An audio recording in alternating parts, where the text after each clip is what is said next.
And we're live. Roll up, everybody. Gather, come and join. One man went to mow. The session in session, your presence required. 10 o'clock, that is the time we're trying to stick to this time around, just to facilitate for the people who have been complaining that the sessions are quite late for them. So 10 o'clock, just the time that we're testing now, just to see what the response is. So respond by coming to join me. If you're new to the sessions, then just click on the hyperlink. Come join me live on screen. It's an open microphone session where we discuss all matters relating to Nigeria. One man went to mow. The eagle has landed. Water, only water. Water, only water. Where they see ma. Water, water, water, water, water, water, water, water, water, water, water. Water, only water. Where they see ma. Hapa o naido. Hapa o naido. Hapa you don't come o.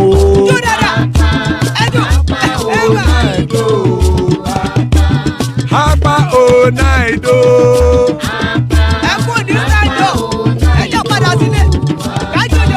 Oro kẹ̀kẹ́ ẹlẹ́mù yé o. Ilé sọ́díyà kẹ̀kẹ́ ẹlẹ́mù ré o. Bobby master kẹ̀kẹ́ ẹlẹ́mù ré o. Chifu fáìlà tí kẹ̀kẹ́ ẹlẹ́mù ré o. Eruku lẹ̀lẹ̀ ẹlẹ́mù dé. Eruku lẹ̀lẹ̀ ẹlẹ́mù ré o. Bobby master kẹ̀kẹ́ ẹlẹ́mù ré o. Chifu fáìlà tí kẹ̀kẹ́ ẹlẹ́mù ré o.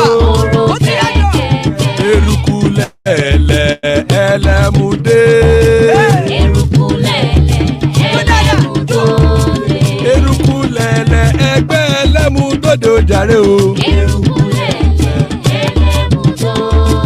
Eruku lẹ̀lẹ̀ Ghana ti dé ẹgbẹ́ bọ́ọ̀dì o. Ọmọ ẹlẹ́yẹ ẹ̀yẹ o ó dilé o. Odúyẹ̀lá ẹ̀yẹ o ó dilé o. Petrosoname ẹ̀yẹ o ó dilé o. Petrosodúnkẹ́ ẹ̀yẹ rẹ̀ ó dilé o. Ẹlẹ́kọ̀ ọ̀run mú ìní o.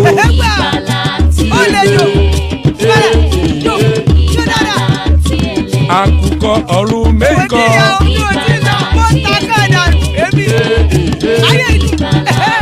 Ikú kò ní ríwà gbéṣe o.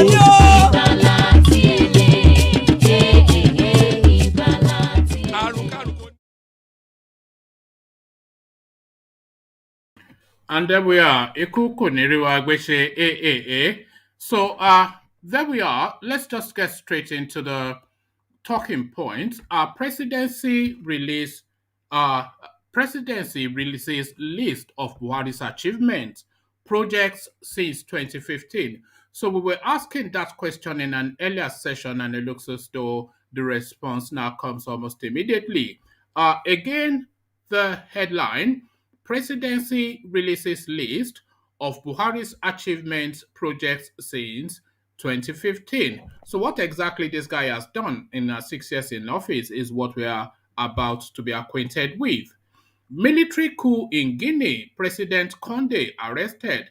So Buhari's Padiman, he's a fellow Fulani expansionist. It looks as though he has been captured.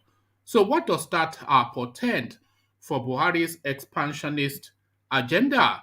So we go through that too. We stay in Guinea still. Coup in Guinea as soldiers detain President Alpha Conde. So this might well be a repeat. So we just pick one of those headlines and go with that. Afenifere to MACBAN. There is no indigenous Fulani in Yorubaland. So it looks as though now the Fulanis might well be looking now to claim Yorubaland for themselves, which of course Lord and Master Buhari would have given them the go-ahead to do. So we go through that too. There's still a bit more on the Guinea story, but we might well not.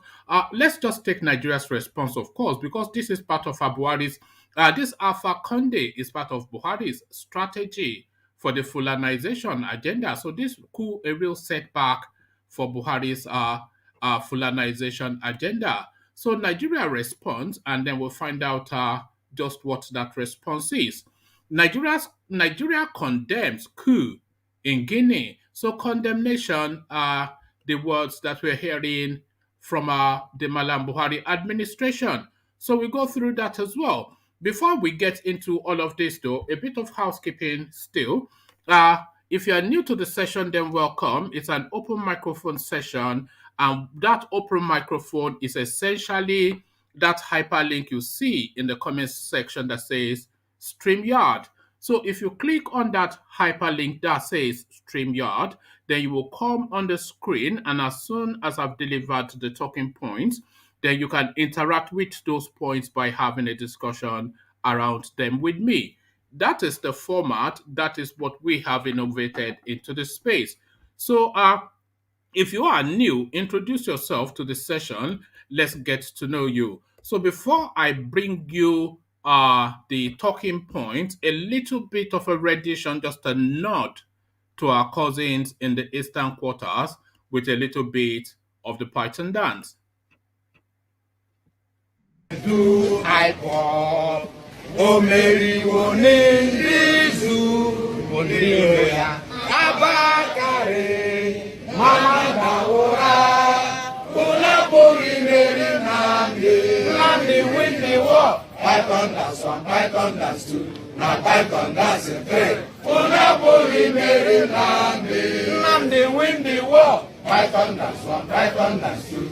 Python that's the three. Unapuri Mary Nande bu onye du aimo. O Mary Nizu Biro ya. Abakare Mamanda Ora. Unapuri Mary Nande win the war. Python that's one, Python that's two. Now Python that's a three. Unapoli Mary Nandi win the war. Python that's one, Python that's two. Now Python that's a three. Unapoli Mary Nandi win the war. Python that's one, Python that's two. Now Python that's a three. Unapoli Mary Nandi win the war. Python that's one, Python that's two. Now Python that's a three. Unapoli Mary Nandi win the war. Python that's one, Python that's two, and Python that's a three. Unapoli Mary Nandi. And there you are. Python dance once, Python dance two.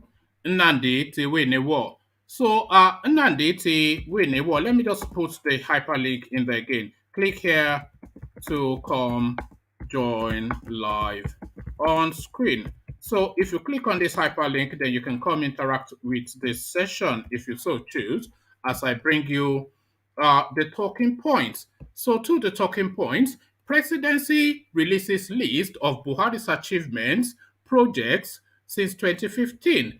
The Nigerian presidency has released a list of achievements and projects carried out by the Muhammadu Buhari administration. A statement on Sunday signed by the presidential media aide Garba Shehu disclosed that the president has broken several jinxes in the announcement of the NNPC making profit as the largest. The statement reads in full: a giant-sized jinx was broken recently when the Nigerian National Petroleum Corporation (NNPC) announced a first net profit in the 44 years of its history as an organization. Under President Muhammadu Buhari, who doubles as Minister of Petroleum Resources, the oil conglomerate announced a first ever profit of 287 billion naira. Such had never happened before, but that was no means the only major jinx broken in the lifetime of the Buhari administration. They abound, and here are just some of them. The list is by no means an exhaustive one. So this is policies, it goes under subheadings now. So this now are policies and legislations. So this, they purport to be their achievements under that subheading, policies and legislations. Petroleum Industry Bill signed into law in 2021. After almost 2 decades in the works, it is aimed at reforming a Petroleum Act dating back to 1969, as well as other supplementary laws and regulations. Deep Offshore and Inland Basin Producing Sharing Contracts Act 2019, amended for the first time since 1993. More than 6 billion naira, more than $6 billion of inherited cash call arrears now being cleared by the Buhari administration since 2016. More than $3 billion of arrears, payments due to international oil companies, have since been paid. The Buhari administration has overseen the first successful marginal fields bid round in almost 20 years. The Buhari administration has launched the first national social investment program in the country's history. Today, it is the largest social investment program in Africa and one of the largest in the world. Restoration of federal budgets to January to December cycle after more than 10 decades. The Nigerian Center for Disease Control was established in 2011, and for its first 7 years did not have an enabling act of the National Assembly until 2018, when President Buhari assented to the NCDC Act. Nigeria Police Act 2020, the first overhaul of the Police Act since it was originally enacted in 1943. Nigerian Correctional Service Act 2019 overhauled the existing Prison Act almost 50 years after it was enacted. Financial Acts 2019 and 2020, the first time ever that the federal budget are being accompanied by dedicated and specific reform legislation to support implementation. Suppression of Piracy and Other Maritime Offences Bill 2019. This is the first of its kind in the entire Gulf of Guinea, dedicated to prosecuting maritime offences. Police Trust Fund Act 2019, first ever legislation dedicated to addressing the financing of the police force. CAMA 2020, the first overhaul of Company and Allied Matters Act CAMA in 30 years. Discrimination Against Persons with Disability Act 2018, another unprecedented piece of legislation in Nigeria. Treasury Single Account TSA started in 2012, expanded across the entire government by President Buhari. So those are what they are purporting to be their achievements in terms of policies and legislations. So we go under a next subheading, which is projects. Projects, of course, things people can see and identify and point to as a physical achievement in terms of infrastructure for the Buhari administration. So we go under that subheading, something that we can actually quantify. So under projects, Itape Warri Rail Line started in 1987, abandoned for decades, and finally completed 2020. Completion of 4 standard gauge rail projects between 2016 and 2021. Abuja-Kaduna Rail Line, which is a Goodluck Jonathan project, which he completed. Abuja Metro Line, which again a Goodluck Jonathan project completed by Goodluck Jonathan, Itape Warri Rail Line, and Lagos Ibadan Rail Line. President Buhari is the first president to start and complete a rail project in Nigeria's history, Lagos Ibadan Rail. The last NLNG train project, Train 6, was completed in 2008. President Buhari has successfully flagged off Train 7 construction. Apapa Oshodi Oworonshoki Expressway undergoing full reconstruction for the first time since it was constructed in the late 70s. Bodo, Boni, bridges and roads. Construction finally kicked off in 2017 after several decades of planning and 3 false starts. Long-awaited Ogoni clean-up kicked off under the Buhari administration. The Nigerian Navy has this year, 2021, acquired its first new landing ship tank in more than 40 years. The Nigerian Navy has enjoyed the largest investment in fleet renewal in decades under President Buhari, acquiring more than 24 new aircrafts since 2016. Construction of the first full-scale private refinery and the first privately financed deep sea port in Nigeria's history both started under President Buhari's watch. Only one modular refinery in the country pre-2016. Since 2018, there have been several either under construction or already completed. Maritime University Delta State, licensed by the NUC and operationalized in 2018. Completion since 2016 of 12 are inherited dam projects across the country. It goes on to list them. Completion of 3 inherited hydropower projects are accounting for 100 megawatt of electricity in total. Completed since 2016 of 7 inherited irrigation projects and 30 water supply projects inherited by the administration.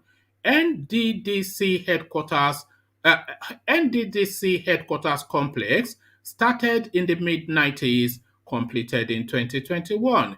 EFCC headquarters complex construction started in 2011, completed 2018.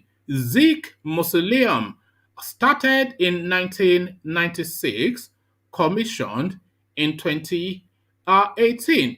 So those are the list of projects purportedly done by Buhari. None that I can see really that chimes with anything. He says he has built a building for EFCC and NDDC. Well, boo-hoo is claiming he built Lagos Ibadan Expressway. He did not. He's claiming he built the Abuja Metro line. He did not. So absolutely categorically nothing. And the counterpart funding, all of the fundings and plannings and arrangements for that Lagos Ibadan rail service that they are putting as their marquee project, they are putting forward as their marquee project, all the fundings and planning were already completed by Goodluck Jonathan before he left office. So the only thing that Buhari has done was not to stop the project and divert the money to his people. So F9, parallel, that is my verdict. What is yours? Military coup in Guinea, President Conde arrested. So we can either take it from there or we can take it from here. Coup in Guinea as soldiers detain Alpha Conde. So let's take, let's take the prior one. We can only really take it from one of the headlines, so we take it from this one. Pardon me. Military coup in Guinea, President Conde arrested. Guinea soldiers on Sunday said they have taken control of the government and suspended the constitution. Colonel Mamadi Doumbouya of the Guinea military said in a video recorded in the capital Conakry that the National Assembly has been dissolved. A video has also circulated on social media showing President Alpha Conde being held by soldiers. He was subsequently shoved into a vehicle and driven away. The development came after residents heard about 2 hours of heavy gunfire across the capital. Mr. Doumbaya said all land and air routes have been shut in the interim, asking citizens to remain at home and await further instruction on the direction of the government.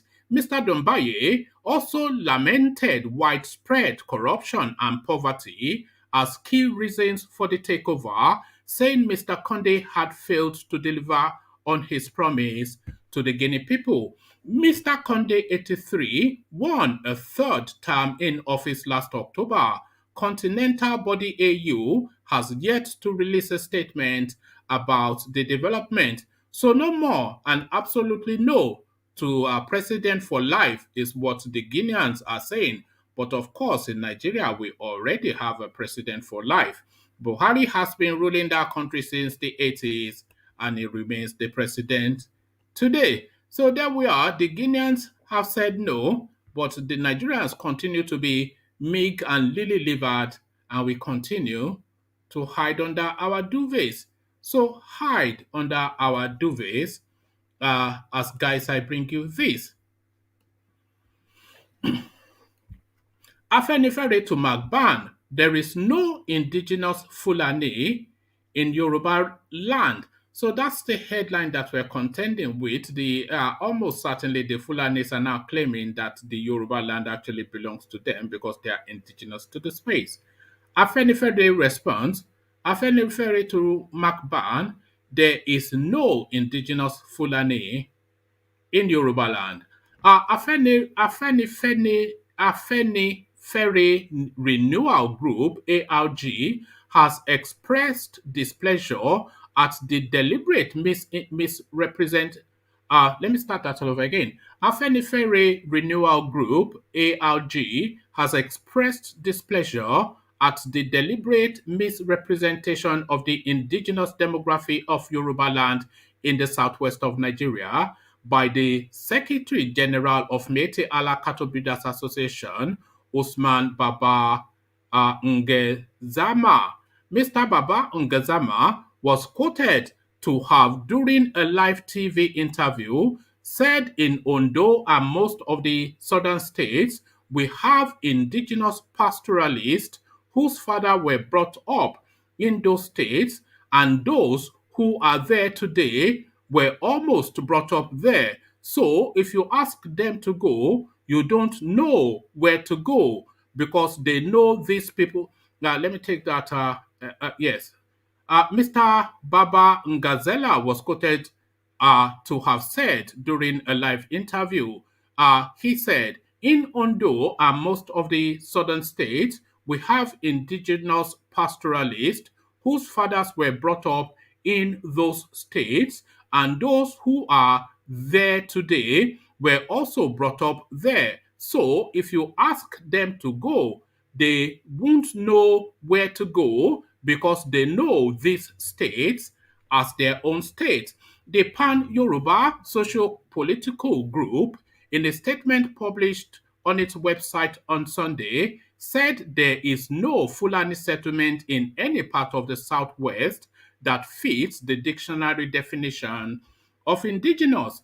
There is no Fulani man or woman living in any part of the Southwest Nigeria that can own the ancestral history of the community as his or her family's history. Conversely, there is none among the Fulani families that first settled in Yoruba land whose history of migration cannot be told by the indigenous Yoruba people. The statement, signed by the group's publicity secretary, Kunle Famoriyo, said, the deliberate use of words that confer on the Fulani people a status that is not theirs constitutes a security threat and does not portray MACBAN and its members as peace-loving people. The subtlety in Buba Ngezama's choice of words is another confirmation of the MACBAN's alleged surreptitious plan to grab and claim ancestral land for its members through inappropriate means. Baba Ngazela's claim that there are Fulani people who do not know any place as their ancestry other than their place of birth owes its plot to mischief, deliberate distortion of facts, and a devilish plan to redraw the demography of the indigenous people of the southwest of Nigeria. It added, the group acknowledges that migration is a global phenomenon and anyone should be able to live in any part of the world that suits his or her ambition, but stated that the ease of integration of a settler into a society is never determined by the settler's terms, but by his or her readiness to abide by the laws and norms of the society they are seeking to settle within. As the saying goes, when in Rome, do as the Romans do.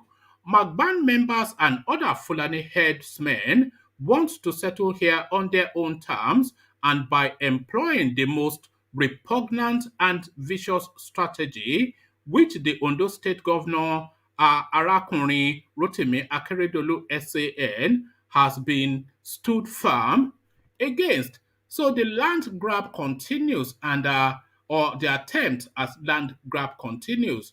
Are we able to repel it though? That is the question. So the Fulani seeks to claim land in Yorubaland, and that is essentially where we'll land it on.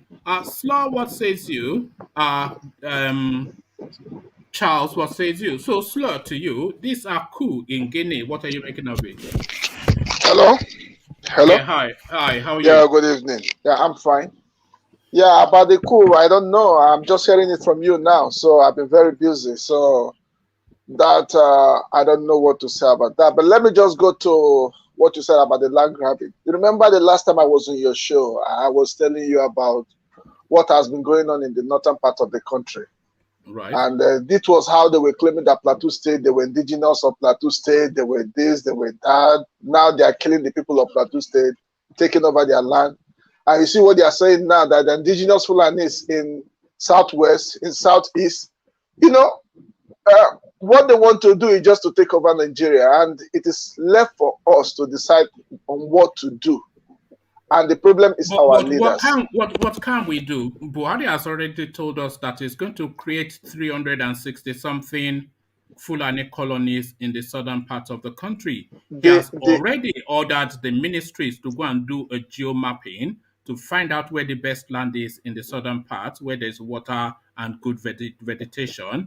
And he's then going to gazette that for his own people. So what can we do to do it, to stop it? When Buhari himself has already told us that Nigeria is going to be gifted to the Fulanis.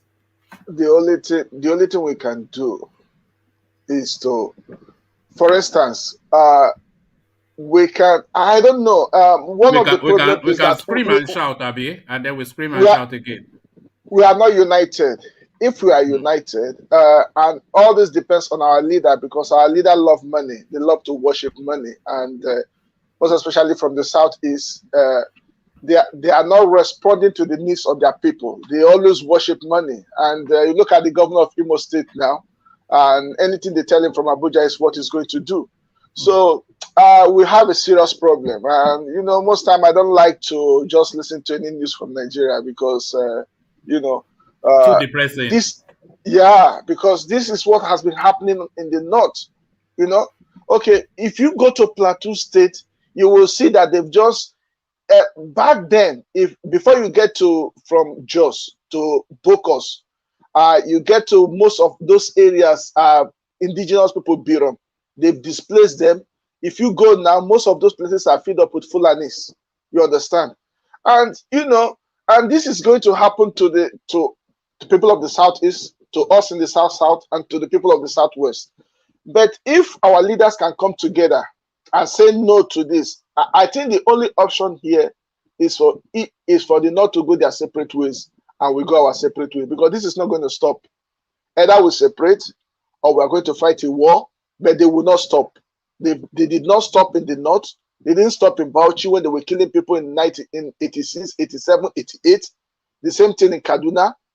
Benue now, they are killing people. Do you think sorry, Slow, do you think it will stop even if we do separate? If we separate, it will stop, because we'll have our own military, we'll have our own police, we'll be able to take responsible control of our own security architecture. You understand? They control everything right from day one. They control everything. IBB was able to put all their people in the military. The same thing by Abacha. You understand? They control the military, they control the police, they control everything. You understand? So if you are not in control of your own security, you won't be able to do anything. But if you have your own border, you're able to mount your own police. Just imagine now you have a Yoruba man mounting the Yoruba border. How will what do they call those terrorists get in, kidnappers, terrorists get in and start killing people? They will stop them. You understand? But because in Nigerian military there's conspiracy, that conspiracy has always been there. You understand? If you go back to news, I think AIT News and sometimes even NTA, when the indigenous people of Kaduna and Plateau State were complaining, they said when they had fights between them and Fulani, and if they want to revenge, the military will come and protect the Fulani. But when they are killing them, they will not see the military. You understand? So the same thing that happened one of those. I was there. That was the reason why I left. I couldn't take such stupid orders. That was the reason why I left. Yes. What you are saying is right, my brother. You know, but our leaders know this thing. They look the other way around. The same thing Obasanjo is saying, one Nigeria, one Nigeria. That was how stupid Dr. Nnamdi Azikiwe was. You understand? Because I grew up in all these places. I was in Kaduna. I was in Kano. I went to Kano. Even after 1999 killing, I left Abuja. The next day, I went to Kaduna. You saw the kill. Nobody was arrested. Up to date, nobody has been arrested. Those guys can kill, and nobody will arrest them. Nobody, even under Obasanjo, even under Goodluck Jonathan. No, yeah, go ahead. I was just going to add, this is something I always chime as being central to the Nigerian problem, almost in every session. What we have in Nigeria is a crime without punishment. This is what we have in Nigeria. So if you commit a crime and you don't get punished rather, so what then is the deterrent for you not to commit crime? So and in some instances you are even rewarded. You know they've taken over Zamfara State. So those of the people that took over Zamfara State were some of these people that were telling us that was reformed. This guy that at Chakala that Igor Chakala. Hold on. That Fanikayode exposed yesterday. He was one of the people that the governor of that state was paying ransom money. So in spite of being reformed, in spite of being paid, they are still savaging the space because there is no punishment for the crime. So crime without punishment, the Nigerian story. Slow. Yeah, one man. See, sorry, my brother. Slow. Let me come in here small. You see, one man. One thing we don't understand is this. It is difficult when you have a son. Let me put it this way in this scenario. You have a son, you are a father, and you tell your son to go and slap Mr. Maxwell while you are behind your son. Do you think that your son will not carry out that order? He will carry that order, and he knew since my father is behind me, nothing happens. He will do that. That is exactly what is happening in most of this. But the thing is, it's now spiraling out of their control because they arm these people. Yes. And they feel they can control these people. But once these people have those arms, they are out of control. And this is what is playing out. My brother, militarily, once you armed a person, unless you take that weapon from that person, once you arm a person, unless you take, and before you take that weapon from that person, my brother, it is going to take a toll on you. It's like feeding a python. You fed a python for so many years. Now the python is not seeing food again within to eat. You can't feed him. Things are getting harder. You cannot feed this python. The python will turn back to swallow. And as long as he keep on swallowing, he will now, crawl to other regions. That is what is happening. All right, thank you, Vin. Slow, round off your thoughts on that. You were just speaking to your alarm. So most of these things has been pre-planned. It's planned. They've been advancing. And let's take, for instance, now, when the Northern Forum said the 100 million for anyone who can bring in Kano, the IPOP leader, whatever. Nobody gave any amount of money concerning the terrorists in the north, because we don't have the same priority. We don't have the same priority. We don't have the same culture. Because I don't have problem with one Nigeria, but I wonder if the South should now put a bounty on this guy that Fanikade has identified. Maybe we'll put our own bounty on him, and then we'll see how that plays out. But because those guys, they don't care. They don't. If, for instance, now, there was a last time, I think it was a French newspaper or Danish newspaper wrote something article about Mohammed, and they started killing people in Nigeria. And one guy was asking me, if we are one, why are they killing us? If I'm in my own country, I'm supposed to feel safe in my own country. You understand? If it's my own police, if it's a Southern police, I believe those police will protect me. But each time that killing goes on in Nigeria, nobody has been under Goodluck Jonathan, under Obasanjo. They did not arrest anybody. Nobody was prosecuted. Nothing. Everything. They keep killing. So, do you think they will stop? They will stop, because even our leaders are afraid of them. They will stop. And yes, the same mistake. You know why our leaders are afraid of them. Slow. These people, they have one strategy and one strategy only, but it's probably the most effective strategy that there is. What they do is to concentrate all of the guns in their own hands. So all the defense infrastructures in Kaduna, even the naval school, Navy school, the Navy headquarters. Navy is a seafaring something now. Under normal what's it? That should be in Port Harcourt somewhere, shouldn't it?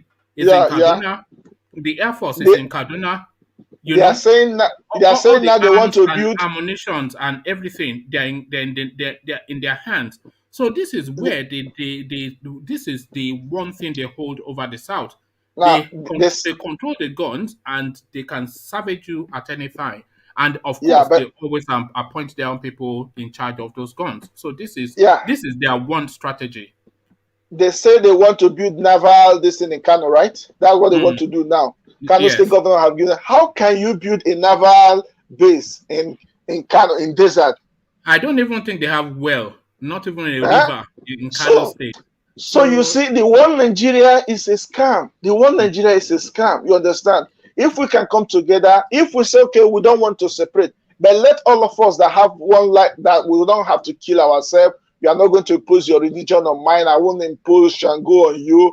And then we come together. The Middle Belts are dying. If you talk to back then, before I left Nigeria, in Middle Belt, I know most of them. They told me that if it was possible, they could join the South. Most of those young boys growing up, because they are not in tune with them. This is advantage we can take. The South, Southwest, Southeast, and the Middle Belt come together and say, okay, let's have our own country if we don't want to separate. But what I don't want is that, look at what they want to do in Benin. The Middle Belt, you see, they believe in education too. I know some of them, they're very educated and very well spoken as well. The Middle Belt, the best accent in Nigeria, just a native accent to speak English. See, what we don't understand is that in the Middle Belt, very well spoken people. Yeah, the Middle Belt are not Hausas. The Middle Belt is like Yoruba, Igbo, South, or whatever. They live their life. It's just that the Hausas, this Fulani dominated them, imposed their language on them. Hausa is not their language. You understand? It's like recolonizing people again. You understand? They just submitted their land. They were foolish enough to accept, they accepted the Fulanis. peaceful people, just like what Ezekiel was saying there. Slow. See, before the advent of Fulani people into Gobe, that was the first place they enter. Gobe, which is Sokoto today. Before they came in there were Hausa language, and in this Hausa language, you have all that minorities. Ethnic minorities. You have the Bachamas. You have the Kajes. Let's not call them minority because they own the land. Plateau State remain majority. The owners of the land. You have the Birom. You have the Tarok. You have the Birom. The Kaje. Yes. You have the Kaje. They have the Atiyep. There are so many of them. They have the Gwaris. So they own the land. They were majority. They own the land, but they are not as large as the typical Hausa. Hausa is they are the majority in the north. Before these people came in, it was the Hausa that received these people and inculcated them into the system in the northern part of Nigeria. And they used that thing, just like the same thing they replicated in Oyo State. That's exactly what they did there. They accused their leaders. They castigated them, called them, give them money. These people were having money when they came in. They had money. All right. Before I ran down, somebody was telling me the other day, all of us will run to Europe. We are Europe citizens, American citizens, and the idea of taking our land, going to our villages, going to the bush, they will allow people to come in from Mali, from so many. I was surprised. I met somebody, I visited. Which country was it in Europe? I think it was Germany. No, not Germany. Either Spain or Italy. So I was talking to someone that they were speaking Hausa, and I said, I can speak Hausa too. So we talked. They were in Nigeria, and they were giving me the history, how they were in Nigeria, how they enjoyed everything, how they live it, just for speaking Hausa alone, and because they were Muslims. You understand? And they're not even from Nigeria. These are the things that piss me off. We had election in local government election. I think one young guy was campaigning for councillorship or local government chairman, something like that. Most of the people that voted in that election, Garki Secondary School, that place that I voted, because the guy was disturbing me. I said, okay, let's just go and show this guy love. Let's show this bros love. Most of the guys that voted in that election, they were not from Nigeria. The guy that used to sell in front of Garki Secondary School in Abuja that time, that guy is not from Nigeria, and he voted in that election. So what country are we talking about? Let's be honest ourselves. If not, what happened to Kaduna people will happen to us. What happened to Bauchi people will happen to us. Although it's happening to us now, and we are running abroad and shouting from abroad. But that's the thing. That's the thing. When you are ready to go home, there will be no home to go back to. Yeah, of course. Look at what they want. Look at what they want to do. So maybe they will let you in. Look at what they want to do in Edo Kingdom. Your own village. In Edo Kingdom, in Benin State, in Benin, they want to make their own king. And they've already made it known that they are not loyal to Obo Benin, that they have their own king that is the Sultan of Sokoto. You see? How can you live with such people with mindset? The moment they established that Sultan of Shua in Edo, that's the end of Edo. Because then they will pump a lot of money into it. They will expand their area of domain. They will whittle down the power of the Oba. They will put mosques all over Edo land, and they will just push the Oba out of the space, and that's it. That's the first attempt. So let's see what we can do. I don't know. Let's pray. Let's see if we can come together. If our leader will listen, those who can talk to our leader, let them talk to them. I don't know. All right, Slow. Buhari lists his achievements since 2015. So there's not one thing that I can pick out of this list. Policies and legislations. He's saying he's done this, that, and the other. The petroleum industry bill and all this nonsense. In the project, he's claiming that he built the Lagos-Ibadan rail service, which Goodluck Jonathan paid for. He's claiming he built the Kaduna-Abuja rail, which everybody, even himself, when he was commissioning it, he admitted that it wasn't his project. He's claiming he built the metro system in Abuja, which was 89% completed when he took over. So really nothing to show The, for 6 years the, of being in government. the only project I can point of is the one that initiated to Niger. Other Yes. projects inherited them from Jonathan, and most of those projects were paid off. They've Mm. already paid for those projects. So I can't see, he's just borrowing money, and I don't know what he has been doing with the money. It's just like the first subsidy. Because when Jonathan was there, I think they were shouting for, is it 3% or how many? With his own time now, I think the thing has doubled. So I don't know where those you know, they say Jonathan was corrupt. Now let's see with this guy, no one can tell. So any project is late. There's nothing in this list of achievements that is claiming that justifies the level of borrowing that we hear because a lot of it is just policy amendments. In terms of the projects, the railway services that is claiming he built, they were all built by Jonathan. He says that he built a office complex for EFCC and NDDC. So this, I can't see where all the borrowing went. No planning. You have inflation. Food prices are. If you go to the market in Nigeria now, you see the food. A bag of rice, I think it was 70,000 naira or 18. I don't know if it has come down. The whole thing. I think this guy failed in everything. He failed in economy. He failed in security. He was not prepared to lead. He was never prepared. He was prepared to go to impose their Sharia, jihadi, Fulanization, and to him that is his achievement. So any other thing is listing, I can't say it. I can't say anything. Most of those projects he inherited those projects. So any other thing, just has nothing to write home about. All right, thank you. Go on. If we have a new leader, now the mistake that people make from the south is that, when somebody from the southwest comes, when somebody from the southeast, when somebody from it will correct those things. No, you can't correct them. You understand?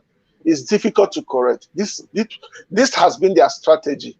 They will take 10 steps ahead. When you come, before you go back, Obasanjo tried to correct most of those things, but he couldn't. You understand? Because if you, the point is that they are all the same. IBB, Abacha was a little bit lesser in terms of Fulanization or jihad or anything. But IBB, I don't know about Shagari, but I can tell of IBB and, all these guys. But Buhari is not diplomatic. He just wants to do his own. And those people who are clamoring for this guy in PDP that he wants to come to rule, they are all the same. You understand? They are all the same. One may be a little bit more diplomatic. The other one is more like, I'm a military man. I'm going to do it, to hell with you. I don't care about Humara. I don't care what people will say. I will just do it. But I think Abubakar may be more diplomatic, but they all have the same goal. You understand? To plant Fulani in south, in southeast, in southwest, and just take over. That's my take. All right. Thank you, Slur. Stay with us just for as long as you can. Let's go on to MB, who seems to be a new name to the space. So MB, Slur was talking about this Afenifere pushing back at the Fulanis who are claiming to be indigenous to Yorubaland. So start from there as we welcome you to the platform. MB.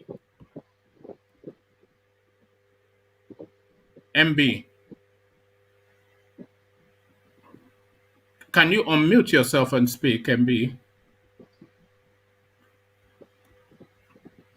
All right. No, we're not going to be doing this today. So, MB, let me see if I muted you. Okay, if you are not intent on speaking, then we can just we will excuse you then.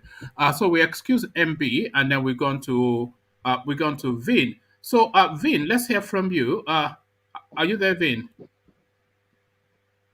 Hello, Vin. Okay, we don't seem to have Vin, so we'll excuse him as well.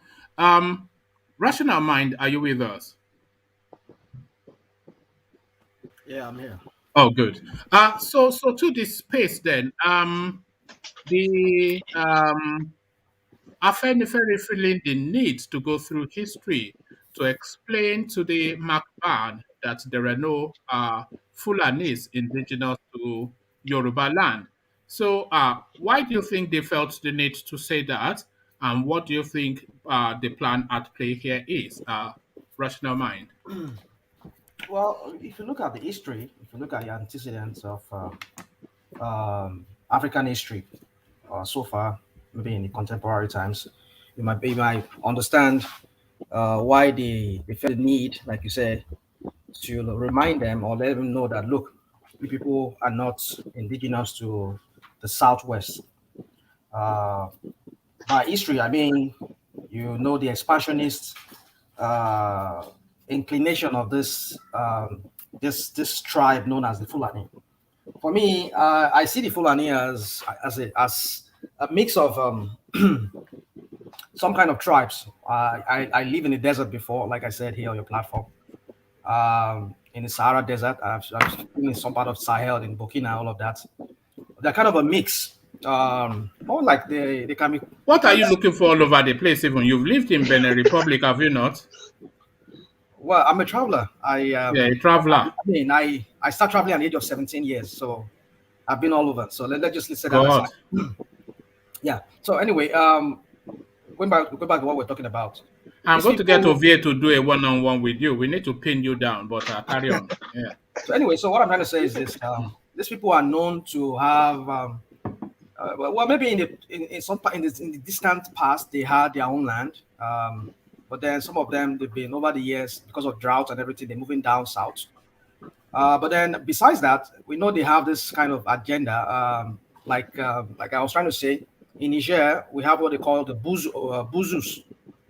Now, those Buzu, they are kind of a mix of Arabs, what we call Shua Arabs, perhaps in Nigeria, or they refer to them as Shua Arabs. It's kind of like a mix of Negroes and, I mean, some Arabs, like fair-skinned Arabs. That's the blend of this. And so they are found in every part of Africa, like in Mauritania, in Sahara, which is Sahara country itself. So these people, they've been moving around a lot. And so we know them to be people whereby anywhere they finally settle, they want to kind of like dominate, they want to kind of like stamp their presence there and create their own colonies there. And so having this at the back of their mind, no doubt that is why the Afenifere see the need in letting them know, look, you people are not indigenous to this place. We know your tricks, we know all your antics, we know the history, we know what you people do. Look at what is happening what happened in Kwara State. Kwara State used to be part of the Oyo Empire. But look at what happened. And now that thing has been taken out of history so that people will not get to know the coming generation. Our generation, my own generation was so fortunate that because I studied history in university.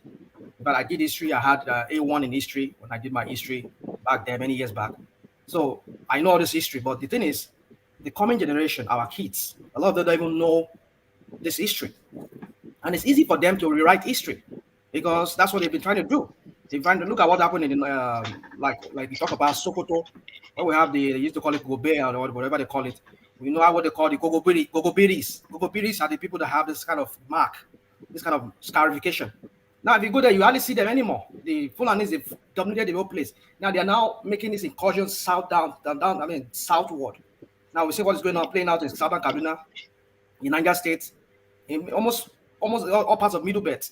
Actually, they're almost down south now because they're already in Oyo State. They're already in Benue State. I mean, what other place remains for you? So they know the history of those people, that these people, when given a little chance and they get in to penetrate you, they just look at what happened in that was almost happened in Edo State. I'm sure Arabs. I mean, what kind of thing is that? I mean, you want to come to a place and you want to start your own caliphate or start your own kind of, no kind of lines of kingship, So we know these people strict. That is why they see the need in reminding them that, look, we know history very well. You people are known to be this. So don't say you are here, or if you come here, you settle here. That doesn't make you an indigenous person to this place. You're just a settler. So I think that's the reason why they find the need. And we know what is going on in Nigeria with this Fulanization thing going on, which I see that as. Are you expecting the Fulanization agenda to latch on to that narrative and try to turn indigenize these Fulanis within Yoruba space to say no, they are sons of the soil as well? Are you expecting to be hearing that argument more now? Of course, it will. They've opened up that space. No, that's why I gave you an example on, like, other people have spoke to that too. In the core north, like in Sokoto State used to be real black Negroes. Those are the people that are there. You hardly find, not even the Bozus. The Bozus are more like towards Agadez of Niger. Even up to even southern part of Niger, the people that were original people that were there were real dark people like you and I. So what I'm trying to say is that they started making that incursion down southward and then enter Nigeria, now Plateau State, and now Benue, Kwara State. I mean, these people, this is what they do. So what I'm trying to say is that anywhere they have, they stamp that authority. They elect their own emirs, even the governors. Look at all the 9 northern states, or those called northern states. Virtually all the governors there are all Fulanis. What happened to the people that were originally there, that were real dark Negroes like you and I? So what happened to that? They will say maybe because they came there, they settled, and then they intermarry, and that's the same thing they want to repeat in the southern part of Nigeria. And these people are not giving, people are giving that chance, they will do that.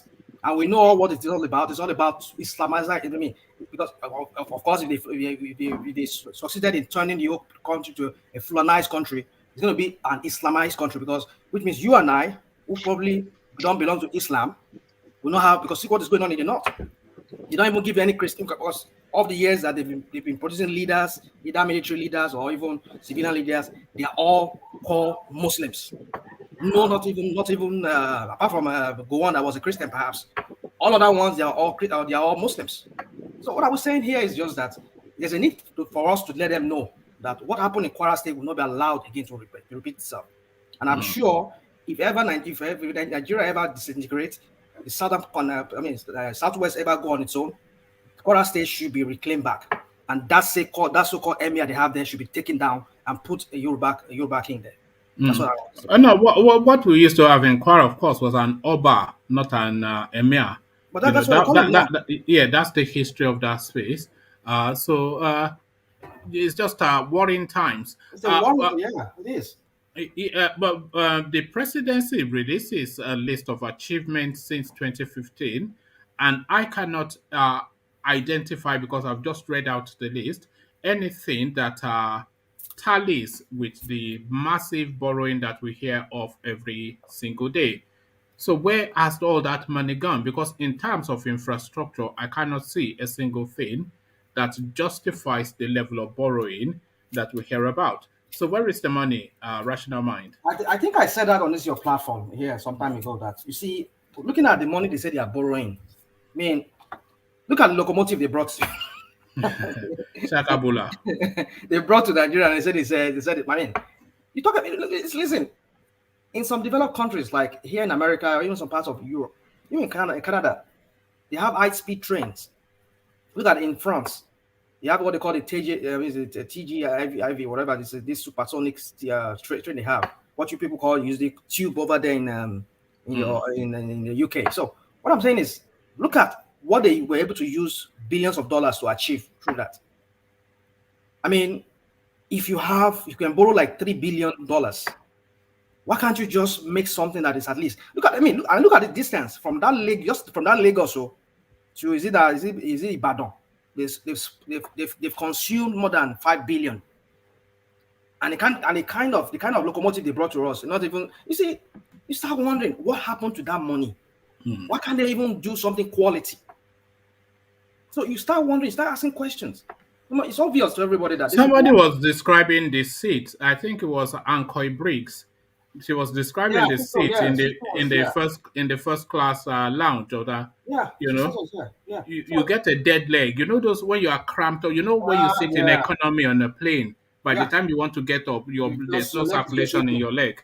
That is the first class lounge of this $5 billion train that they bought. When you collect 5 billion, and from that Lagos, the distance from Lagos to Ibadan, or is it to Kwara State? They say they get that thing. How can you spend 5 billion on just a locomotive that is not even a supersonic train, or is one of these bullet train they call it? And you wonder. Look at the one they do in Lagos for how many years? Fashola has been there. They've been doing it. I was in Lagos some time ago. They're still building that thing. You see, that is the kind of corruption that is going on endemic in that country. That corruption is just entrenched in the system of Nigeria. And I'm sure maybe after they are long gone, we'll start hearing stories about the kind of billions of dollars they've stolen. I mean, like the one that happened. But the difficulty is recovering this money. You Yes. look how long ago Abata has been out of office, and we've only been able to get what 20-30% of what is stole. Yeah. A lot of it we'll never see. A lot of it, even his family will never see, because the people who handle the money for them will just keep it for themselves. And the So funny, and the it's funny very thing is, easy for them to steal it, but for yeah, us to recover it is that is almost it. near Yeah, impossible. Yeah. because the country they're taking those monies too. I tell you, let me give you an instance. Like here in America, when Nigerians, I know of Nigerians that are buying properties here. I mean, politicians and their wives and their kids, in their name of their wives and kids. We have some what they call multi-family homes here. I mean, I'm telling you about modern. I mean, these modern built homes here. Nigerians are the ones. Nigerians and Chinese. I mean, some billionaires, Nigerian billionaires, are the ones buying these houses. I mean, they'll just set up a kind of like a company name, and they start buying houses or even building houses for Americans. I mean, they make money from housing estate here in America. So what I'm trying to say is this: those money now is already here now. Now, for them to now get that money back, you know the process they have to go through. They have to go through the banks and other things, and people who have already invested in that business too with them. And you know, it's and for them to even sell it, even the process of selling those houses to reclaim that, and then they won't even give it out. So for some countries like America won't even use it because they know what that money is contributing to their own economy here. So that is the hoops that they have to go through. So the thing is, if you steal money in Nigeria, why don't you invest it in Nigeria? And let's argue that you even see that money. You create a factory, you open a factory where they assembly components or certain things, or maybe some of those rare metals they said they have in what's it called, like this something they use in building these electric cars like Tesla is. They said they are just establish a factory in Nigeria where they assemble those kind of things, sell it to Tesla. You know, I mean, there are many things they can do. I'm just giving an example of that. That's just a few examples. One of the many examples of many things they can do. Just inject that money into the economy of that country. Still, no problem, but employ people. You know, look at this idiot. They call what's it called? What's his name? Tinubu. Despite all the billions of dollars that he has, all his money changes in dollars. He had them stacked somewhere wherever he has them in his house in Lagos State. There, that money is just sitting somewhere. Only when they want to do election, you start bringing those money just to campaign and other things to buy people and get votes. But then this money, why don't you use it and buy? Just make factories for people. Employ people so that this money will be generating, income for people, and people will also, But then they don't think about that. They just carry that money and go to foreign land, like you said. For them to get that money back is going to be a problem. So you see, after they're long gone, that's when we're going to find the real truth about this whole money that they've stolen. Yeah, I agree with you that they should open a portal for them to be able to bring that money back into the country, and if it's not recoverable, that so that the money can still come into the economy to boost it up. I've always had the thought that there's a place called Snake Island in Lagos. Yeah. Maybe that sort of Snake Island, they should just turn it into some sub-autonomous financial hub where people can park money outside of the Nigerian state, but within the Nigerian they can just find some clever way for them to be able to bring that money back into the country without necessarily having to give all of it up, but we can still feel the impact of that money. So there must be a way, just this example that you're giving of Nigerian money being used to develop the property market in the United States by corrupt politicians, when there's a great need for all of that here within the Nigerian space. But rational mind, let me take you to Guinea now. A coup has been plotted, the president removed. Alpha Conde, one of Buhari's paddyman, has been removed. So how does this now affect the plan to Islamize? They are telling us that it's a Mandingo, not a Fulani. I'm not quite sure what the difference is. But Alpha Conde, yeah, well, I think it's a Mandingo, not yeah. So how does that chime with Buhari's plan to have his own type in control of the Sahel region? Dumbaya, that the guy called, is it Dumbaya, the ringleader of that? I think it's it looks like a Fulani to me, but I think it's a Mandingo too, because you see, there's a politics in that space. You see that space of Guinea-Bissau. Let's say from Senegal up to Mali, southern part of Mali. Now you circle down to Guinea, down to Burkina and all of that, and then like that. So that area, we have lots of, should I say, this Fulani name sometimes, but I think what they are just fair-skinned people. They look like Arabs. Look like, it's just a mix between Arabs and blacks. Their features. So what I'm trying to say is that over the years, there's been this power tussle between them, the fair-skinned people there, and the real Mandingos, the real dark people like you and I. So what I'm trying to say is that there's been this power tussle. Is that not the narrative of Sudan as well? Fair skin versus dark skin? That too. Yeah, that too is there. So that one too is there. So what I'm trying to just say is that, but then I think Alpha Conte is that guy is it said he changed the constitution just for him to run. Is it the third time again? Like what the Bagbo did in Ivory Coast. You see, the thing is, it's peculiar. I was even listening was it Fire this morning when she was showing is it Paul Biya in Cameroon. He came back and then people were just alien. You see Africans. We Africans. What is wrong with us? Now who swear for us? Start asking questions. Some leaders have been there for so. What's this guy's name? Alpha Conte should have left. After his second time, he's been there for forever. No, this is his third time now. Okay, all right. Maybe I was thinking about somebody Alpha Conte, maybe someone else Alpha Conte. But I think, third time, he had to change the constitution. That was what I heard. Just like what Obasanjo wanted to do back then, and they didn't allow him.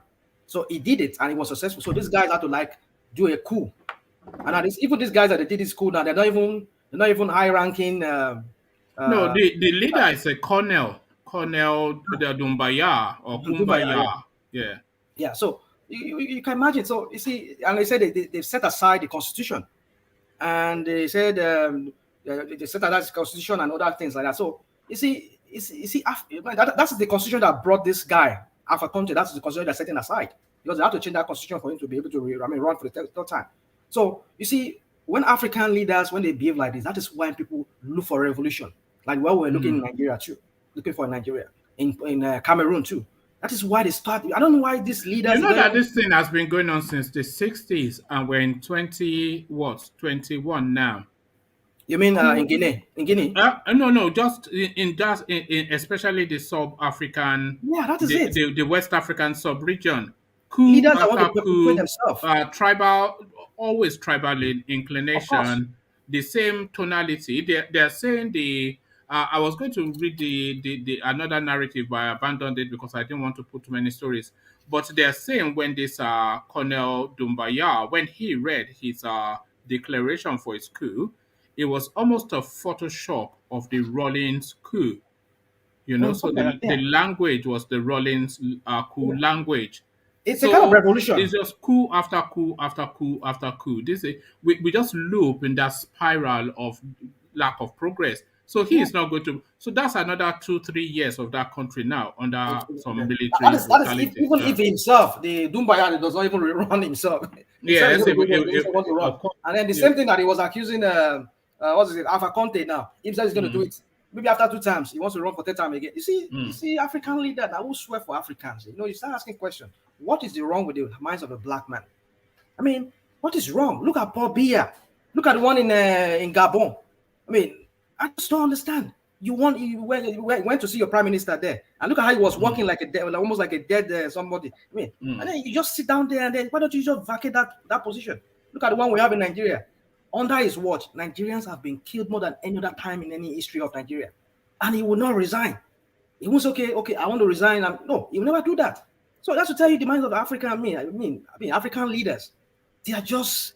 I don't know the kind of devil that is inside them. That is even. Demon that is inside them. That's all I have to say for that. Okay, have you spoken on the Buhari achievements? Not really, not quite. I think we just mentioned that in passing. So, for me, yes, it's come up with a list now, which I cannot identify anything that justifies. One of the things he said, which I think you mentioned, was the CBN making money. That was the one area that someone. No, the NNPC making money. CBN, sorry, NNPC rather. Yeah. What I brought in CBN was that what I heard was that I don't know how true it is. It's just I'm not throwing it out there that they did not really make any money. That they borrowed money from CBN or they took some money from CBN to declare Yes. that. That's what I heard, but I don't know how true it is. That's just what the conspiracy story I'm hearing outside out there.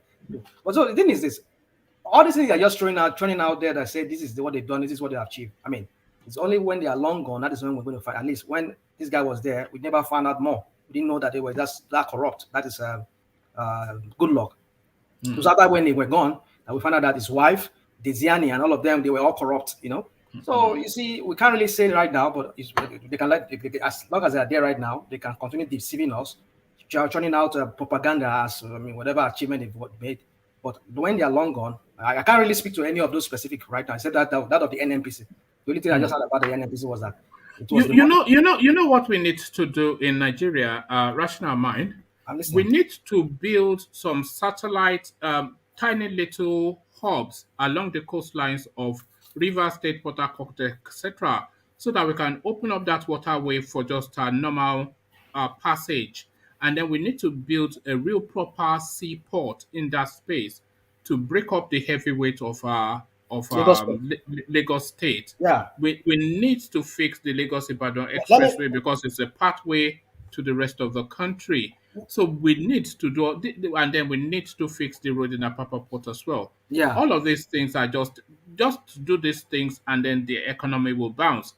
Add electricity onto that and security, and then you can carry on looting, and we'll just provide electricity, security, and then carry on looting. You know, Nigerian leaders are clueless. It comes up with a list of things. You cannot identify one thing in 6 years that this guy has done. So now let me say this: when Obasanjo was there in Ondo State, they were supposed to build a seaport, but the politics of Ogun State and Ondo got that seaport as something they could not realize, because the thing was this: when Obasanjo was there, I think it was Obasanjo.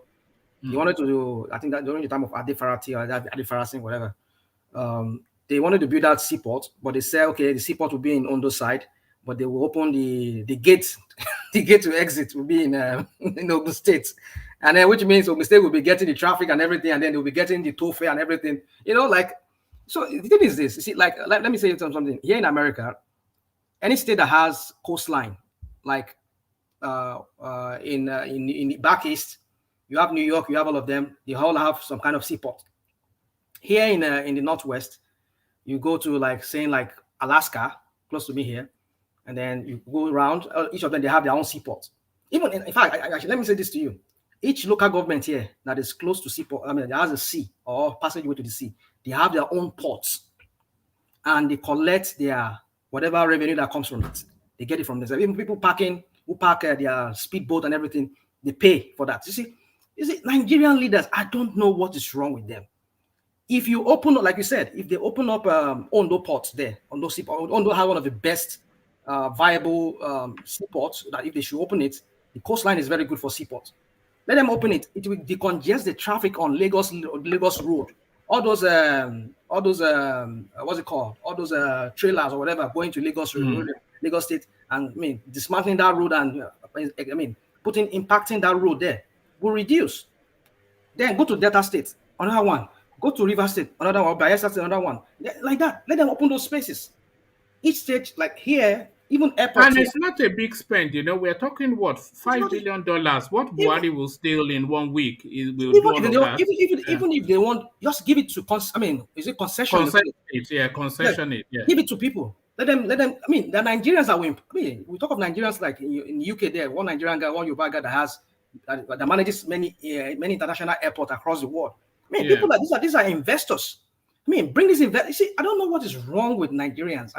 It's just because they just want to impoverish people and continue pushing people down and making them continue. Do you think it's impoverishment, or do you think it's control? Do you think it's control? They fear that if they open up the space, then they would not be able to control it as tightly as they need to control it, because then you will have thinking people and international law in play. And then that's no longer about just holding a gun to everything and just, But one man. Okay, go on. Sorry, bro. Yeah. Sorry. You see, one man. They want to introduce feudal system of government, which is mostly practiced in the northern part of Nigeria. That is what they want to introduce, so that you will not be able You won't be able to make wealth, create wealth on your own. You rely on their elders to give you whatever they say is what you do. Thank you. Well, just sorry, rational mind, just to what Avin was saying, I also have that thought as to why they are keeping the deliberate, and I'm saying they are deliberately doing it, why they are keeping their people either uneducated or under-educated. Imagine if you had an educated populace in the north. Of course, you know what that means. That is real revolution for them. It will turn things around for them there. But that's why they have to, subject the people to this ignorance and this poverty, so that they can continue controlling them. Yeah. Yes, sir. Rankadede, Elabe. So you sometimes you just wonder what is wrong with the elite. And another thing again is this: one thing they fail to understand is this: if they play the card right, if they make people have access, like what you and I see in developed countries, that's probably even like where you are there in the UK or here where I am here in America. The elite still controls the system here. Talk about the people of like Bill Gates, this guy that has Amazon, Jeff Bezos, and all of them. They still control the system. They still dictate who becomes the leader. But the thing is, at least they still make life okay for their masses. They too, they can do that. They can still control. That doesn't mean people won't come in, but just make the life. And a lot of that rational mind is embedded in this cattle route. That if Buhari is telling you that he's going to the 60s to take laws to create cattle routes in 2021, then that tells you that he's looking to keep the place as underdeveloped for as long as possible, so that they can. We have the wrong leaders. We have the wrong leaders. You see, and let me say this finally. Just in conclusion, you see, I've been thinking about this too. Now, this guy said, "Okay, I want to open this, like this called about this colonizing and whatever they call it, colonies, cow colonies or whatever they call it. Is it ranch? This thing he said he wants to do. Yes. Is it cow colonies? Is that what it says? Yeah, or reserve. I just call it Fulani colonies, but carry on. Well, of course. Then we have an issue of national matter in Nigeria, national issue, which is we have foreign who disguise as Fulanis in our forest. Now, when you say you want to open these cow colonies in different parts of Nigeria, are you not inviting these people to come? No, that is exactly what he's doing. So, because sorry to interrupt you, rational mind. The pastoralist, the Fulani pastoralist, is not just pasteurizing. He's just not ferrying his cattle from Sokoto to Ibadan and back again. They are coming as far as Guinea, going all the way through as far south as they can, and then trying to sell their cattle and making their way again. So if it's creating that route for the pastoralist is not a Nigerian, it's a Fulani man, and it goes all the way through. So that route then, it gives them free path into the Nigerian space. So are they going to be checked at any border to stamp them in, stamp them out? No. Somebody was saying here that, okay, for example, now look at our borders in what's it called, in Seme border there, or the one in Agbara, is it Agbara? What's it called? That one in Ogun State. Anyway, I can't remember that right now. So all the borders in the west, that's borders Benin Republic. Now, what I'm trying to say is this: if you go there, the majority of the people there, who are the immigrations and the customs there, you know that they're Hausas. They're from the north. Yes. So any of their men can come in.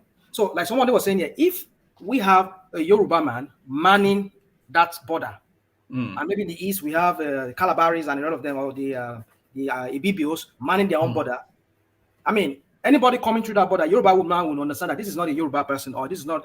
We can at least. I'm not saying that should be a yardstick anyway, but what I'm trying to say is that it's a better control, isn't it? Because then, even if they don't stop them, they'll ask them more questions, identify them more, clear up their intentions, and just So in conclusion, so for me, I see this. It's a misplaced priority, because you're talking about national security here, whereby we're having people kidnapping and killing. Look at what the kid show West brother was yesterday, and we're talking about people being killed daily, kidnapped, and ransom being paid daily. And then you sit down there in Aso Rock, you say you still want to open a colony. Why don't you have a prioritized plan here? Okay, first of all, let me deal with this ban it issue first. Deal with it. Go to that forest, send troops into there, or hunters, everybody, send everybody go in there, let them go flush out those people. Make sure that you put all that this under control, and then you can now start this your Fulanization. I mean, this is your so-called grazing routes.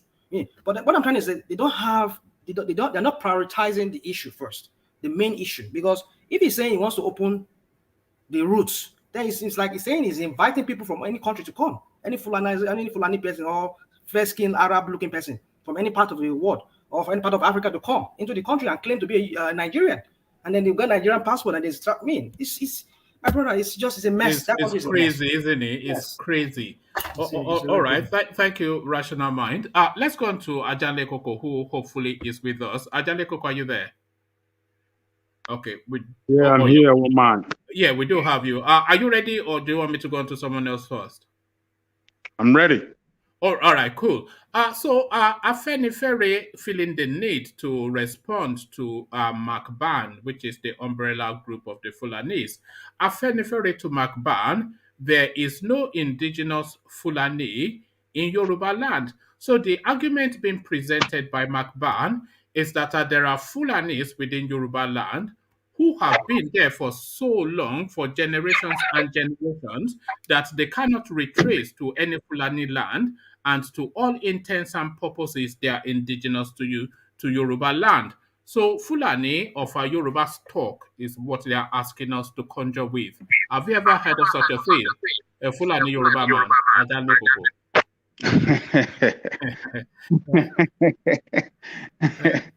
Maybe by force.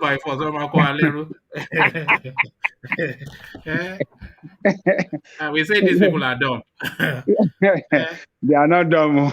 They are not dumb. They're smart. Ajale Koko. Ajale Koko. Yeah. That will be Igbo Yorubas too. No, Igbo. No, even Igbo that one. is okay. We can see that one, but we can't. Yeah. Igbo is okay. I mean, If you are a tenant, you are a tenant, my brother. If you are a tenant, you are a tenant. You cannot come and claim my land, my brother. Yeah. So these people are foolish. Excuse my language. Look, those people to me, it just look like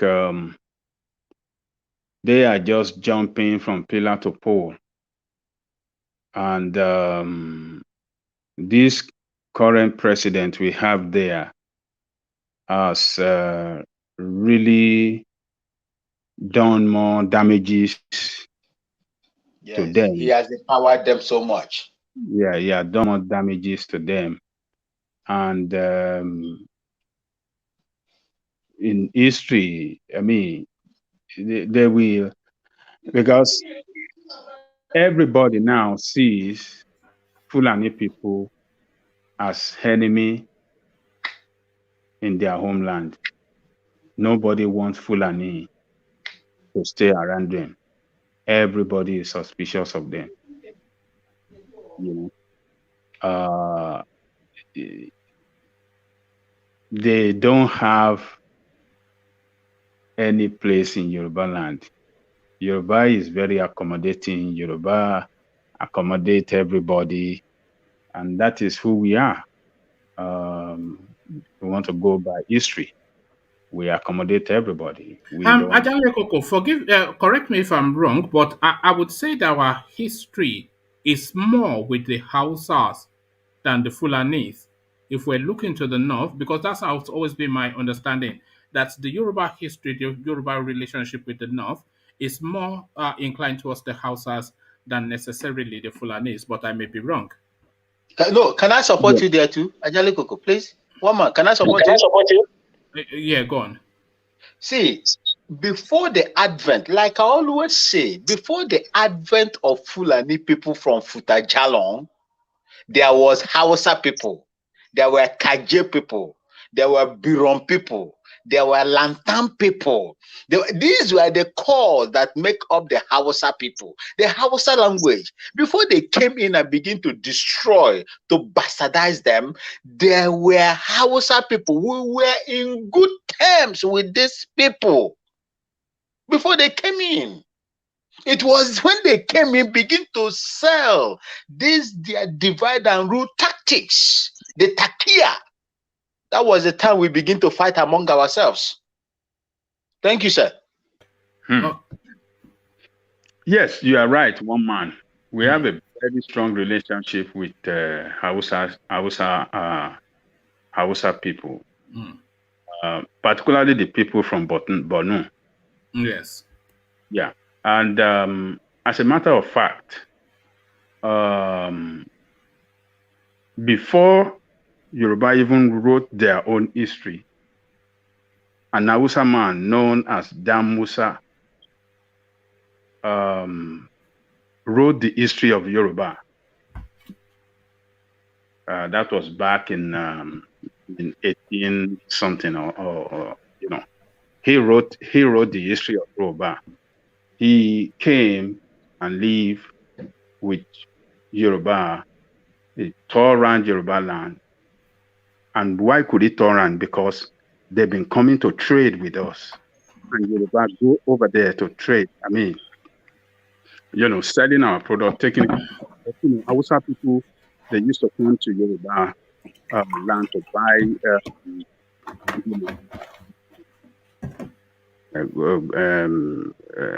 goro, this thing we call, what's the name we call? Kola nut.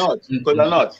They come a lot of kola nut, you know, from the west and take it to the north.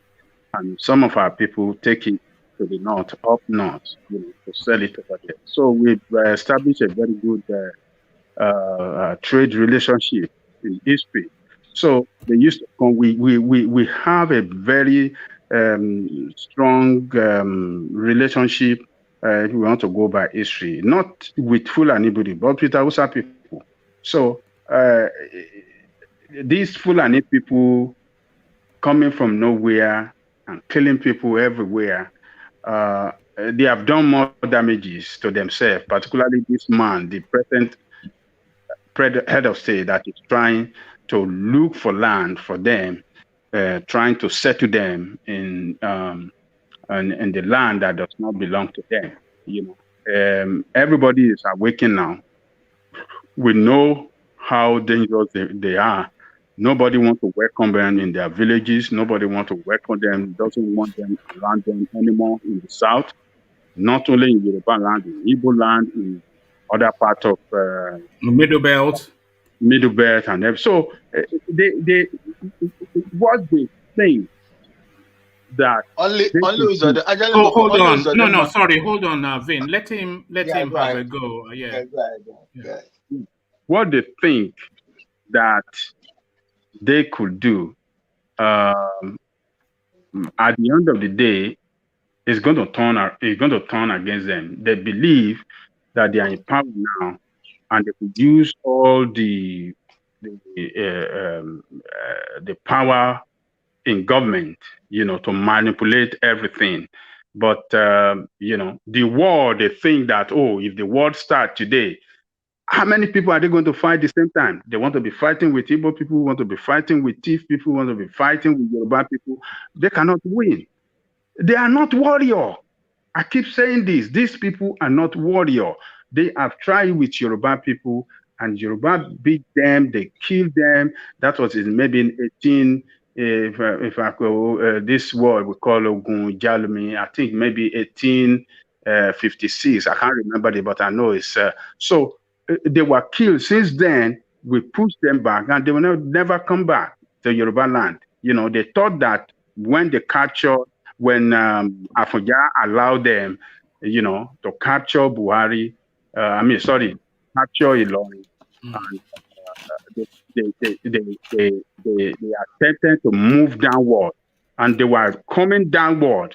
It was Ibadan people, Ibadan warrior that pushed them back to the north. You know, if not for the Ibadan, they will have occupied the whole of Yoruba land today. So, but to me, what Afenifere are saying now is just to say the truth to power.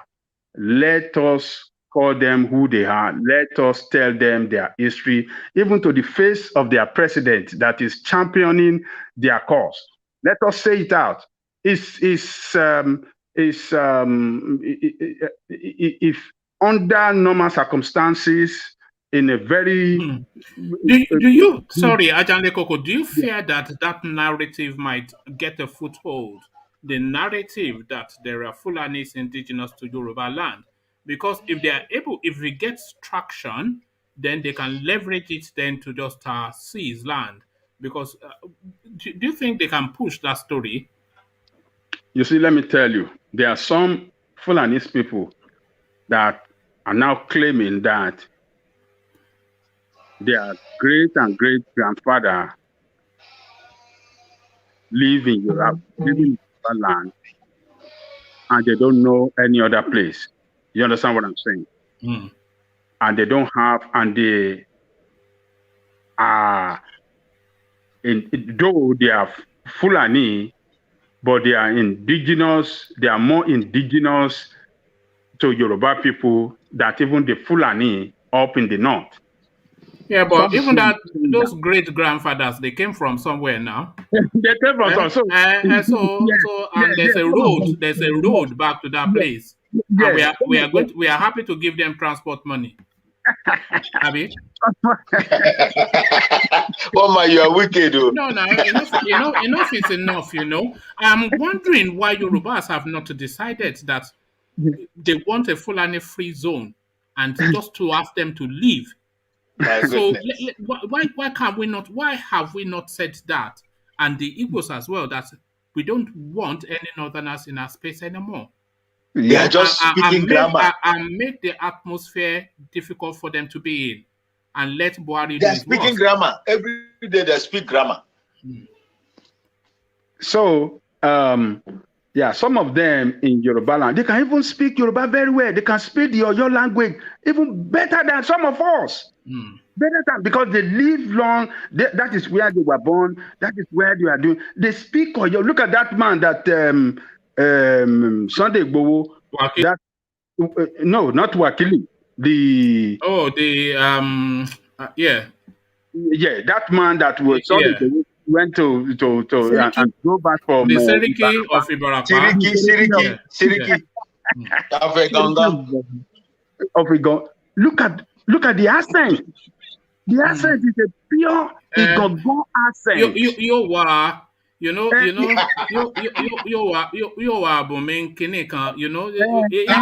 is even sharper than my own. Yeah. So there are some of them like that they were born there, their father was born there, and they have been living among us, with us, and they are more indigenous with us than all those people. But the problem that we have with them now is that they are not standing up to fight against this criminal. They should be more, they should stand. We expected them to stand up and join hands with us to fight against this infidel that are coming to our space. But you see that they just keep quiet and they just do as if nothing is going on, and you don't see they're not taking no action. So we are very suspicious of them, and Afenifere, for coming out to say this, they have played a very smart game against people like that are saying, "Oh, we are more indigenous here than the northerner." So other part of Nigeria, like in Igbo land, if they have some people like that there, or they have in the South, people, the political leader or socio-cultural group leader, they need to speak out. Let us push the game against them. Let us make it hard for them so that they can start thinking of getting out from our place. When life is more miserable for them in our homeland, they will trace. Yes. So no landlord rent your property to a northerner. No landowner lease or sell your land to a northerner. So one man, let me say something. Then just go home, you know. Yeah, One yeah, man. yeah. Mr. Man. We need to make life miserable for this. Yeah, just go home. Let Yeah. me just say this quickly. Yeah, One man, remember some days ago we were talking about this people from Mali that were fishing. Yes, this is Sparks that was asking us to start running for the hills because fishermen are fishing. It's come back. I'm watching you. Don't run away, Sparks. I'm coming for you. I've not forgotten. And then we can be laughing about it, but it's fishermen are fishing. No. We have to balance some of these things. You know, if those fishermen were Beninese or Togolese, we wouldn't even see them. Because a Mali man is. Let me see what say this. Yeah. Now, you and I, we agree that there are so many Malians in Lagos driving Okada and maybe other parts of Southwest. Well, you guys told me that. I don't have the experience. Yeah, I have a chauffeur and a car in Lagos, so I don't bother with their bikes. So what I'm trying to say is this. Now, Adeleko could just give an example. Was it you?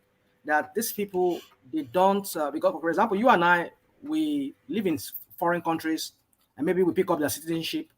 And then you'll be asked to swear an allegiance. For example, if Nigeria and America should go to war now, they will ask me, what am I going to support? Of course, I will support the country where I live. Now, these people, they live in Yorubaland, and they don't swear their allegiance to Yoruba people. If their people come, perpetrate this evil, they will kind of like cover them up, like what was doing. And so now I was trying to make you understand that the other day that if it should become a problem, those guys driving Okada, those Hausa guys, let me not say Hausa guys, those Fulani guys driving Okada in Lagos, if it becomes problem, I tell you, they will join them. They will join them. Oh yes. So that's what I'm trying to make. That's it.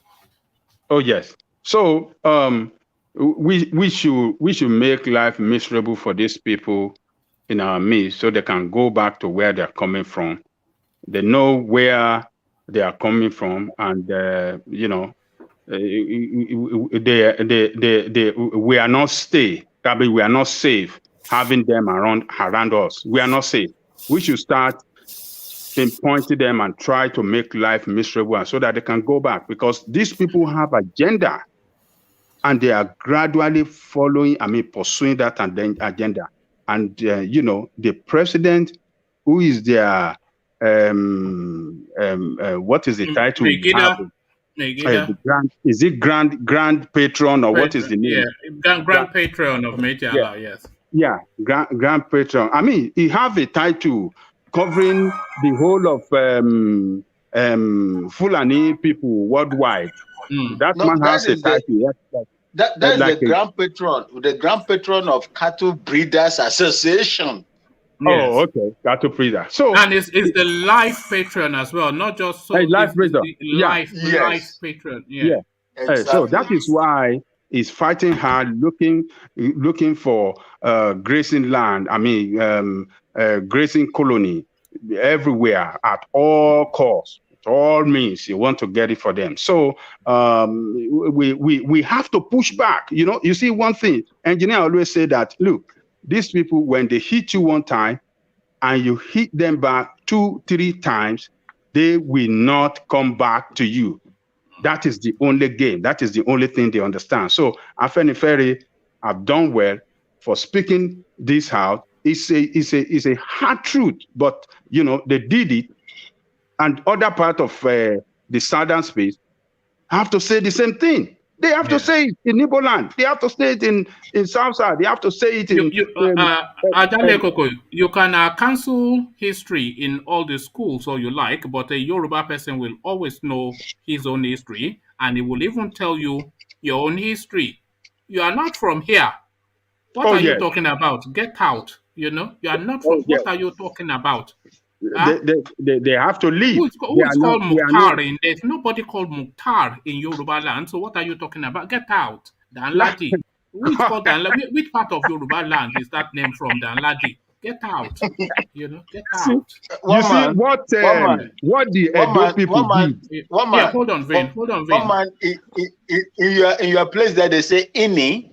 Yes, it's just ridiculous. So, what the Edo people did to stop the coronation of Maya of Shua, or what did they call it? Yes, the Sultan of the The Shua Sultan. Every part of this country that is not in the north, all of us in the south have to, do the same thing too. The moment we want to see them, they want to, do any coronation of installing somebody else, we have to stop it. When you don't allow them because when you allow them to have their kinship or their marriage or their, what do you want to call it, their Maya in your midst, then they will start the expansion. The moment they coronate that the moment they coronate, the expansion that is the end of the Oba. So these people, we have to stand up against them. We have to stand, and we need to let them know that we are not taking it easy with them anymore. Because look, these people have destroyed the entire north, and they will consume the entire north. The rate at which the banditry, I was going to say, do you remember a couple of weeks ago when there was this clash in Saki Market in Ibadan, where the market was, I think we covered it, where there was flaring up amongst the northerners and the southerners, because some northerner had brought some pepper or something, and they were dropping it in front of some woman's shop, which was constituted, and she told them to clean up, and then they stabbed somebody. In that market, there's a traditional fight in that market. The head of that market is a Fulani man, and the Yorubas are subordinate to him in that market. A market in Ibadan, the head of the market is a Fulani man. So if we're talking about the coronation of a Shua Arab Sultan in Edo land, then they should look at that example to see where that will end up. That guy will encroach into the Oba's palace, force the Oba out, turn his palace into a mosque, and declare Edo a caliphate. That's right. That is what they were trying to pursue. But the people of Edo, they got that memo, and they kicked against it. They have moved, and the government of Edo stood up and stopped that nonsense they were trying to do. So we cannot tolerate this mess anymore. Our people back home, they need to understand this fact, and then act as fast as possible to stop them in any move they are making, so that they will not take this land. Because this criminal president, is trying to do everything so that these people they can take our land. That is what the end goal. I mean, that's what Buhari is pursuing, and is pursuing it hard. Okay, let's talk about land grabbing. Let me take you to the next talking point. But before I do that, let me acknowledge Alexander's super chat. And this is what Alexander says. He says, like I said a while ago, Buhari has done more for the Fulanis than anybody aside than Fodio. I am, besides myself, just thinking of the implications. So that implications, Ajale Koko, is referencing what you were saying earlier, that what Buhari has been doing has stoked up so much resentment against the Fulanis that long after he has left office, and even long after he has left the world, the resentment is now. I don't think I would see a Fulani person for as long as I live and not view him in the color that I've now come to see them. And I think anybody that then doesn't think like that is a fool, because we all know how they operate now. So he has done more harm to his people than ever before, unless, of course, they are able to push his agenda to a successful conclusion, which almost certainly they cannot. So he has done more harm to his people than good, is what I would submit. But thank you for the super chat, Ajale Koko. So, Alexander, rather, Ajale Koko, let me now take you out of Nigeria to Guinea-Bissau, where there's been a military coup. Dumbaya is the name that we're conjuring with now.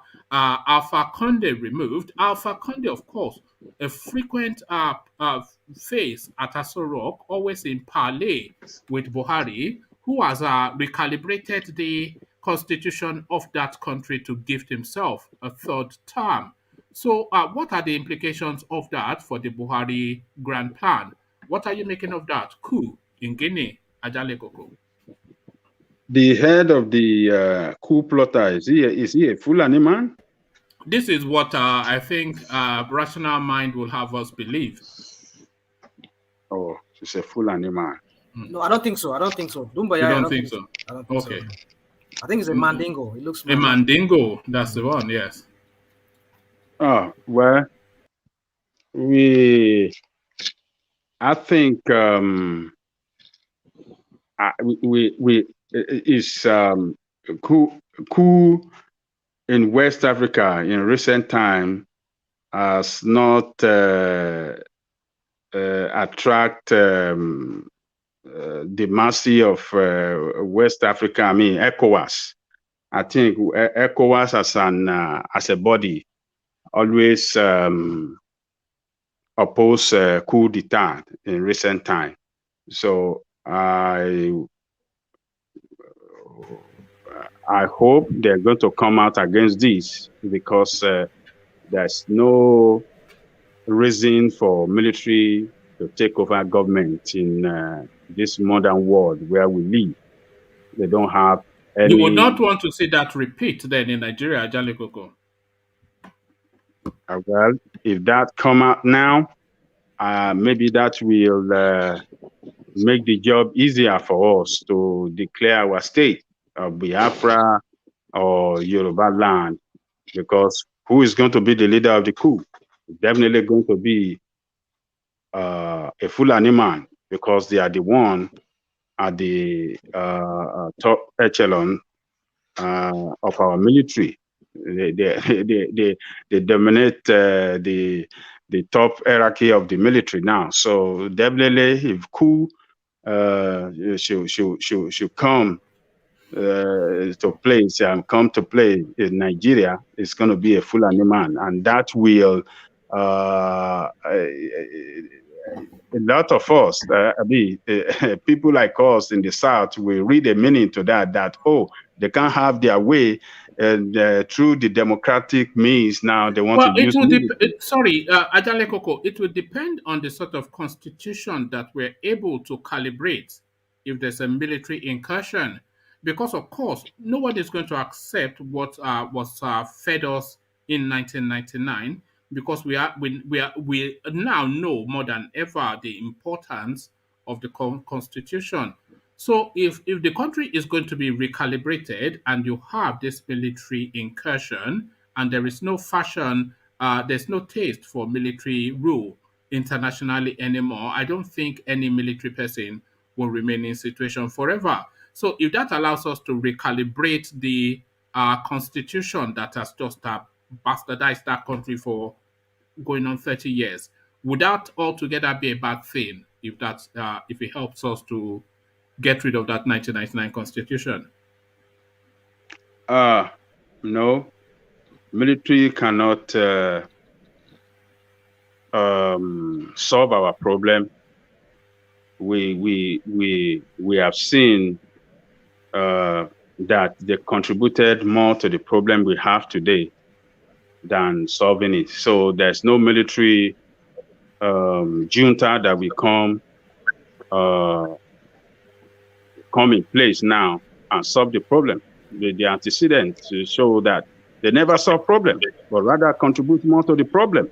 You see, when Gowon, when Izegu coup failed and Unosi came, he was the one that unitarialized Nigeria. He dissolved that federal system. He make it a unitary system. And Gowon came and he created 12 states for the federation. When Obasanjo came, Obasanjo increased it to 19 states. Then when Babangida came, he increased, he was breaking down this country, they're breaking it down more for political reason to favor the North, particularly Babangida and Abacha. They created more state to favor the North, to favor them politically and to favor them for financial benefit. Politically, so that they will have more representatives at the National Assembly. They will have more governors. They will have more federal cabinet. I mean, at the federal government, they will have more appointment at the federal cabinet. And, you know, they have more local government. They have more local government. Where is that noise coming from? No, I think that is Fabian. All right. So, yeah, go on. I think I got him. Yeah, go on. Okay. So they have more local government than us. They have more state than us. They have more representative at the National Assembly than us. They have more place at the federal cabinet than us. So that favors them politically. And economically, when it comes to economic benefit,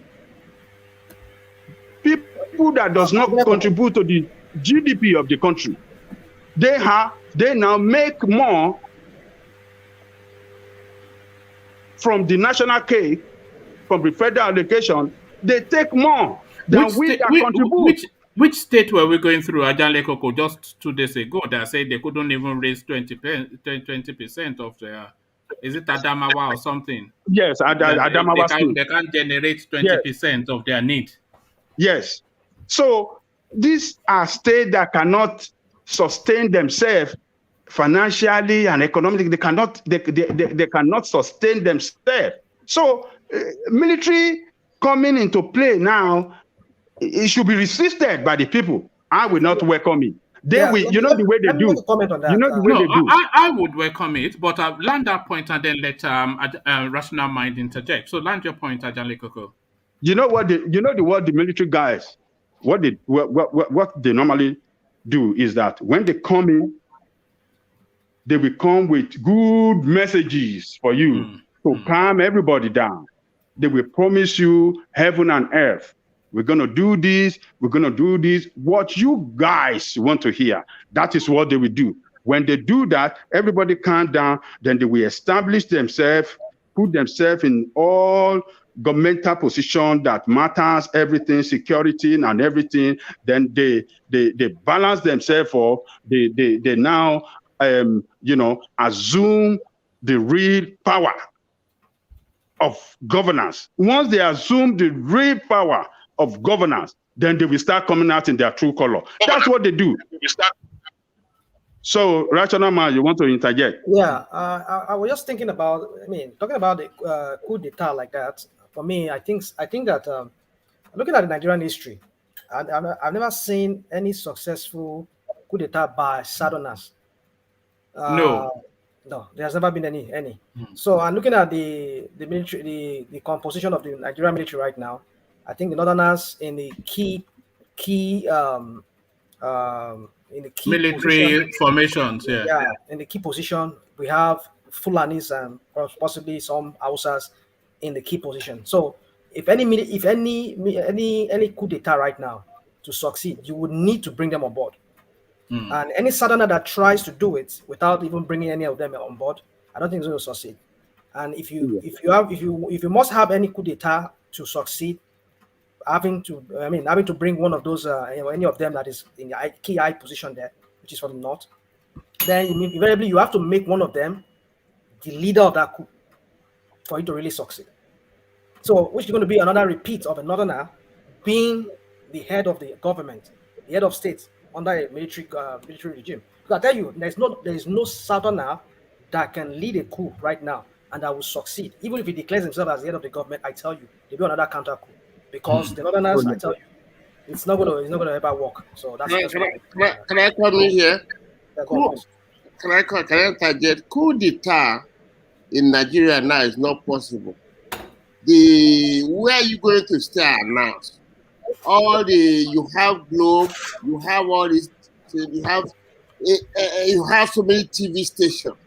Before, we have only NTA. You can just close down NTA and make your announcement. Where you have an FRC.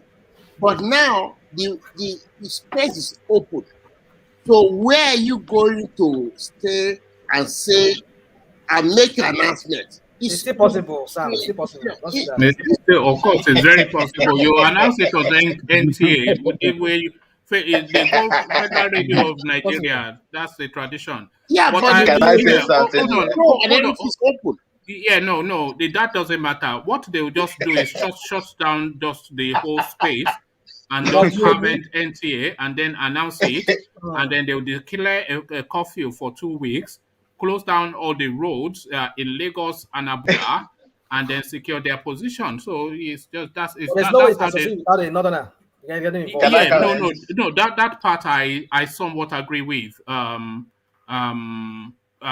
Rational mind, because they've institutionalized themselves within the structure. Can I chip in something? Yeah. Come in, Vin. Yeah. That is my field. You know why I'm laughing? Go on, we're listening. The only thing that will stop coup in Nigeria is international community. If they want to do it, they will do it. Of course. I'm telling you. They'll just surround Aso Rock. If they want to do it, you see what happened? You see what happened? They shut down communication in Zamfara State. The thing they hold, the National Broadcasting Corporation holds the key to all the things that runs in Nigeria. In terms of, the only thing they have to do is to shut down everything. They have done it before severally, and they can still do it. I told you people here before that the only thing that is holding Nigeria together is the military. There is that kind of synergy and the bond in the military. But once it starts, deteriorating, you see things will begin to happen in Nigeria. And this Guinea coup now, Guinea-Conakry coup, it's a stepping stone to what is going to happen in Nigeria. I'm not praying. I don't like military coup. Me, as a former soldier, I don't like military coup. But I can't think of a military administration that we have had in Nigeria that is worse than the situation we're going through now. I cannot think of one. Is it going to throw you 20 years backward? Well, you say that now, but we're already, according to the United States, 30 years backwards. Okay, that will be 50 years. It's going to be 60 years. It's going to be 60 years. Look, they are never meant for good to govern, and they can't do it. All they will do is to come and add more to the problem. Let me paint you this picture, Ajanle Koko. If we have a military incursion for, let's say, 24, 36 months, and in that 3-year period, they decided that it's a monocameral sort of system that we will have. So they condense all of that National Assembly and all of that nonsense into just one body. They will decide that the INEC must be independent of the presidency. So we have that. The IG must be independent of the presidency. So we have that. They will decide that the voting in the assemblies will be along geopolitical zones rather than along state things. So essentially, you have 6 geopolitical zones, 3 in the south, 3 in the north, and the weight of it is what propels the country.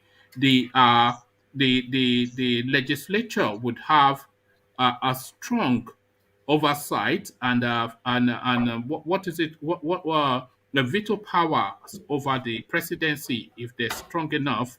A coalition within that space, and then they will divest power, create state police, take the constitution back to 1963, all within 3 years, and leave.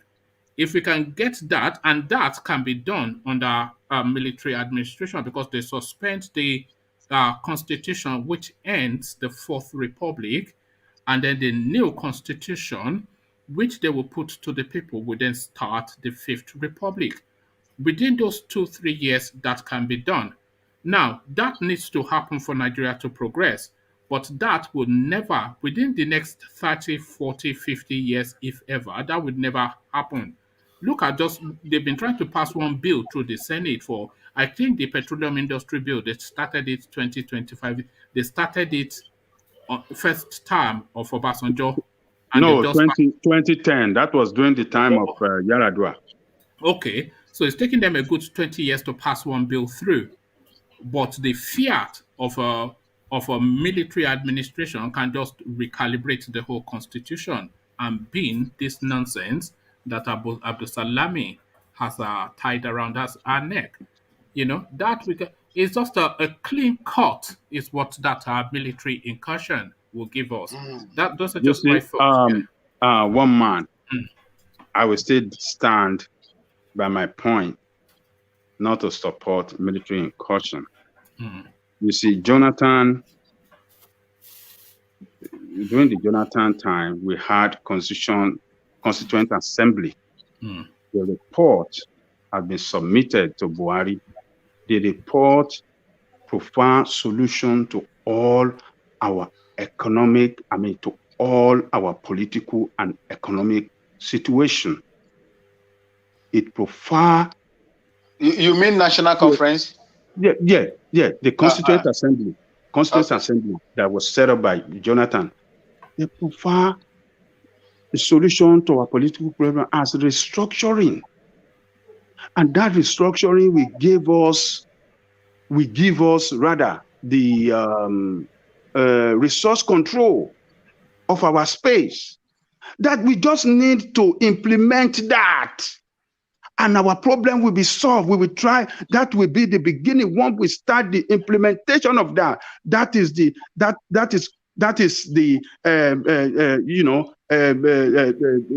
we are starting the implementation of solving our problem. If we don't go back to restructuring, we can't get our problem solved. It is not military that's going to solve the problem for us.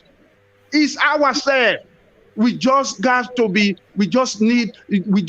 a president with that political will to push it, to push the implementation of that report, and everything will be done.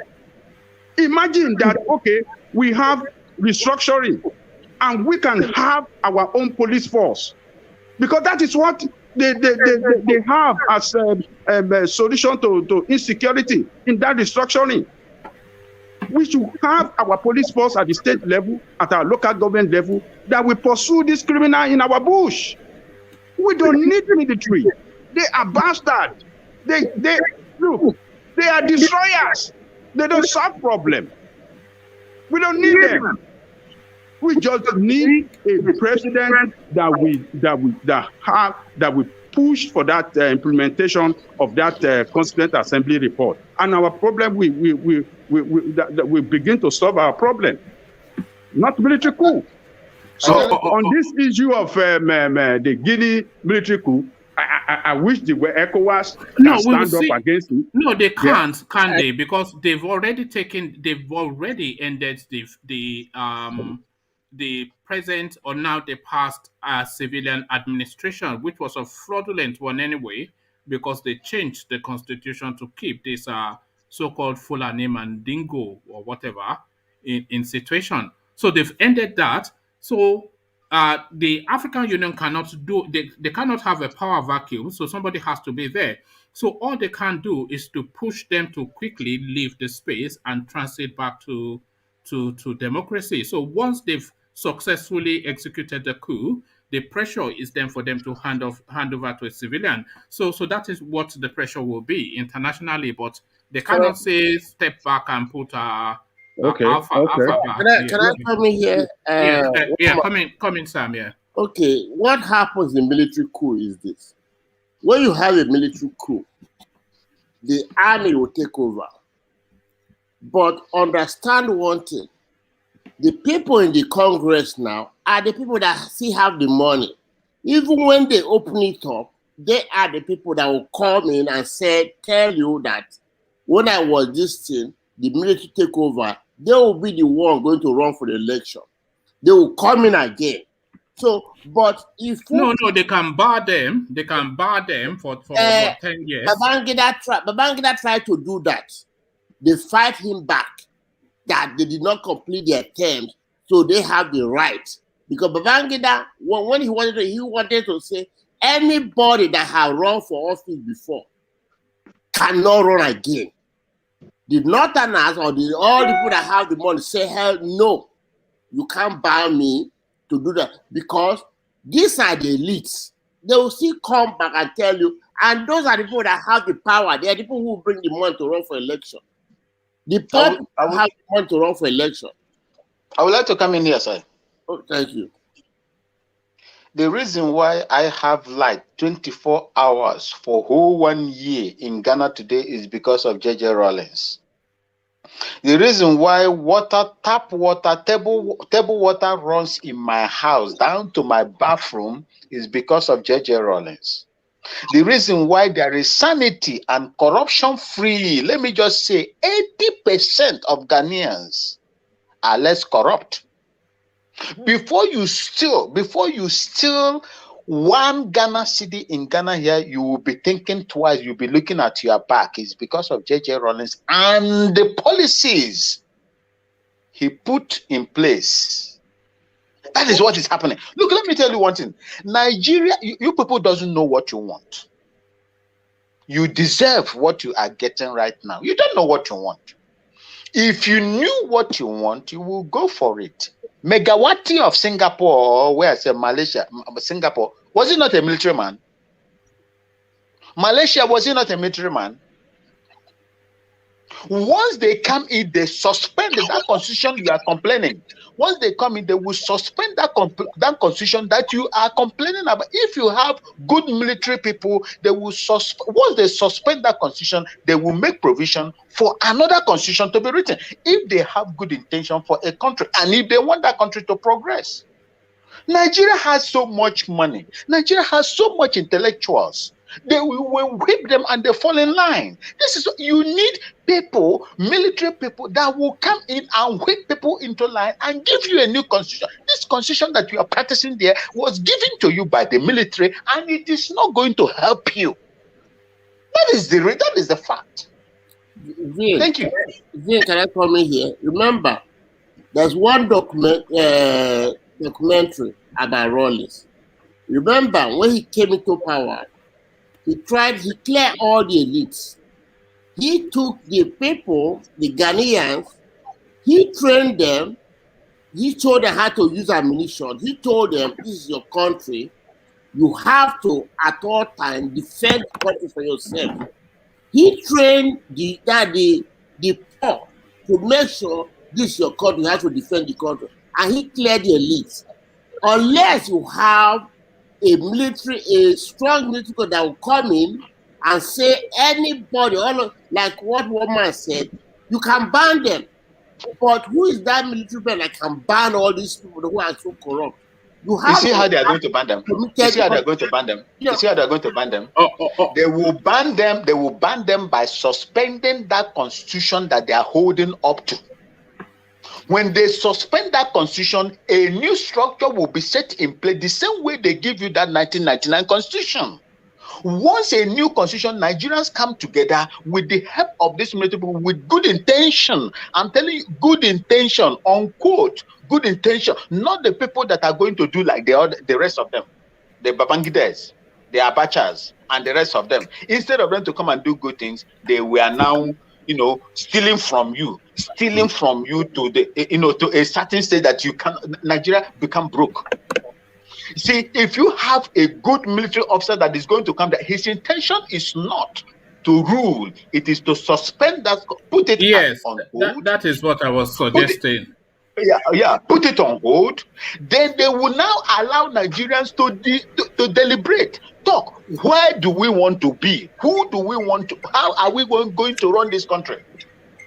Then a new constitution is drafted. That constitution will be in an instrument that is going to whip these people that you are talking about into line. If they refuse, the constitution will deal with them. That is the only thing. You know, But with so this you know, one, with this yeah, one, with this thank one you. that is happening now, with this Thank one you, that is Vin. happening now, there would be no progress for Nigeria. All If right, thank you, Vin. soldier come, soldier come, Yeah, soldier go, soldier come, then all barrack right. remain the same. All right, thank you, Vin.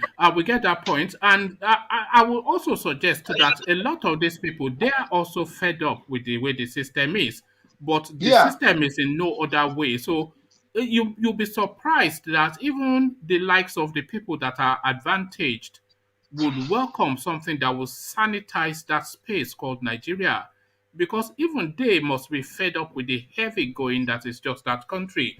But the heavy going that is just that country, Ajale Koko Buhari lists his achievement. Remember, we were just saying a couple of days ago that what has this guy done in terms of achievement? So he comes up with a list, and I cannot identify anything.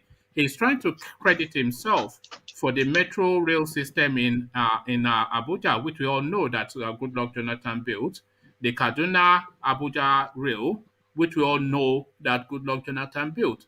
So outside of that, he credits himself with the Lagos Ibadan rail, which Goodluck Jonathan paid for, but he did not cancel.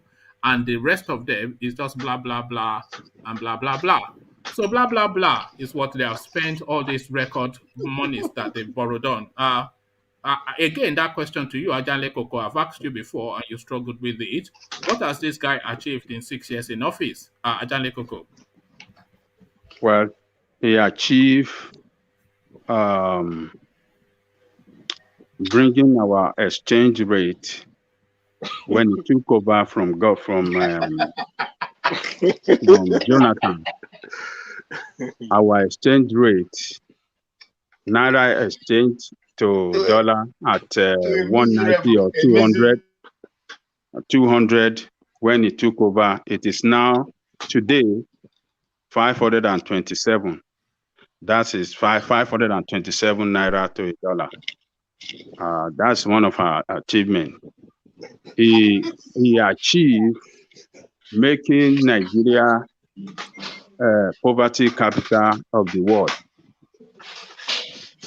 He achieved making Nigeria the country #1 nation with the most disappeared people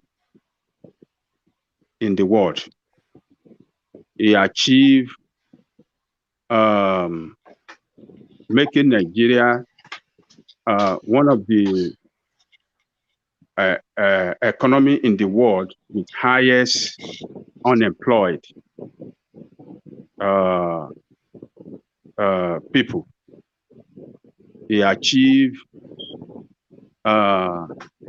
making Nigeria the third terrorized nation in the world after Afghanistan and Iraq.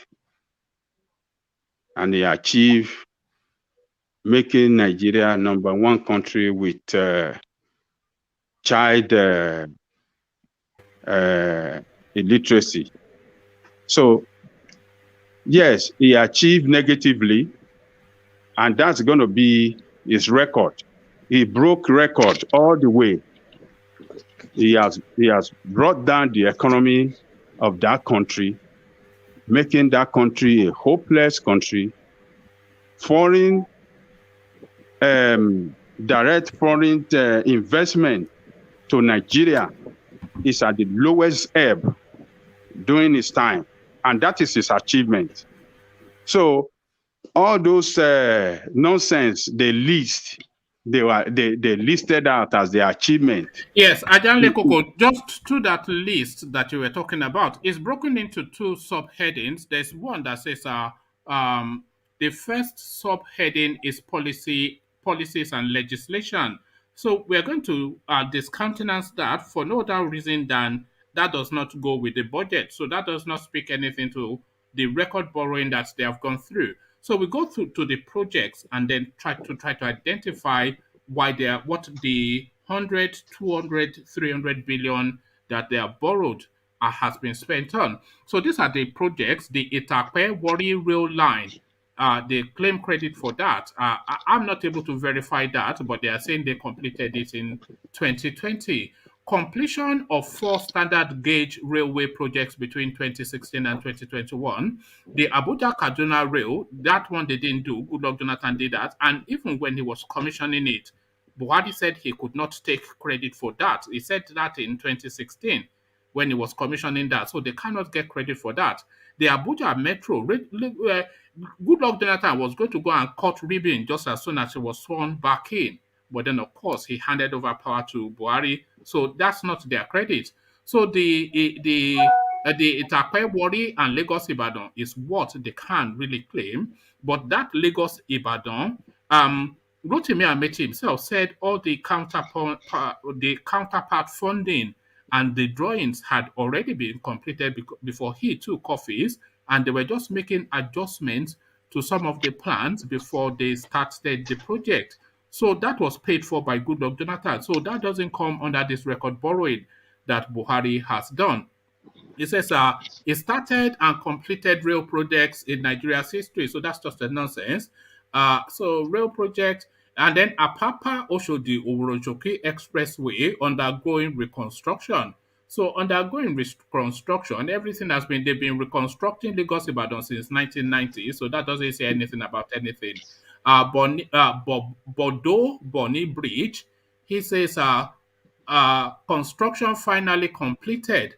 So of course, again, something that was already paid for before he came into office. Ogoni cleanup. Well, I've not heard from the River State from the River Rhines to say any. So I cannot see in all of the list that he has come up with completion of 3 inherited hydropower projects.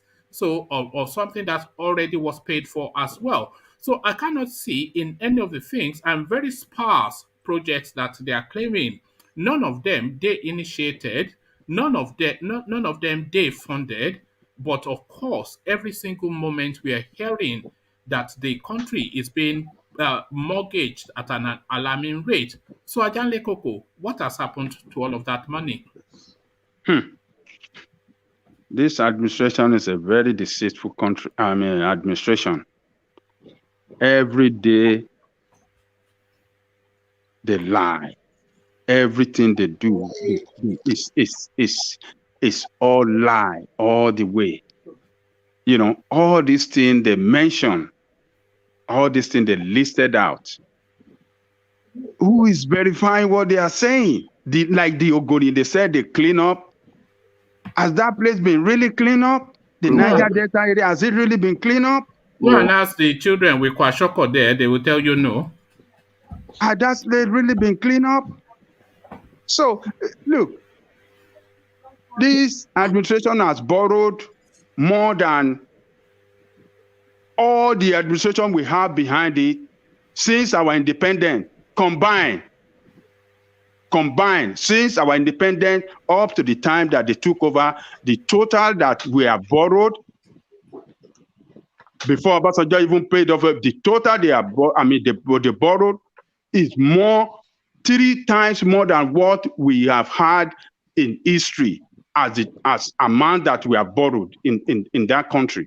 So, and we have seen nothing to show for it. Nothing to show for it. Have they improved the medical facility in the country?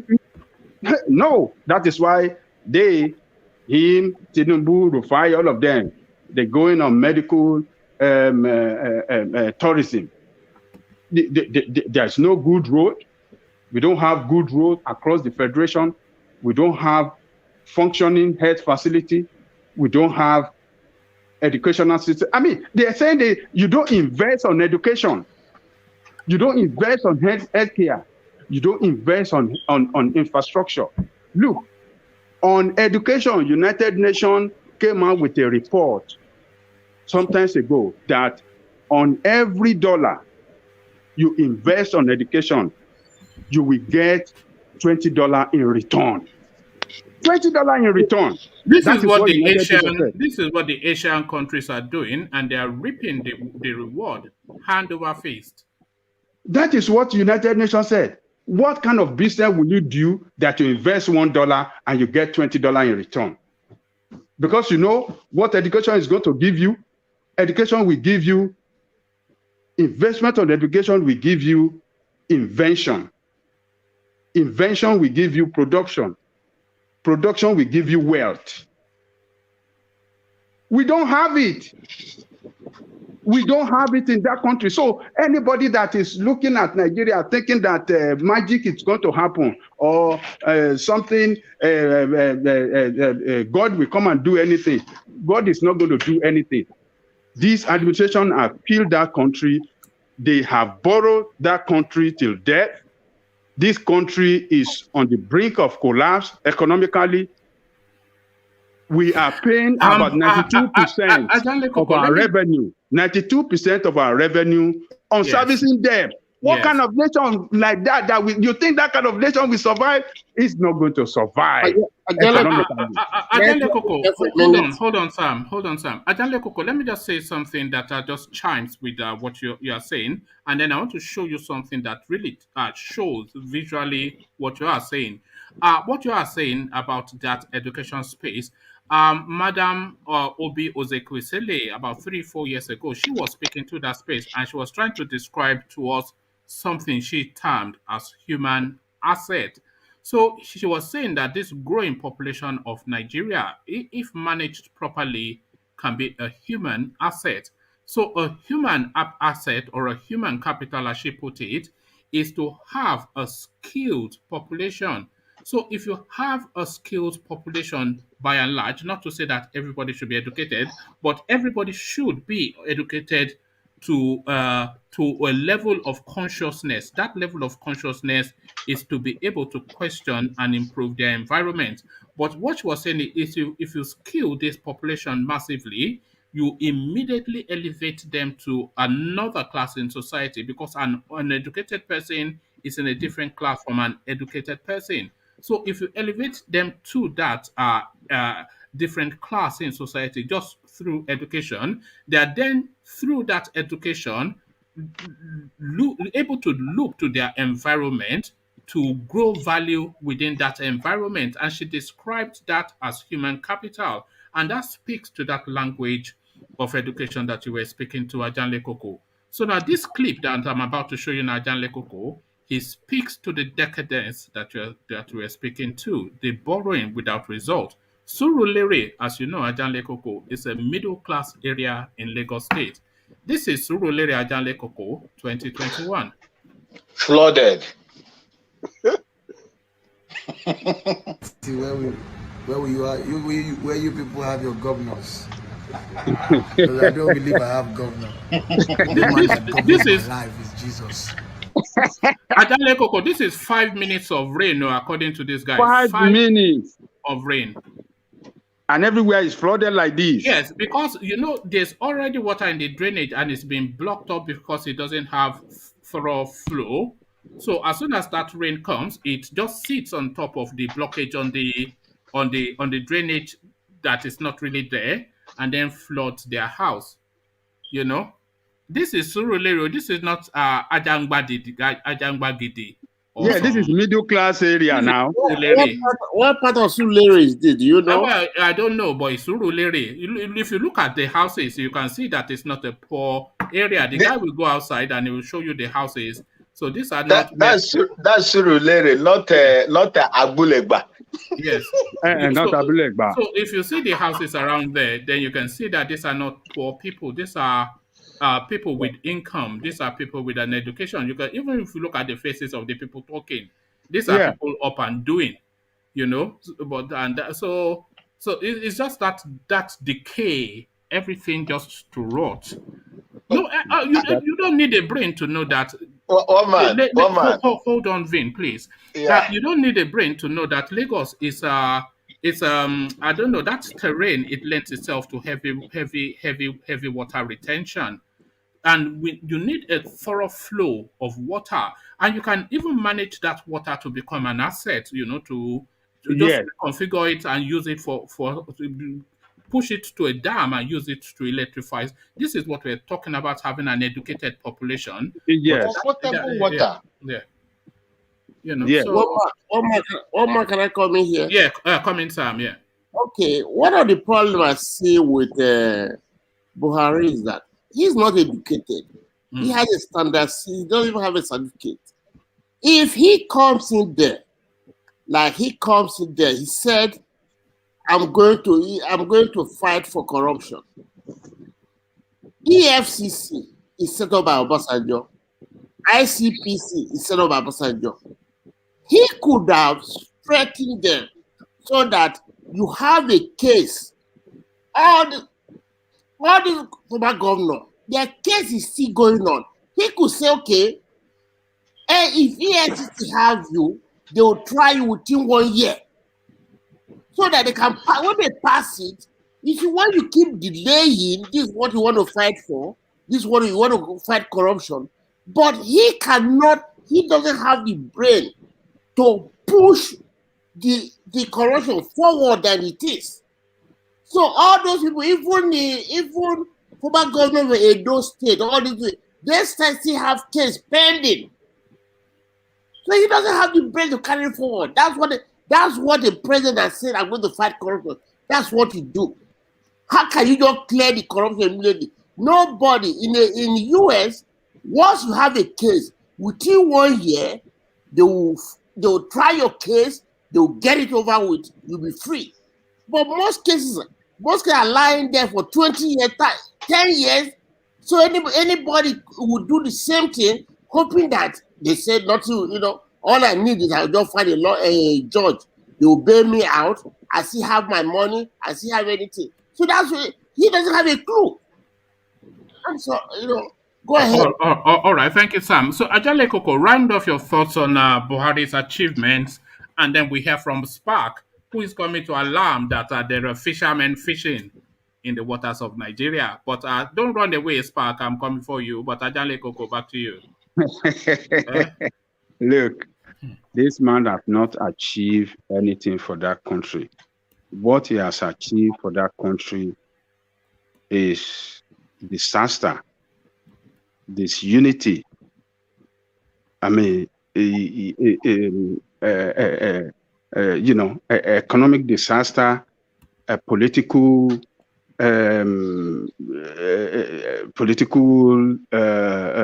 disaster. He has given us the worst of the worst that we ever expect that can happen to that country.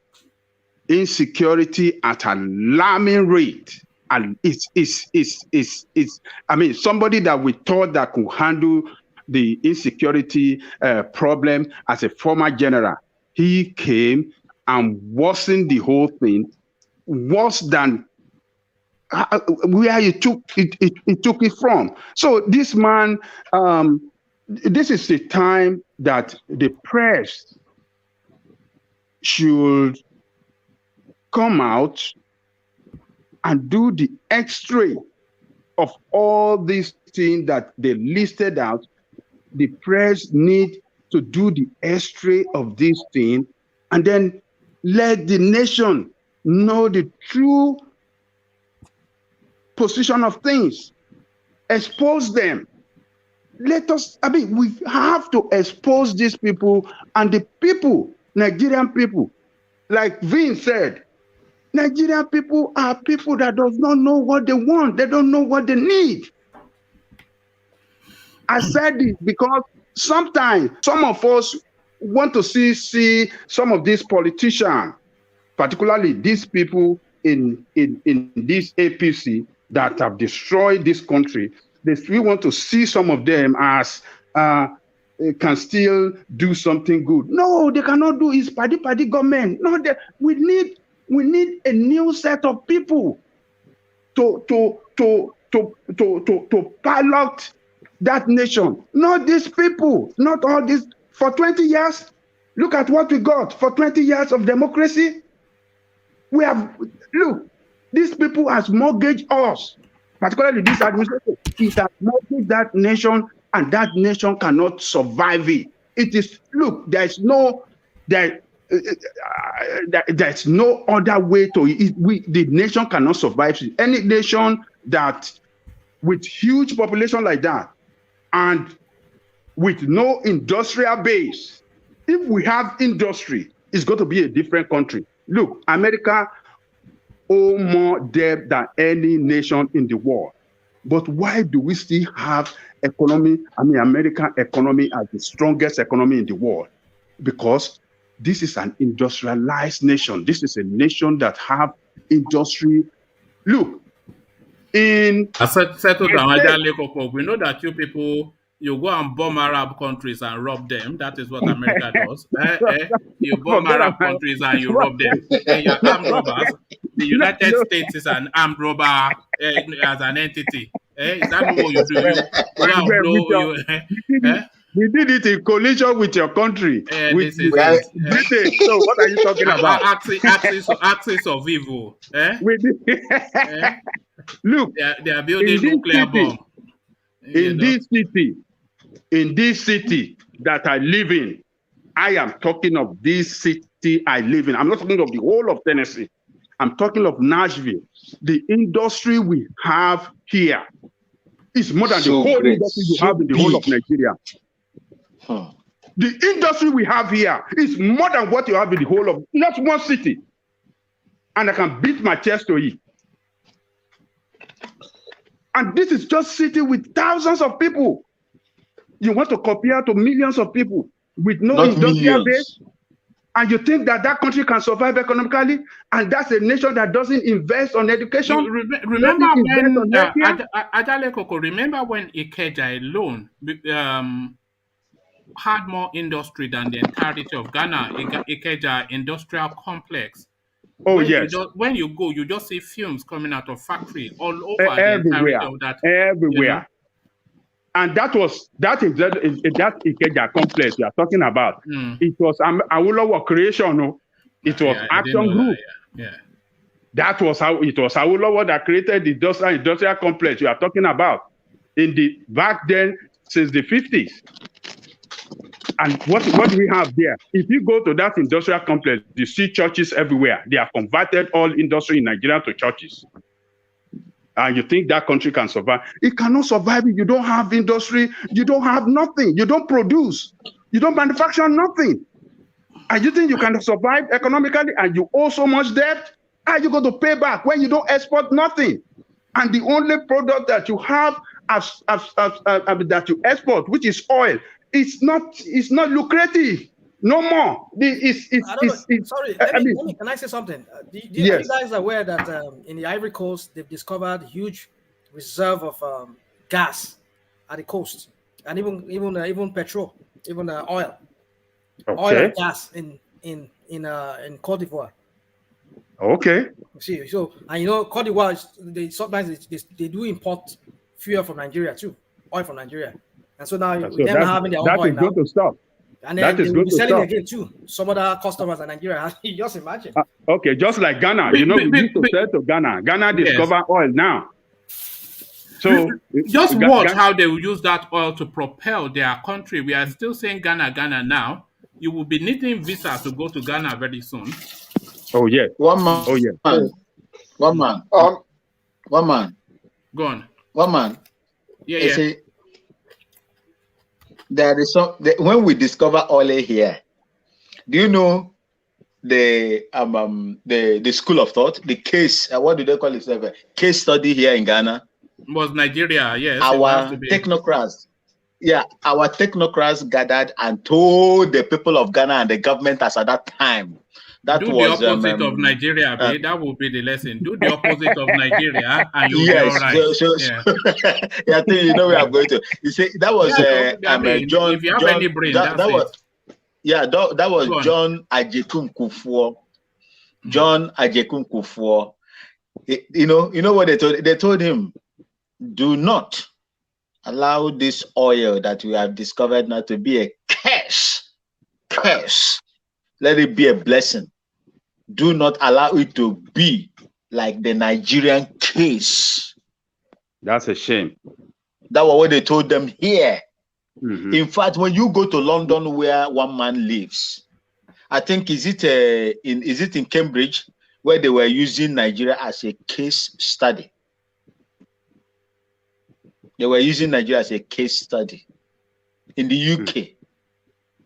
What a shame. Thank you, sir. Adale Koko, look at your screen. How do you pronounce this name that you're seeing on your screen? Eke, let me see. Eke Oleri.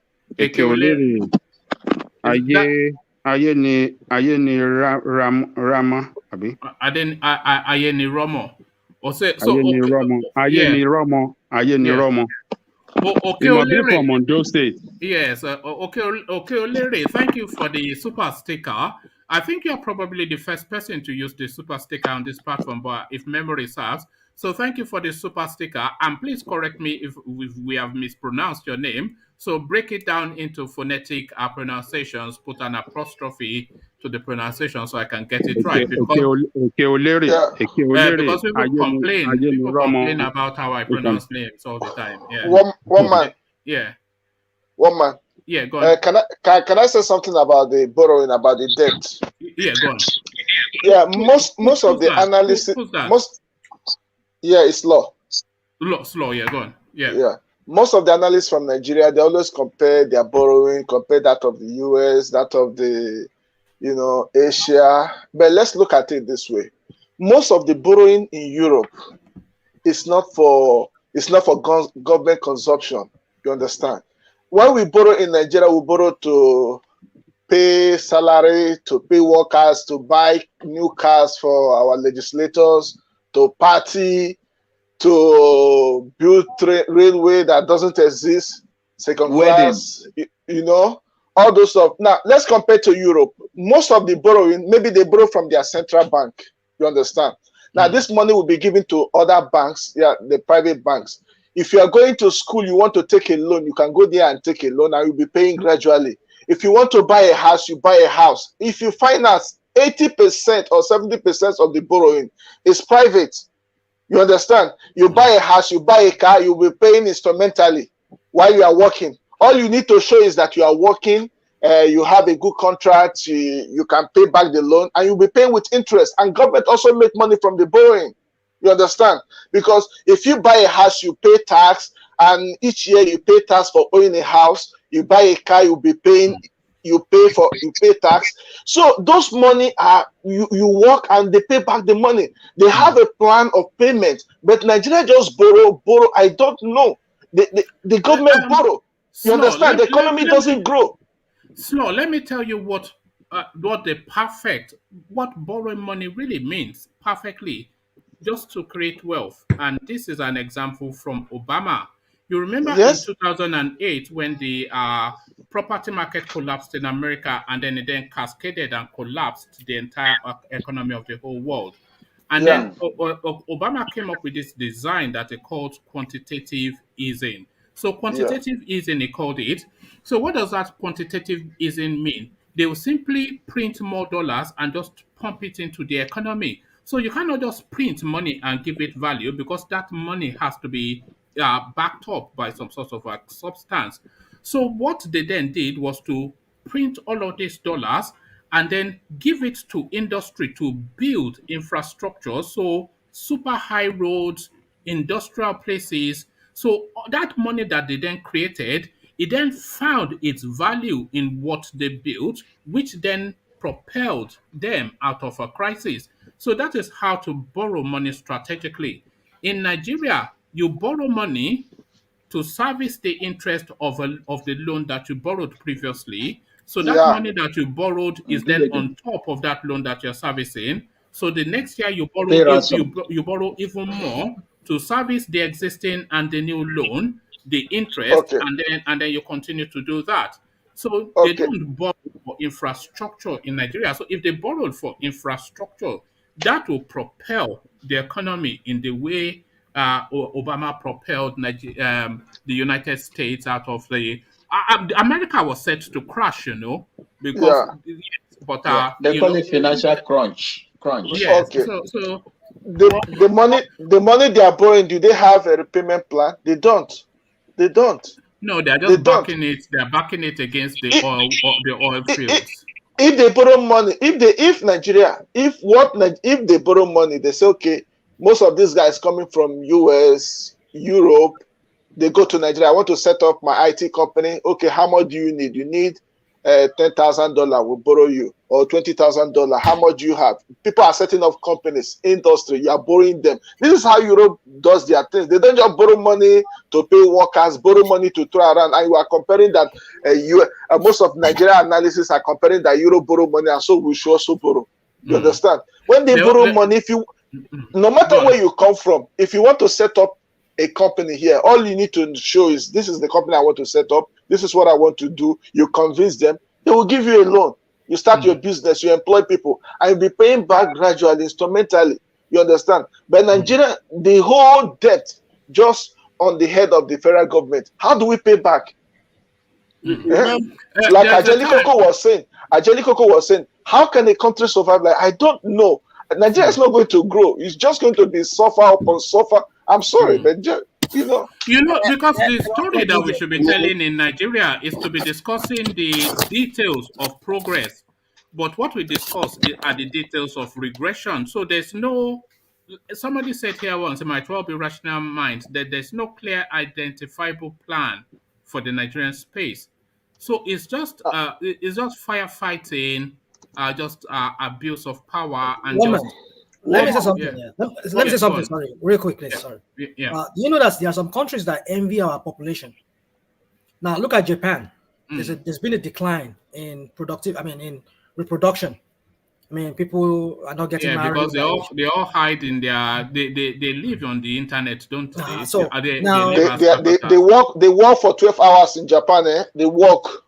Well, we're not talking about working. We're talking about the population is on the decline. Yeah, because they don't have time to have sex. No, it's not actually that. Sorry, rational mind. The problem they are contending with in Japan is that they are youths. They are not getting married. They don't even know how to form relationships. And a lot of them, if you go to Japan, they have all these big warehouses, malls, where they have all these cyber spaces where they put all these things on their head, and they exist in a cyber world, and they live there. They will go home, have a shower, and come back again, hours and hours and hours. The boys don't know how to talk to girls. They are not getting married. They are not living home, and the population is getting old.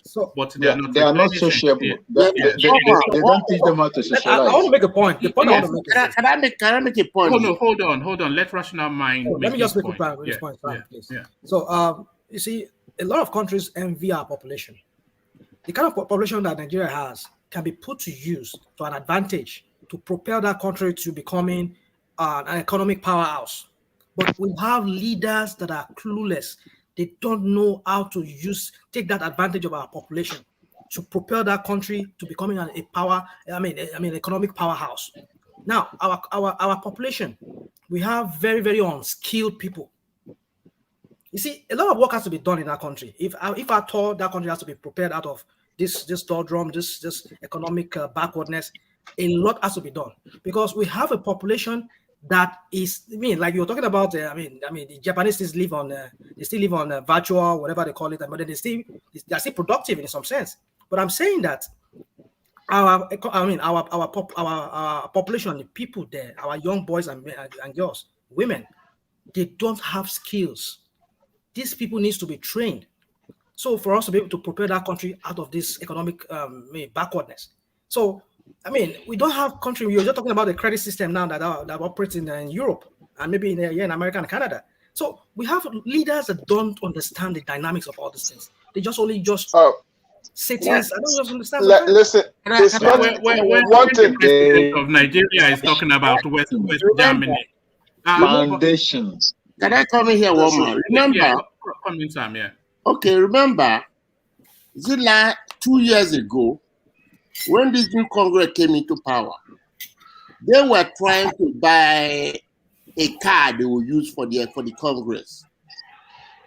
They have to buy either from Innocent Motors or to buy from Camry. They up to buy from Camry. When you take the resources, because if you buy from Innocent, he can go to the north and open another company there. But they don't see it that way. They look at it and what did they do? They buy all those millions of dollars from Japan, all the Congress people. Japan gave them either 100 million back or something like that. How can you run a system where you don't trust your own country? That's the problem. If I cannot buy anything from when my people make, how can you grow? That's it. You can't grow by job buying from outside. The only way you can grow is by using what your country developed.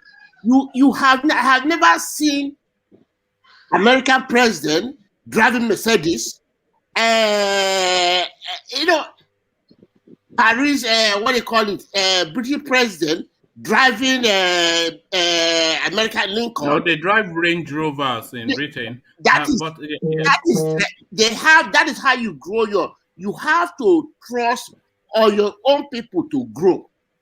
When you take that thing that your people make, people looking at it. That when we're talking about tourism, we talk medical tourism. If Buhari has fixed the medical center in Nigeria, choose himself there, other people looking up to him. But he cannot do that. You know what he could have done, Sam? Even get all the best doctors from abroad to come to Nigeria, but then pretend like he's using Nigerian facilities, even though if he's using all the doctors. So that then sends the signal that he has confidence in the health system. Thank you. It then makes it difficult for Governor XYZ from ABC to say it's wrong. So, but thank you for that. Let's get back to Ajanle Koko so he can round off his thoughts on Buhari's achievements. But Ajanle Koko, Alexander, as ever, has been enjoying your input so far, and he says that much via Super Chat. So, Ajanle Koko, Alexander Super Chats to you, and he says, thank you always for your well-informed contribution. Always direct, always succinct, and always mature. Real, my brother. So, Ajanle Koko, Alexander, appreciating you via Super Chat. Ajanle Koko. So, now, round off your thoughts on the Buhari achievement or lack thereof. And then we go on to Spark, who is about to tell us that fishermen are fishing. Just leave this guy. Don't run away, Spark. If you run away, I will hunt you down. Just stay there. Oh, man. Oh, yeah. Thank you, brother Alessandra. You see, Buhari is a failure. He has destroyed that country. Imagine a president that came in for 6 months. He did not appoint ministers to run the government. So that should have been a sign for all of us then that this man is a failure. He didn't have no blueprint on what he want to do from day one. He could not appoint ministers for 6 months. And you know, when you don't have ministers, how you go to run the government? You cannot run. You cannot start the implementation of your solution to the problem on the ground. That is what it means. So he is a failure all through. Look at the way the National Assembly cried for several months, legislators to change all this what do you call all this military? Not fit for purpose military Jim Jams. Like Buratai and the rest of them. He couldn't change them. They are losing the war, and he still retained them there. So this man, he failed on many fronts, and he has brought us down to where we are. He has destroyed everything, every facet of what we know that hold that country together, and the image of the country has been destroyed. I mean, what is it? There's nowhere you want to go now because your name, we have been tagged as a potential terrorist. We are number 3 in the world. Nigeria is number 3 in the world as the most insecure country in the world. So as a Nigerian, wherever you go, they will search you. They want to check you very well before you let you into their country. So this is what this man has brought to us. So it's a complete failure. And now we like the press, Nigerian press, to come out and do the X-ray point by point of what this man claimed as his achievement and let the whole world know that he has failed and he has done more damages to us than anybody in the history of that country. So that's my take on him. All right. Thank you, Ajan Lekoko. Always a delight. Stay with us just for as long as you can. So let's go on to Spark now, who has been patiently waiting for his turn. So, Spark, good to have you. If you can pick it up from where Ajan Lekoko left it off, as Buhari, the presidency releases list of Buhari's achievements and projects since 2015, I have struggled to identify anything that justifies the record borrowing that he has done. But are you able to identify anything that this guy has done in 6 years now in office? Buhari and his achievements, Spark. Okay, thank you very much, one man. Yes, I tried to read through the statement that's highlighted the achievements of the present administration, where they talked about the PIB, talked about social investment, the railway TSA.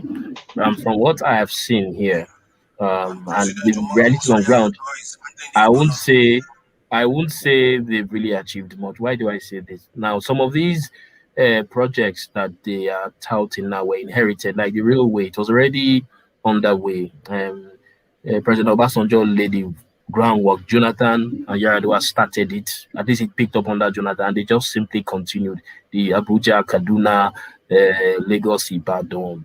So there's really nothing spectacular, you understand, in that case. Because even if you look at it now, the railway we've put up now, okay, we say it's standard gauge, but at the time the world is already moving to supersonic trains and electric trains, we are still bringing locomotives. I mean, for instance, you've heard several times these trains plying the Abuja Kaduna route breaking down several times, then also the speed reduced because of cattle that are crossing. So I don't see how that is an achievement because, for instance, even the Abuja monorail, it's not many people don't use it. From the airport, it takes you to central area, very expensive. Where it berths is completely out of nowhere. It's better you even take an airport taxi from the Abuja airport if you're using that train. So it's not popular, it's not well publicized. Before they started electric ticketing, e-ticketing, it took them almost 2 years. So there's really nothing to celebrate in that, I'm sorry to say. Then the declaration of NNPC profit after tax is this for me is laughable because NNPC has not remitted anything to the Federation account since April. Secondly, oil prices have not gone above 70. So where did they make the profit from? The refineries are moribund. The 4 refineries, Warri, Port Harcourt, and Kaduna, they produce zero refined oil. So where did they get that profit? So some people are even circulating that So they just padded cooked up figures. just because they are going private, they are privatizing and they're trying to now claim responsible, profitable company. So it doesn't make sense. Then the social investment program. Okay, yes, you say you fed millions of Nigerians. The question is to what extent the purchasing power of the naira is getting weaker and weaker. So even if you give somebody 5,000 naira now, it's not as much as having 200 or 300 naira. So that's I mean, they talked about restoration of federal budget to January-December cycle. These are routine. I don't know. I can't count. How This is does not an that achievement. how does that justify the record borrowing? Where is that Exactly. record borrowing? Where has it been spent? We Exactly. And know even where it has been spent. It has been spent largely in Niger Republic and in the north, but they are not able to point to that because it would then, of course, solidify what people have been alarming that this is yes, a Fulani government that we have in the Nigerian space. precisely the one man. This budget cycle you're talking about is on borrowing, is on deficit. So what has there's nothing to cheer about. You borrow from even what they call it pension funds to pay salaries. So meaning if those are about to retire, there will be nothing left for them. So it's ridiculous. You talked about the dam project across Nigeria. Really, I mean, it's TSA. No, come on, really. They are just You trying know, to punish. Sparks, there was a Yes, borrowing that they spoke about some time ago that really alarmed me. They said they want to borrow money from dormant account that has been dormant for a while, and yes. stocks that are people and that are inactive and have been dormant as well. So your stock, let's say somebody passes away and they bought stocks and shares and they have money in their account. If that remains dormant for, let's say, a period of 5 years, the government are saying they want to legislate to borrow that. And borrow, of course, means steal. So they That want is to now be going absolutely into your bank account to steal why. money. Then To steal where money. does the customer have a privacy of confidentiality of transactions? It's not done anywhere in the world. Honestly, I feel so sad because economically, there's absolutely nothing that, like you said, even if you wanted to borrow money, this is my personal opinion. I discussed this with some of my friends. Okay, Ibadan, Lagos Express and a railway, yes. Now, if we're going to prioritize rails, Abuja to Kaduna is okay, and to Kano. But the coastal rail, that is where Nigeria's economy is. From Lagos to Calabar, if they had borrowed money to focus on that first, rather than going to Niger, That certainly makes more sense than Kano to Please. Maradi. There's Yes. no economy there. Even leaving aside that Maradi is in a different country, there's no economy there that justifies a 2 viable. billion. For the Nigerians, they do their trade to the coast through Benin, and it's closer for them, from what I understand. Secondly, if they had borrowed money to build that coastal rail, by now, if half of it was already functional, within 3 years, they will recoup the money and they will turn in profit. But you see that one to Niger, it will be running on deficit and it will be subsidized. You know what will happen to that Fulani railway that Buhari is building? It's going to turn into a white elephant project. If he doesn't complete it during his tenure, the next government will not complete it because it's not economically viable.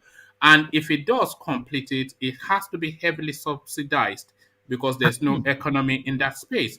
So as soon as he leaves office, the next government will just not subsidize it, sell it off. No private entrepreneur will be able to make a profit from it. And then it will just become somewhere where rodents and snakes will take over the station because it will just be abandoned. So it's going to be a white elephant project. Look, Very for quickly. me, I said this. The whole idea where they're building that road is for the Fulanis to just have access to Nigeria without them going through for them to have access to Nigeria. That is when Obasanjo this was saying. Yeah, but hold on. It's completely pointless because I'm not even sure that the Fulanis are given to rail service. These are people that prefers to go travel via the jungles and the forest. You can't put savages on trains. Yeah, but what his idea is that Fulanis, even in 1915, one of the governors said it, that the Fulanis are part of Nigeria. So they have to have complete access to the interland of Nigeria. That is why even any certain government, any certain person will try to tell them that if you don't have a land on where you are dominant, I'm sorry, we are naming we have Fulanis in Nigeria. We don't have Fulanis in Nigeria. No. What you are referring to Governor Bala. You are referring to Governor Bala, what he said about the Fulanis and Nigeria. You are talking about the Fulani from Tajelon, from Mali, from all these people. He's trying to make sure they come into Nigeria. When they come into Nigeria, they give them citizenship. His whole idea of Buhari coming to the government is to make sure the Fulani settle in Nigeria. He even said that the Fulani man in Bayelsa is a Bayelsa man. Correct. That they have to understand that they want them to settle in. And when you say Buhari doesn't have an agenda, that is his own agenda. APC have a platform, have an agenda. Buhari never ever look at APC agenda. All he's looking at is APC agenda. He push it to the backward one. All he's looking at is Fulani agenda. So that you understand me. Any government, any president that comes to the court will have this is what I want to do. And that is for the past 6 years, That's what he has been trying to do. And we have to, and the governors of the South now understand, okay, that is why they are blocking him now. Before they are letting him, okay, no problem, you understand me? In the Senate, we don't have anything to block him.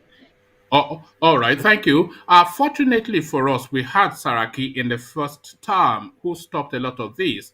So now he has 4 years left to push through his 8 years agenda, and it looks as though some of the state governors are waking up. So just managing to frustrate him just up to 2023 is now the task. But thank you for that. Let me get back to Spark and have him round off his thoughts on Buhari's achievements. Back to you, Spark. Thank you so much. Thank you so much. So that real thing, I had even said it before that if they had said, okay, from Kano to Abuja to Lagos, now that makes sense. Kano is a commercial center, so that would have been more sensible. Benin, Niger, no. And you see, to build on to what the last speaker said, you see what Buhari is doing is 3 things. The Fulanis want to take over Nigeria through aims. 1, security, 2, politics, and economy. Now, the economy, what they are doing is there is an attempted wealth transfer going on in Nigeria. And what they're trying to do is they are blocking every access to where the South, the more economically viable South, is buoyant. The borders, the marine, and NNPC. Now, you will notice that now that they're going to privatize NNPC, Nigerians should watch out who are the shareholders going to be. And I can tell you that the shareholders are going to be, you know who. So it's a total state capture that they are carrying out, economic state capture that they are carrying out in Nigeria, both from the seaport, NPA, NIMASA, NNPC, then security. It's a whole package. Then to round off on the achievement, the PIB, it's very laughable for 2 reasons. The PIB is coming 25 years late. There's really nothing to celebrate. Why do I say this? The world is transiting from fossil fuels to renewables. And so the PIB should have been done even at the time of Abacha. That was the time to have actually done it. Or even Obasanjo latest. And Yaradua, that was the latest time. But now it's too late. You've passed it into law. But as I'm talking to you right now, the United Nations and other energy bodies have pushed for an enforcement or a commencement of moratorium on any oil exploration or investment in most where oil has been prospected, except those that have been ongoing. And so what does it mean? Yes, they will pay the host communities the paltry 3%, which will really not be much since the oil majors in Nigeria are divesting from our economy. Then the 30% frontier basin is dead in the water. Why do I say this? Nobody, no oil investor right now, based on a moratorium, will want to really go into uncharted territories, especially an area that is in pieces security-wise. So that 30, I don't know why they said it's from NNPC coffers. It's just going to be almost a repetition of what NNPC was doing, subsidized, and it will lead to nowhere. So for me, the PIB came too late. Yes, you can comment it was an administrative exercise. The politics aside over the percentage, it's not going to change because the world has already left fossil fuel, so it's too late. So for me, we just have to endure till the end of the 2-year term. But these things they are banding up and down. Yes, some infrastructure here and there. The one thing we must try and fight the hardest against is the creation of these Fulani colonies in the south, because this is going to now be his gift to his people, essentially gifting them land in southern space. And I suspect that it might well be targeting essentially my own home state, which is Oyo State. So this is the one space that we have to fight the hardest to guard against. This attempt to build Fulani colonies under the guise of grazing route, you know. I must also say something now. Which will change the demography permanently and forever. Exactly. Yeah. You know, that's why I was making reference to those fishermen that you were saying. Oh, yes. Yeah, we are. I think you will get there. Yeah, that's what they're trying to do. Fishermen are fishing. That's what they're trying to do. Like in Edo State now, if you check Edo State, get the gun, so fishermen are fishing. The transport says, if you check Edo State now, the transportation sector now, like the Uber services, is 40% controlled by Fulanis now. You can verify this fact. If I right now They're they are driving buying, Uber. yes, they are really. They're driving Uber and they are fishing. No, And they what are is in riding Edo Okada. State? You see, in Edo State, there is no Okada, so people use Uber. So I can tell you that a large chunk of the drivers now are northernized, mainly Fulani, and that's the truth. Right, And right. yes, so they are really making effort. But you see, I thank God for one What thing. effort are they making? No, the demography you talked about, whether it's they are trying to enter the economic space of the South, and now eventually, they should be economically active if they are if they are domiciled within the space. yes, Should which they is not be okay. economically? If No, a it's good. Fulani man decides to live in Port Harcourt and is a fisherman, what should they do? But you see, like I said, there's nothing wrong. I hope Spark is not mistaken Fulani with Awusa. No. Adelekoko, no. Spark is an alarmist. Are you an alarmist? You're an alarmist. Fishermen are fishing. No. Let me tell you something. Let me tell you something that is going on. One man. See, there is PPMC in Benin, right? And virtually most of the staff there are Fulani. So what has happened now is that the contracts that are being given in PPMC are given to Fulani strictly. So they've moved to Edo State in large numbers, are buying land, and are also building up little business structures. Right now, as I'm talking to you, for the first time, we're going to have direct flights between Benin and Kano. So this also dovetails into that attempt to get that sultan, because they're trying to really make themselves at home to start what they started in Jos. But you see, unfortunately, Edo State, the monarchy is their lifeblood. So they made a very terrible mistake. Spark, substitute this narrative that you've just presented, substitute the Fulani man with a Yoruba man. If everything you are saying still obtains, but rather than the Fulani doing it, the Yoruba doing it, would that concern you? No, Yorubas have always been part of the Edo society. There are many. What if the Igbos are doing it? Would that concern you? No, if the Togolese are doing it? Would that concern you? Absolutely not, because they are not going to. So these people are, we have to be able. The point that when I'm saying all these things to you, the point that we have to be able to separate these concerns that we have with away from everyday activities. You see that fisherman thing that I was trying to just point and laugh at you with. The way I see it, you have a lot of these things. Even people complain about Japanese fishing trawlers incurring into other people's territory to troll up fish there. So the fishermen will go to where the fish are, be they Malians, be they Yorubas, be they Chinese. So if they are fishermen from Mali fishing in the waters in the southern part of Nigeria, then that is where the fish is, and that is the trade they know. And they don't even really see the borders, they're just going with the fish. So sometimes we just fishermen fishing. Come on now. Let me explain. You know why I raised that alarm? Normally, it wouldn't arouse any curiosity in this place like Bayelsa or Delta, because they are free and people come and go. But you see, remember there was an attempt to push that water bill.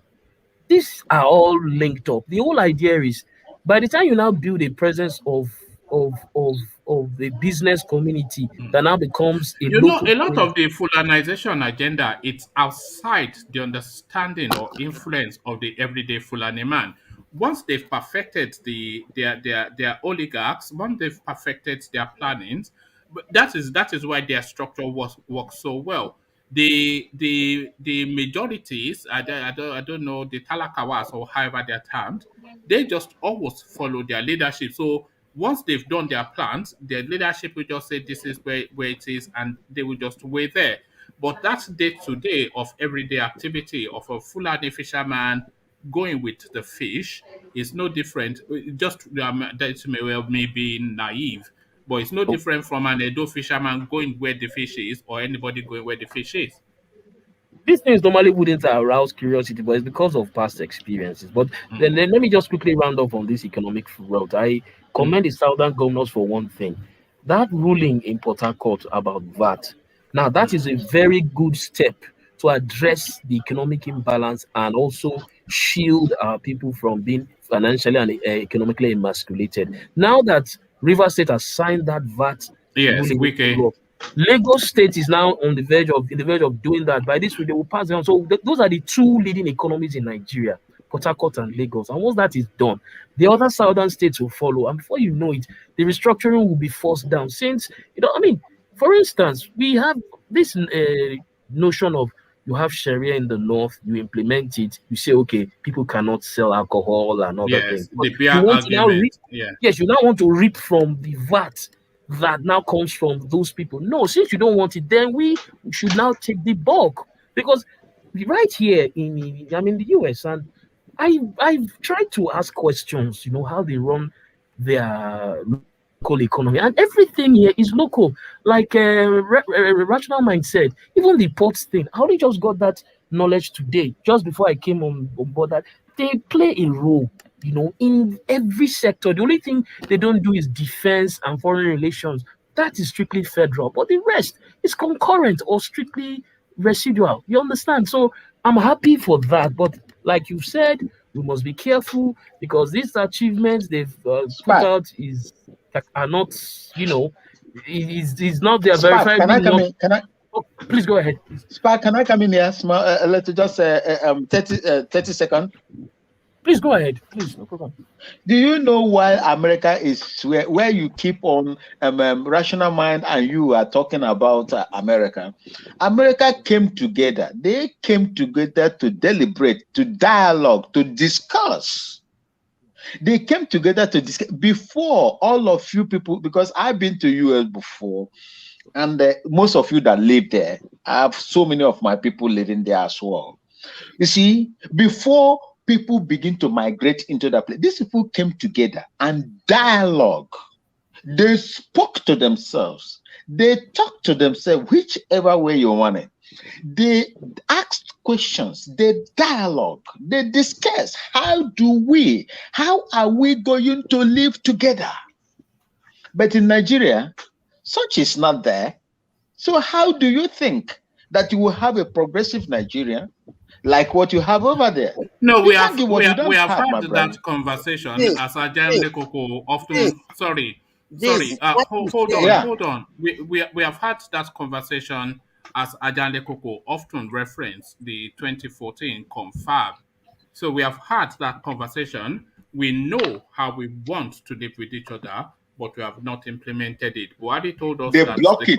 the confab goes into the archives. So we do know what we want, but how we get it is the next task. Sam, you were about to say.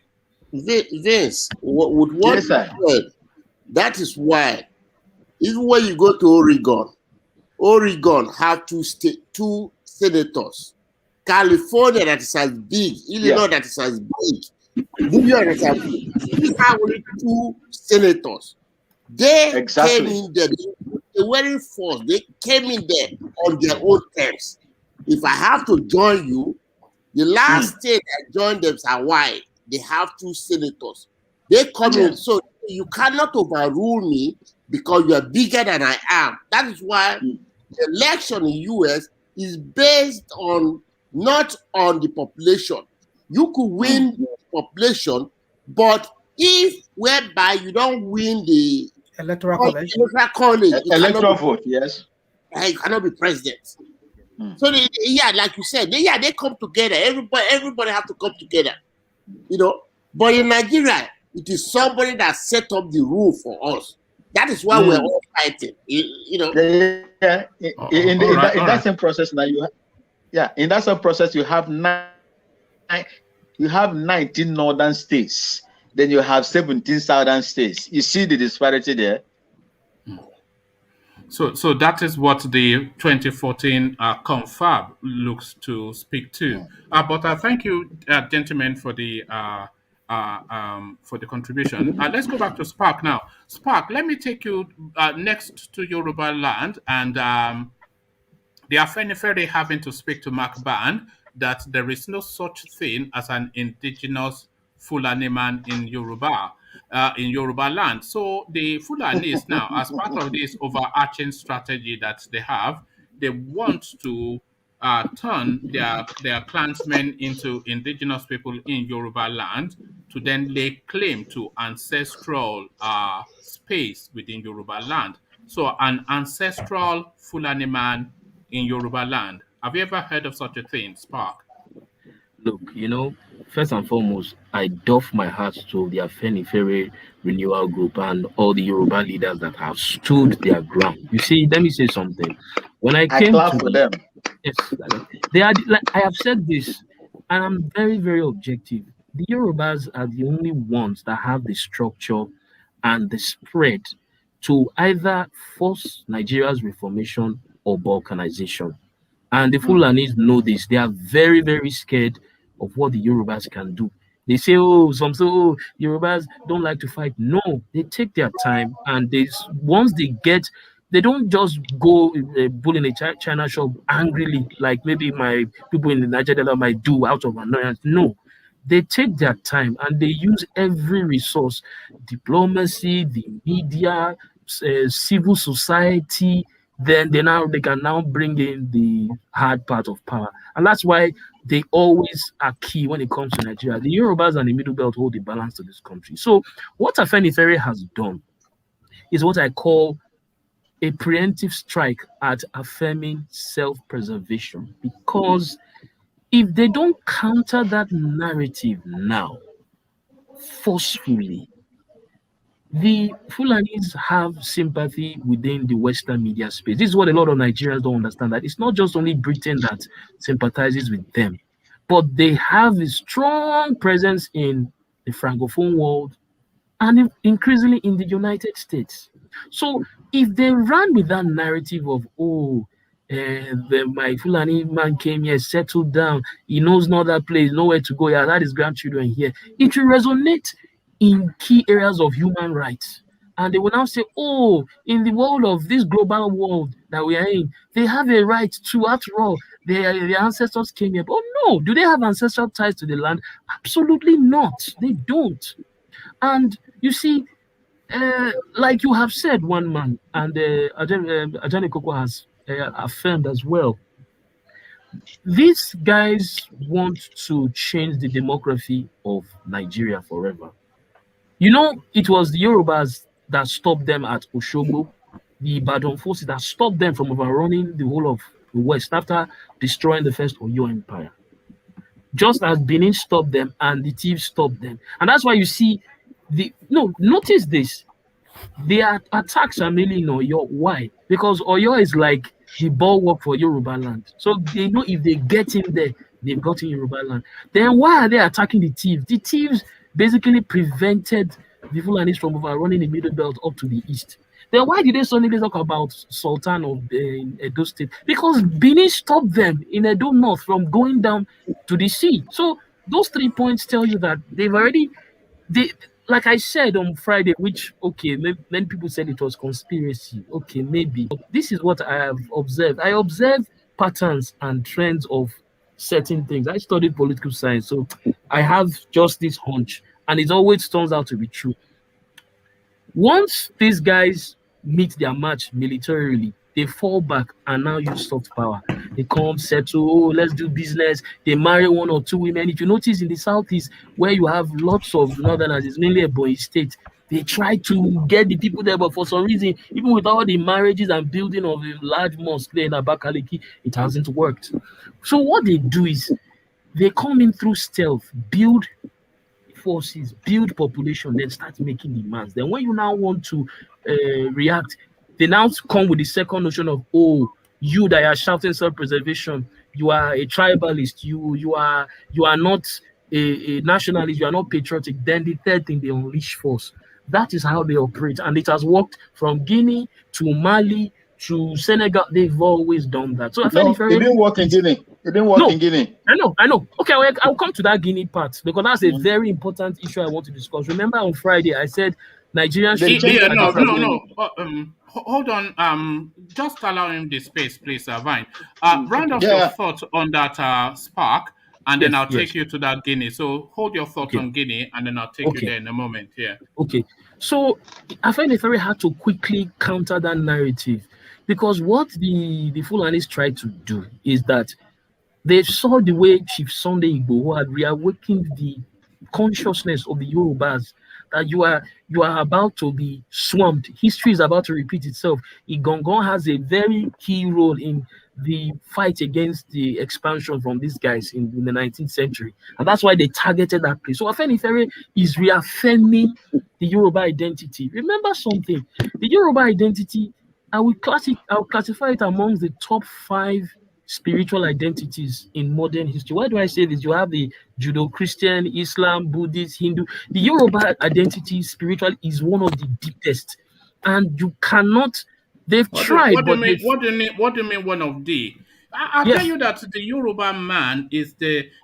Anyway, let me not get the too center of the world. No, jingoistic. you have the right to claim it. You have the right to claim it. You know me. I can Yes. tell you stories that you, but I've gone. Yeah. No, see, I'm speaking from personal experience and interaction and investigation. Trust me, if you really want to appreciate Yoruba spirituality, is in the New World, in the Caribbean and South America. It is part of their life. So you can't now bring this narrative of your father came, you want to hit at the heartland. It's not possible. All I'll just say is everybody has to You be know alive. what? Well, you know what the people conflate about the Yorubas is our ideological thrust. They conflate that to be some sort of like a weakness that can be penetrated. They say Yorubas are very accommodating, Yorubas are very slow to react, Yorubas are this and Yorubas are that. But the Yoruba person is a self-assured person because it's an ancient culture. It's an ancient culture rather. There are several ancient cultures in the world, so we cannot claim that just that space has been peculiar to us. The Easterners, they are ancient cultures too, but we are especially an ancient culture. And our culture has always been predicated upon the philosophy of Omoluabi. So Omoluabi essentially is a civilized human being. So the Yoruba will always want to be a civilized human being, a do the right thing sort of a person. So because that is our ideological thrust, people seek to take advantage of that to see it as a weakness. But then I will struggle to meet a mind that is sharper than a Yoruba mind because the Yoruba person is able to quickly calibrate what is coming in his direction and what is happening in his environment. But then how they react to it is to accommodate, to see the full fledging of that thing that is coming, and then to counter it just with the gravitas of their intellectual, of just their capacity as a people. So that is where people want to identify a weakness in Yorubas because we are Omoluabis. They think that is a weakness, but that is actually our strength. So that's when you are saying the ancientness and the deepness of the spirituality, I agree with that thrust of logic. Yes, Sorry, yes, you Spark. only Yeah. need to look at the way the Yoruba nation rose up for Sunday Igboho. As in, it cut across the Yes. different political divide. Everybody was on board from Oni, Alaafin, Obasanjo. I mean, different. And the So Oni doesn't even like Sunday Igboho, but I like first is a him. Yoruba. I may not like you, but you're a you are still my subject.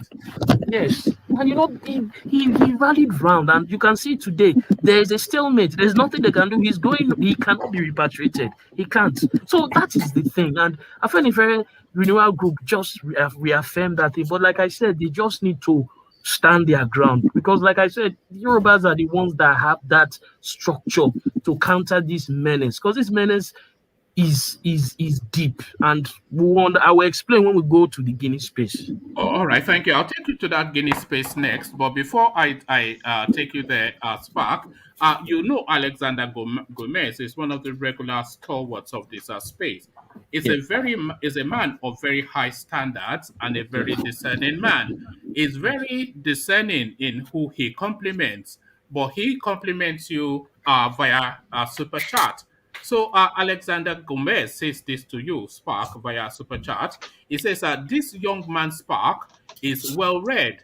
You speak with such confidence and extremely respective of people's opinion on the platform. Well done, Sparks. So you can feel complimented because Alexander he doesn't throw compliments around willy nilly. So he must have felt impressed before he super chatted at you. So well done from Alexander to you, Spark. As we go on then to Guinea. So the Janjaweeds are Janjaweeding themselves in Guinea, but how does this calibrate with Buhari's master plan? Your thoughts, Spark? Now, you see, within the West African balance, Guinea is considered the homeland of the Fulanis. That's what we've been told, Futa, Yes. Jalon, and all that. But if you take a deeper thrust into history, it's not. I would say Futa, Jalon, and Guinea is just the start-off point for the Fulanis to move into the other parts of West Africa and Central Africa. What happened is this.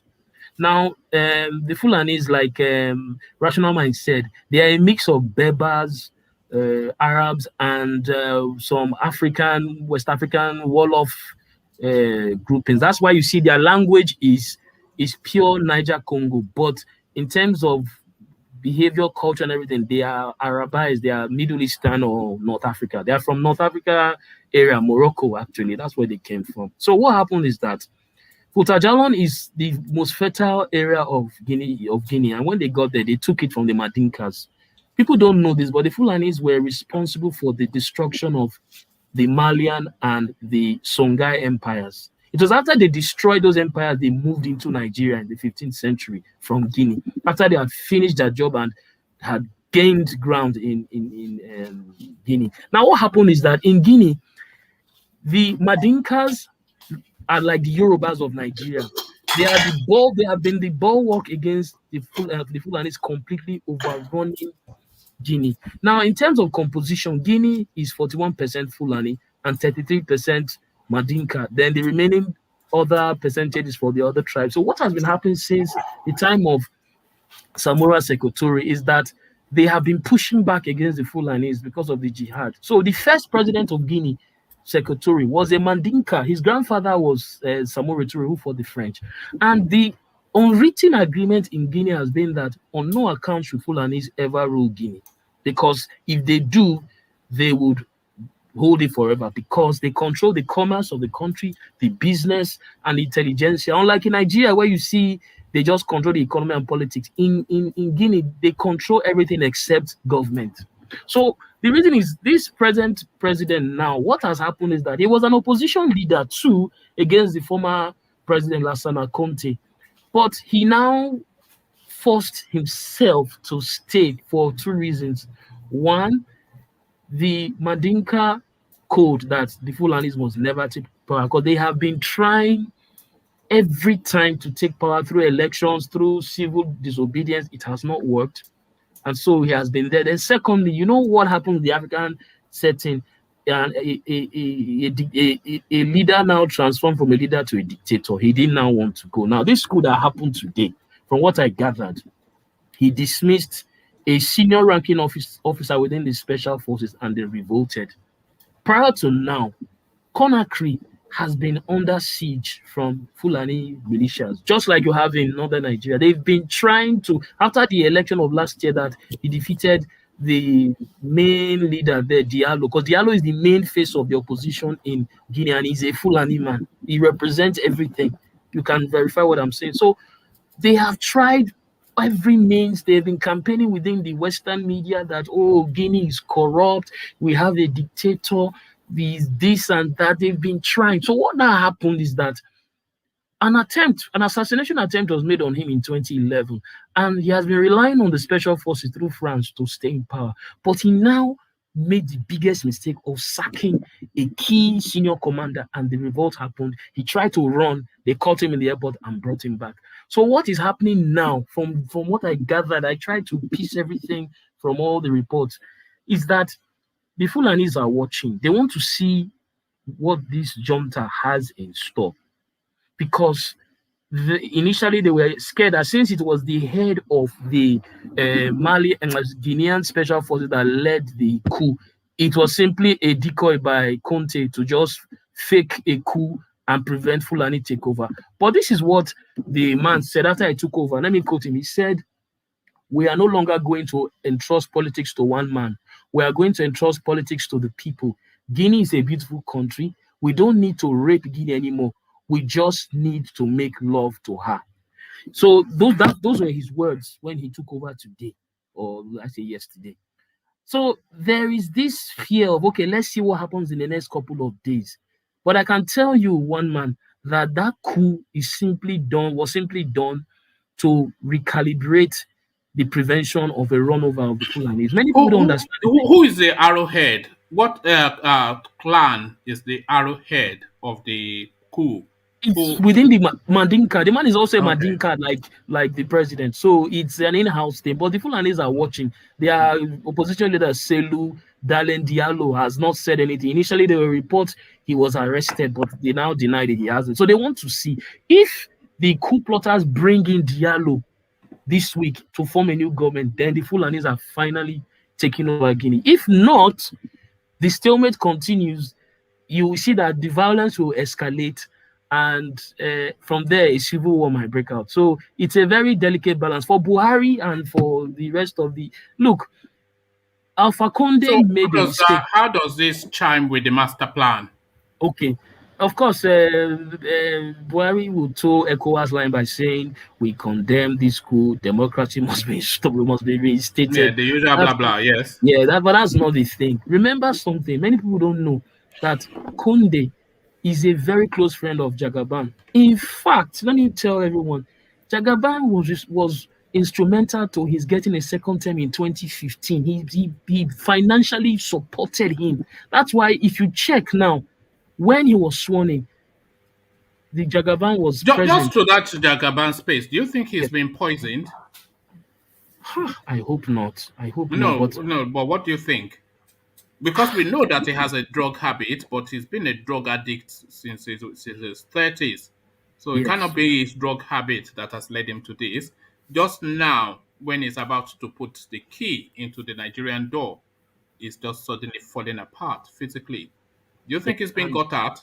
If I want to play the conspiracy theorist here, I would say it's not far from it. Because, yes, I mean the rapid decline in health should actually make us wonder what is going on. Like, why now and why so rapid? It will really be sad, honestly. I don't know what you guys mean by so rapid. I mean, this guy, we saw him in the picture, is looking good. I mean, he's an old guy, went for surgery and is going through rehabilitation. What is so rapid about that? The decline. You saw. Remember that clip that I played you, Ajanle Koko, when he was unsteady on his feet. So now he's working with an aid, which we may well say he's recuperating from surgery. His hands are shaking violently, according to reports that we're hearing. He slurs his speech. He speaks over himself. He missays the things that he's intending to say. And this debilitation has just rapidly gone spiraling in the last. He campaigned for Buhari in 2019, you have to remember. So this just over the last 2 years or so, this guy is just falling off at the seams. It's just, it's just falling just rapidly. Well, someone's head can deteriorate. It doesn't mean that they have done anything against him. We're just speculating, but that's my suspicion. We're just being observant. So you see, the thing now is, Conde actually met with Buhari, was it last year or 2 years ago? And he told him about how far with 2023. My friend Tinubu, he told him point blank, and Buhari was quiet. And so, in his heart of heart, you wouldn't expect Buhari to actually not be unhappy that he has been kicked out, because trust me, if the man had not been kicked out and if APC held his primaries and did all these things and Tinubu won that ticket, Alpha Conde would have been one of Tinubu's strongest West African allies. Just like Jonathan has a strong backing from the president of Cote d'Ivoire because he helped him get back to power in 2011, and they've remained friends till date. So that's for that. For the larger agenda, trust me, from what they are saying now, they want to see. First and foremost, initially they were like, from what I gathered, the Fulanis were like, this coup, it's a smoke screen, it's a lie. But after the broadcast and everything, the coup man was saying, let's log in again. They want to see what he will do this week. So it would definitely register within the Nigerian space because of what is happening. Remember, I told you on Friday, I mentioned this on Friday, that to really get a bigger picture of this fulanization, we need to look at the francophone space. A lot is happening from Burkina Faso to Yes, you Mali. said you were going to send me something which you never did. Okay, I'll send it again via email, please. I'll send. I think I was having problems when I was trying to send it to you. I'll send it through Carry email. on. So, Yeah. that's it. We have to see what's going to happen, because what has been happening is that they've been building a militia to fight the military in Guinea. They had accused the military of killing the youth. Remember something: if you follow the Fulani approach to things, they use two things: Islam. First, they try to be the torchbearers of Islam. In other words, even if you are a Muslim, they will tell you you are not doing it the proper way. We are the original, Then secondly, they always minister to the corruption of the elite that doesn't favor them. That was what the tactic Danfodio used in the north, where he said the Habe rulers were corrupt, they were mixing Islam with traditional rulership, they were taxing the Talakawa, and at the end of the day, all the rulers in the corner became Fulani, you understand? And when they now put the same thing to the Kanuri said, you can't tell us about Islam. We accepted Islam even before you did. You guys were pagans. But if you read the letters, Danfodio told El Kanem, he said, yes, you say you're Muslims, but you supported the infidels, the Habe rulers. And that was the justification he used to carry out the jihad against the Kanuri. And it failed. If you check in Gambia, the present leader there is Fulani. And what did he say? Oh, Yahya Jammeh was very corrupt. He's a dictator. So they tend to play along this line of, there's persecution, there's corruption, there's alienation, and we are reformers. They always find a way of maneuvering themselves to being, we are the ones that will clean the Aegean. So at the end of the day, nothing changes. They just simply put themselves in position here and there, and they take over the politics, the economy, and security. And for Guinea now, it's a very dicey moment because Spark. yes, Don't you think it will be a miscalculation if Doumbouya gives the opposition leader, makes him the president? No, it will be the worst thing he will do. He won't. Yeah. But let's see. He may want but to. they will probably take him down at some point. Yeah. He may want to No, he's a special force. So that guy's a trained. He's US trained. Yes. Doumbouya. Yeah, I think he fought in the. One of the wars. Is it the Vietnam? He fought in Mali. War? Yes. Yeah. Yes. He said what? I said he also helped work with the French when they kicked out the jihadists in 2012 when they were overrunning that country. He played he has been around. He's even a US trained army. I mean, he was trained in US. Oh, That guy. I mean, yes. I think he was in the US. An unfortunate name though, Kumbaya. Why is it called Kumbaya? Kumbaya. Kumbaya. President Kumbaya. What is the meaning of all that? Dumbaya. Like the Kumbaya music you played for Ovie the other day. Yeah, Kumbaya, my lord. So in rounding up, let me just round up. I know everybody has much to say. So if they get Guinea through this coup by hook or crook, it will be like when the Jews finally captured Jerusalem. It will be like our ancestral homeland is now in our firm control. And remember, the three main countries they targeted in West Africa and Central Africa: Guinea, Senegal, Nigeria, and Cameroon. So we have to watch these trends, and we should really follow that space, because all these bandits you see that are coming into Zamfara, it's from that place, that Mauritania, Mali. That's where they are coming from. So we should be on our toes when it comes to Guinea. One man. Sorry, just let me say this real quick. I don't know. I was listening to this firewoman lady. I think it was talking about the same thing that is playing out in Nigeria, another part of Nigeria, is what is going on in Cameroon too. These Shu Arabs, they said they've been also been driving out the ethnic people who own the land in the northern part of Cameroon, driving them to Chad, taking over their lands. So over this cattle issue too. So you can understand that this fulanization, this agenda is those Libya guns that fell into the Sahel that we're suffering. But thank you, Spark. This is exceptional. We've never seen this before. Alexander compliments you twice, so you must really be impressed by you, Spark. It says, Sparks, yours is a presentation with great articulation. You must possess a first class or a second upper. Agree. I am proud of you. Brilliant Yoruba mind. Are you Yoruba? I'm not. I'm Delta, but Yeah, I it's have Delta. a maternal Yoruba links here, so my Oh, mother's okay. side. Yes, I That's do. good. Thank you Yes. for the presentation and the evidence that damns the Fulanis categorically. They cannot escape this ones. They cannot escape this one, rather. Fulani fishermen fishing in the waters in Edoland. I I'm mean, in trouble today. that is categorical evidence right there. They cannot So from Dugurudu to from fishermen. Dugurudu. So this is the new Dugurudu now. Fulani fishermen. Thank you, Smark. But thank you especially for that presentation. I enjoyed it as did Alexander, and I think most of us, Ajande Koko even. So thank you for that, Spark. As we go on now to Vin. Vin, do we have you? Yes, please, I'm here, sir. All right, thank you, Vin. So, presidency releases list of Buhari's achievements, projects since 2015. I have gone through the list, and I cannot see anything that is of any significance. Certainly, not anything that backs up the just untold of borrowing that we've experienced under this administration. So, 6 years is sufficient enough of a time to assess Buhari's achievements. Can you identify one?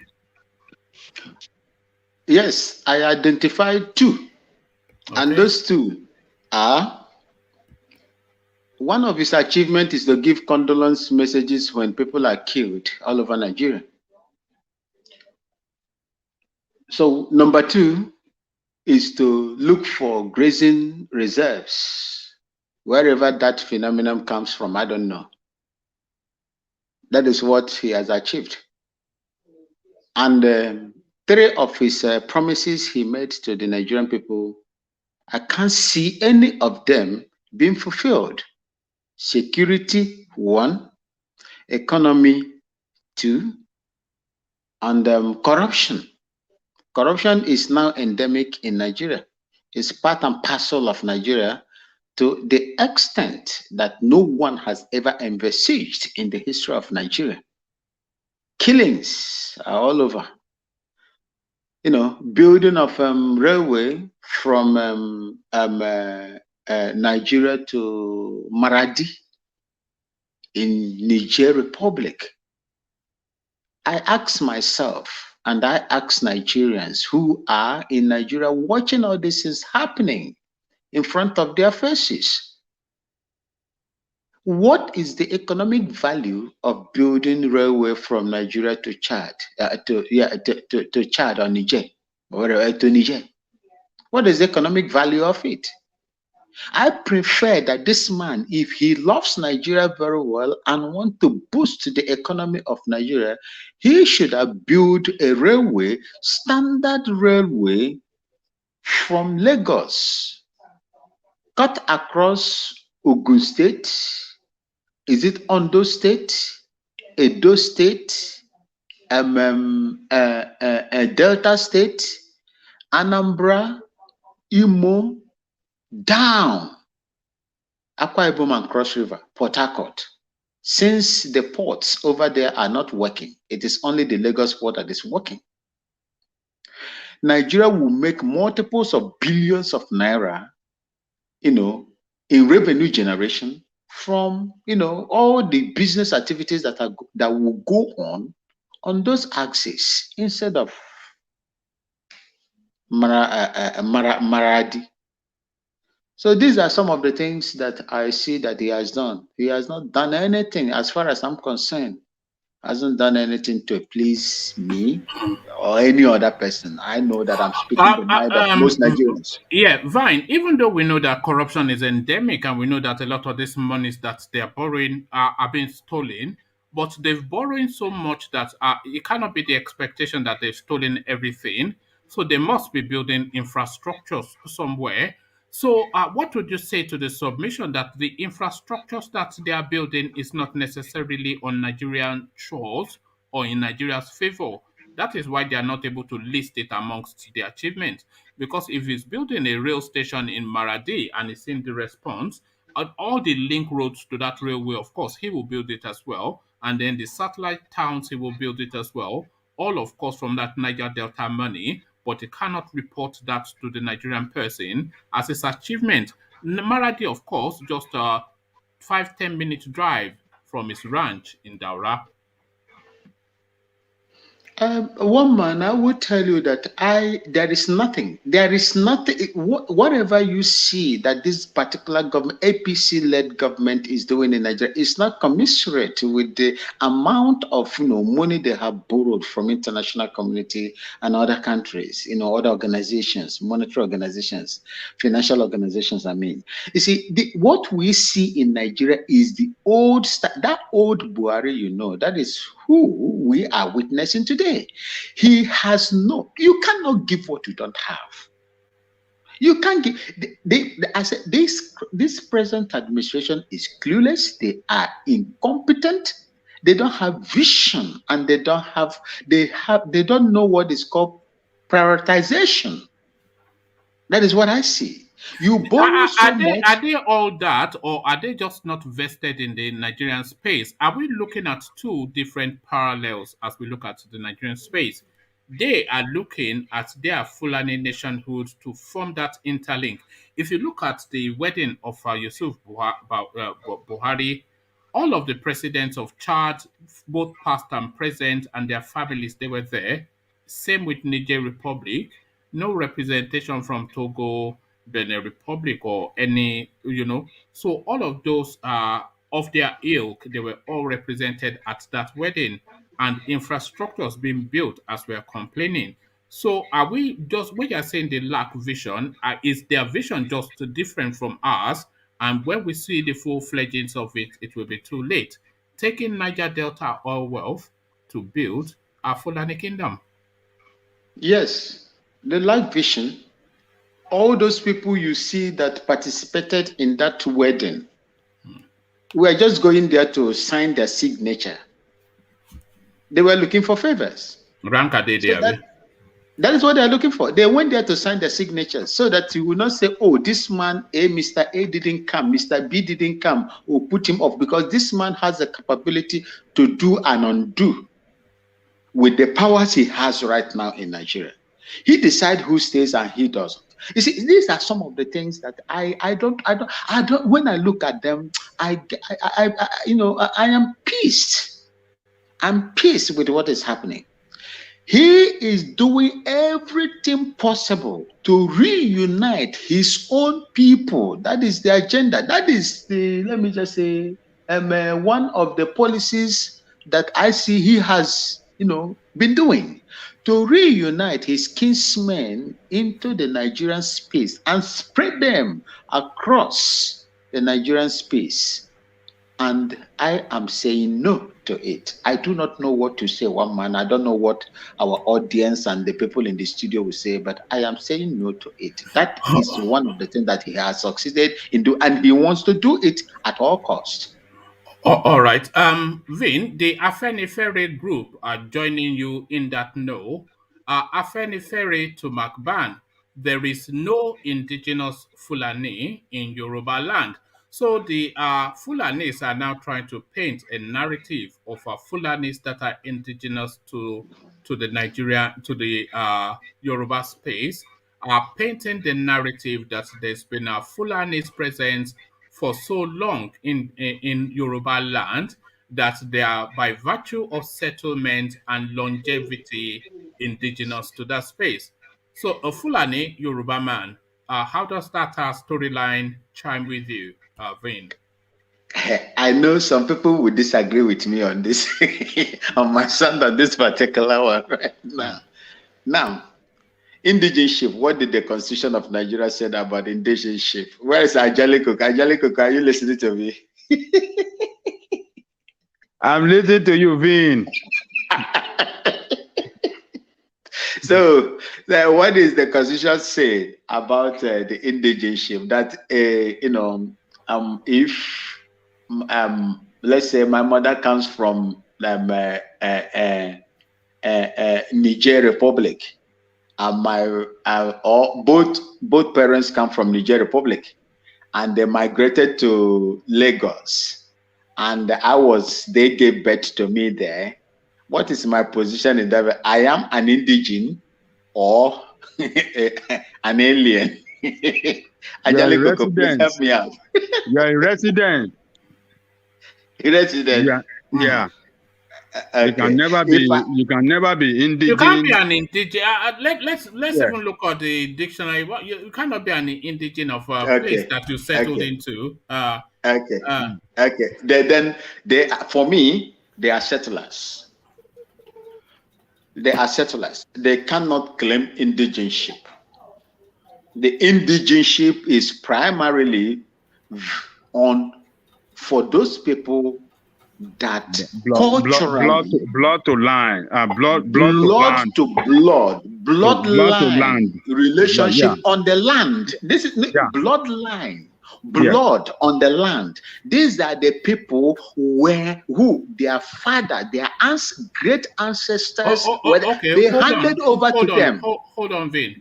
This is the literal meaning of indigene, originating or occurring naturally in a particular place. Native. So native. A Fulani man is not native to not Yorubaland. A native to Yorubaland. Good. Yes. So this is what we are saying. But you see, now they are using the narrative of the Nigerian Constitution, who is an indigene.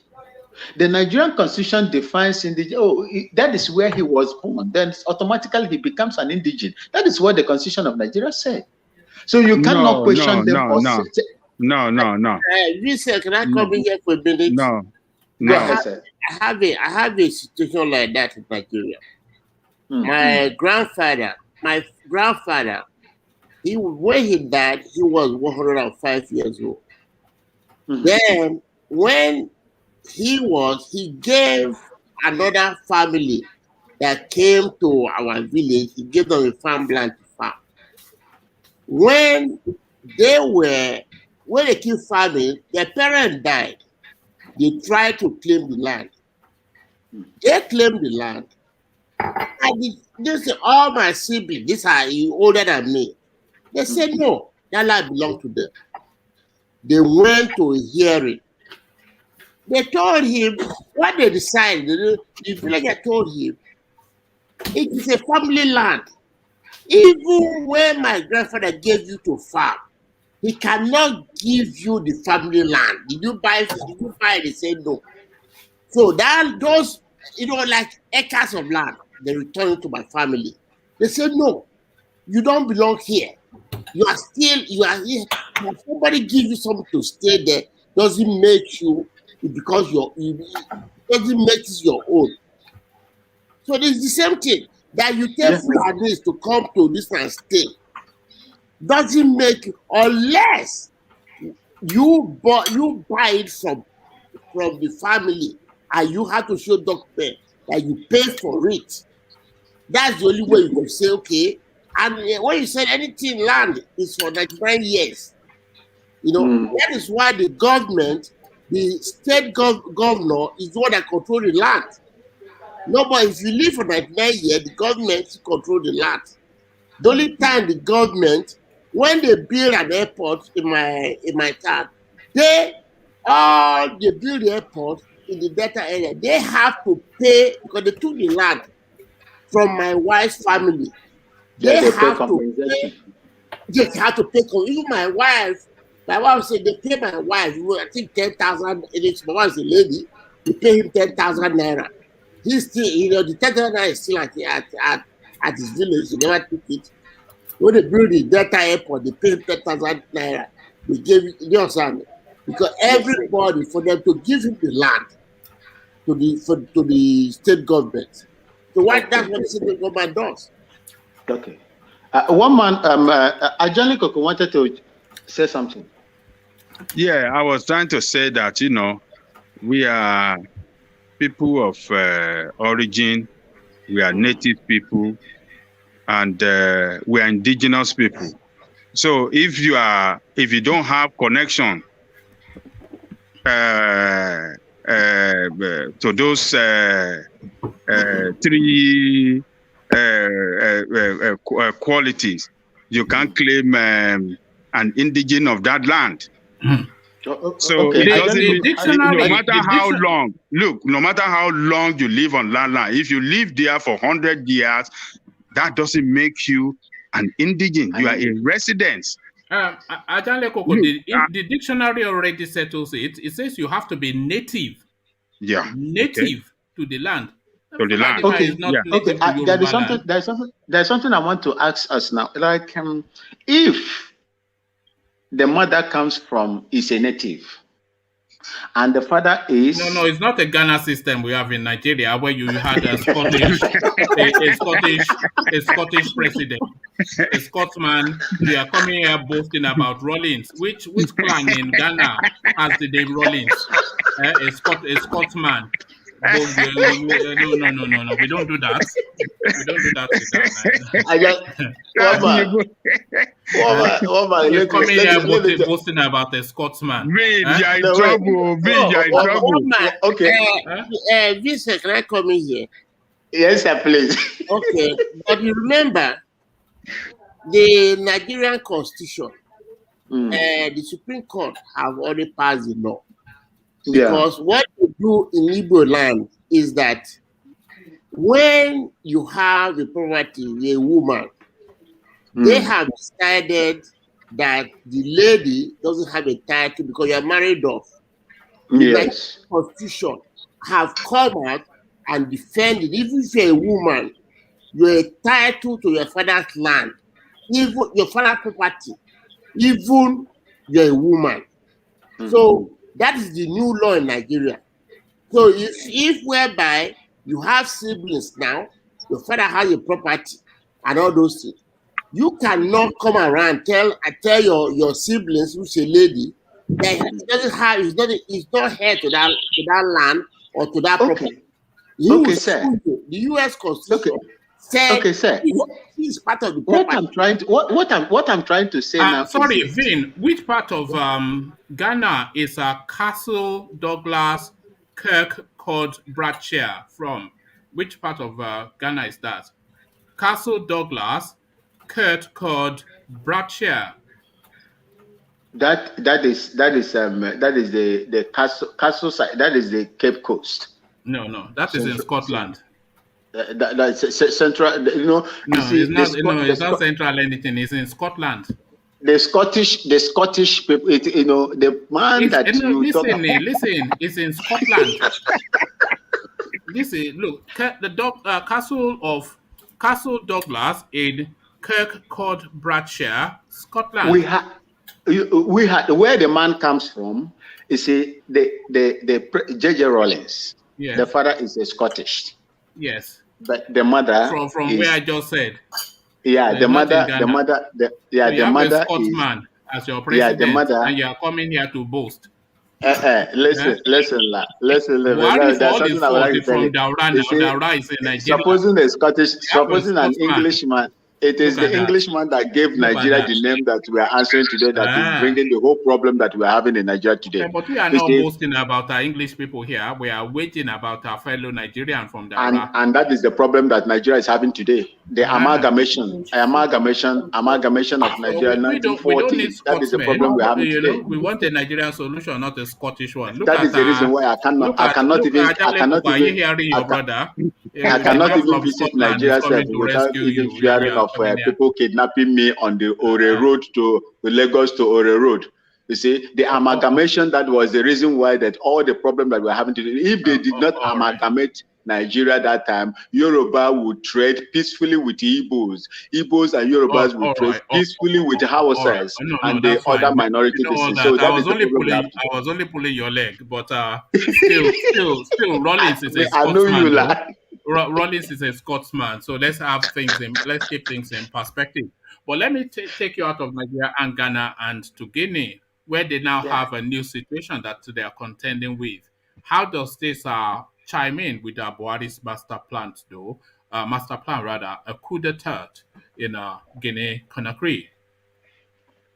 I don't know Colonel Dumbaya is Dumbaya, yeah, he's a colonel. He's a staff officer first class. So if in normal circumstances he's supposed to be commanding 3 brigades. Yeah, he's supposed to be commanding at least a brigade as a colonel, a brigade of 7 battalions each. You see, that's 3 battalions. That's the formation. So the man is he's a senior military officer, and based on what I read about him, he had a very professional military training. You know, so most parts of the world, I think, especially with US, like Spark said. You see, I read about this man, and he is of the Fulani origin as well. You see, what is happening in Guinea Conakry? They have what they call the Malinke. They have the Loma people. They have the Kisi people. They have the Pele people, and they have the Madingos, and they share the Pele, Loma, Kisi, Madingos fall, between the borders of Liberia and Guinea Conakry. You see, so even the time when the Liberian War was happening, while I was there also, so many of them were also there. And one of the rebel factions in Liberia was a man they call Alaji J.V. Kuruma. He's a Madingo man from Guinea as well. You see, the issue of this coup, when these people wants to do this coup or change the narrative, they will accuse the sitting government or politicians to be corrupt. This is their way of doing things. They have also sold this narrative of divide and rule system into Guinea as we speak. Mind you, for over 60 to 70 years, if I'm not mistaken, the Fulani people were chased out of that very place. They call them Futajalam.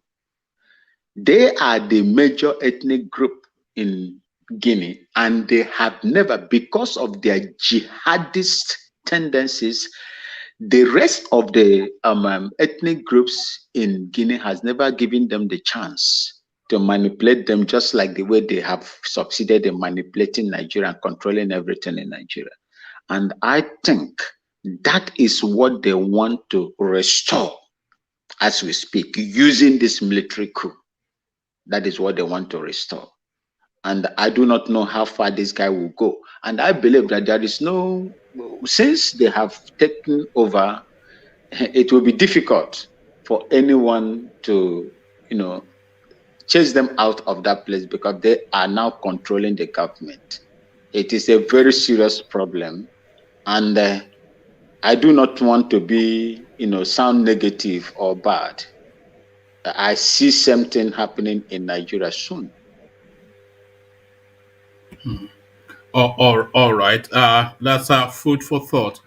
Thank you. Let me go on now to truth to power. Just bear with me one moment. Let me just. I think Ajanle Koko is about to leave us. So thank you, Ajanle Koko. So let me go to truth to power and sound his opinion. Truth to power. Do we have you? Yeah, I'm here. All right. Thank you. Thank you for staying with us. So, you know what the talking points are. Buhari lists a list of achievements, but I am struggling to find anything that justifies a 6-year term. So, Buhari's achievements, are you able to point to one and make an argument for it? Truth to power.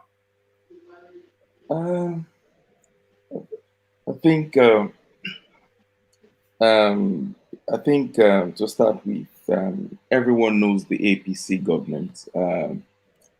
To give them credit, I would say when they came into power, I would say they didn't start badly. There were high hopes.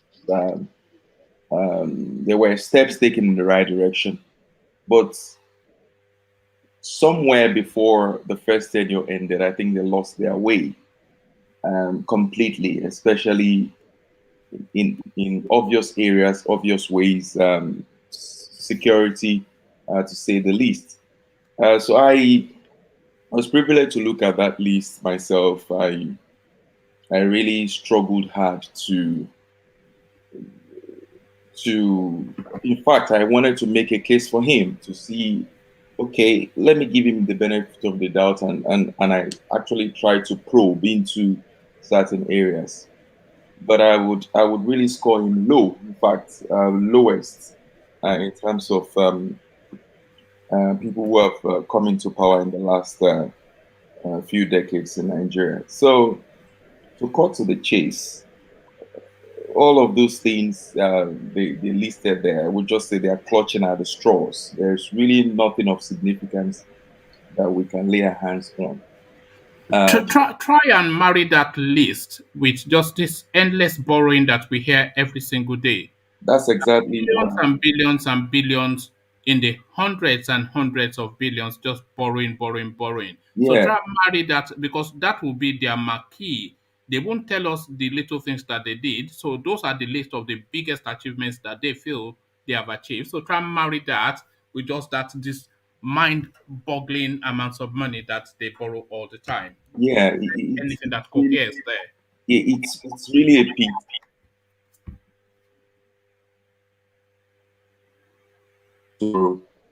Than this government in the history of Nigeria, and under the guise of we're doing projects here and there.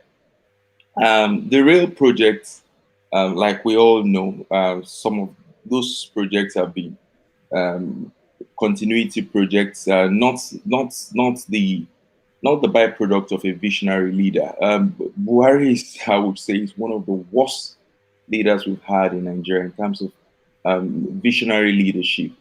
Somebody who doesn't know where he's going, how can the person lead others? He doesn't even have a roadmap of where exactly he's going. So borrowings have reached a all-time high, like we all know.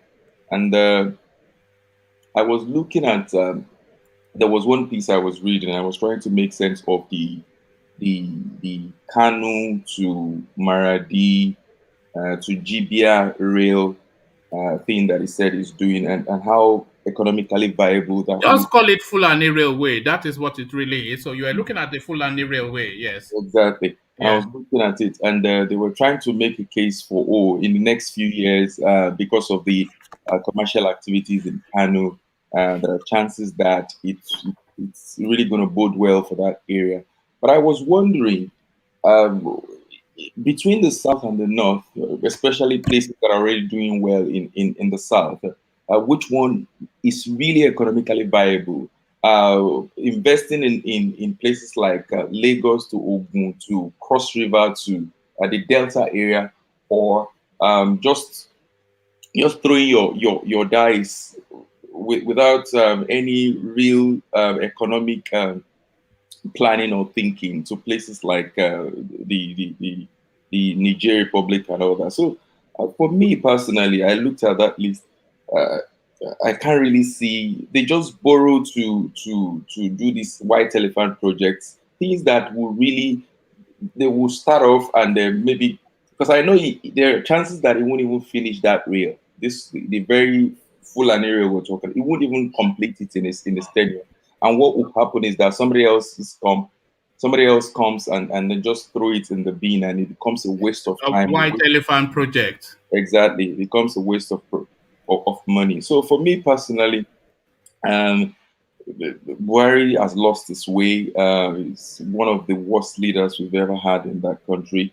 Corruption has reached a all-time high. In fact, the question should have been, it shouldn't have been what has he done positively or his achievement. It should have been what are the bad things in terms of legacies that he's leaving behind.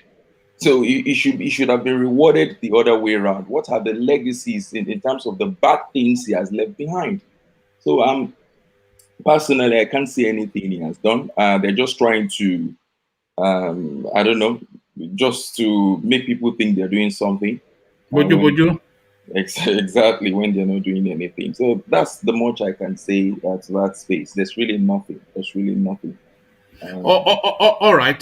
Thank you for that. But still staying within that Fulani realms, let's go to now the Yoruba space and the indigenization of the Fulani man, situating him historically in Yorubaland. A Fulani man of a Yoruba indigene, Danladi, from okay, something or the other. Have you ever heard such a thing? Danladi from Yorubaland. Yeah, that's a funny. So is that somebody perpetrating that information, or where is that coming from, if I may ask? So sorry, repeat that. Yeah, so I'm asking, where is that coming from? Is this a Fulani person trying to say that? No, it's the Afenifere group clapping back as as an assertion by a MACBAN person saying that there are Fulanis that have been so situated within the Yoruba space historically that they to all intents and purposes are now indigenous to the space. So this is the argument that they are presenting, but that is what the Afenifere group is countering. So MACBAN saying that that there's that Fulanis, as they've been there for so many generations, that if you send them back to where they came from, some of them cannot even identify where they came from. So essentially, they are from that Yoruba space that they have now resettled in. So that was the MACBAN argument that Afenifere was countering. Okay. Yeah, I'll speak straight to it. I think you did check the definition of the word indigene, and I think yes, native too. Yes, I quite agree with that. So they are not natives. We cannot historically link their parentage or their lineage to that land or to those places. So definitely they are not natives. At best, I think Ajale could call them settlers or residents, and I quite agree with that. They can't be regarded to as indigens, and I think that's how they start. Of course, I took some time to listen to Spark, and he spoke brilliantly, I must say. That's really how they start. How they go into places, first start a place, and then they claim dominance. So for me personally, it's one of their ploys to start making inroads and make a case or an argument for why they should remain in Yorubaland or in certain places, and it shouldn't in any way be condoned. It's all balderdash. People shouldn't accept that, and I think at these very beginning stages, if it can be refused and refuted, and it will bode well for those places in Yorubaland that they might be seeking to have their prying eyes on. So that's all I'm going to say to that space. All right, thank you. And the coup in Guinea, how does this permutate with the wider plan that Buhari is unfurling within the Nigerian space and the Sahel region? How is this chiming with the master plan, the Fulani coup? Yeah, I think much has been said about the Fulanis, and I think I would say that largely we do know that they are the vast majority of them. It's not like they are lettered or they're educated. They are at best ragtag and bobtails. But we do know that they are elites. They are so-called elites. They, because of the way they thirst and anchor for power and in fact domination. I think that's really what they stand for, and they use brute force. I think they will stop at nothing. They will continue to try, like they've been trying for many years, many decades, many centuries, to claim places, claim lands, using their nomadic forays in places like West Africa. Personally, I think in the case of Guinea, what I'm just going to say is that, of course, like the statistics show that they are the most dominant set of people there, and they really like playing the narrative that we've all been talking about, how that they are the reformers, they want to change things, they want to make things happen and all that.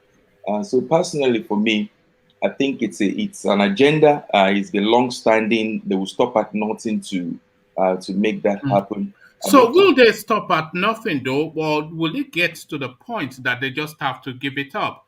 Because development, of course, continuing to carry on, and they still fixated on just this one dimension of just charging through lands and conquering. So will they get to the point where just development and human advancement will just completely defeat this agenda that they seem to have?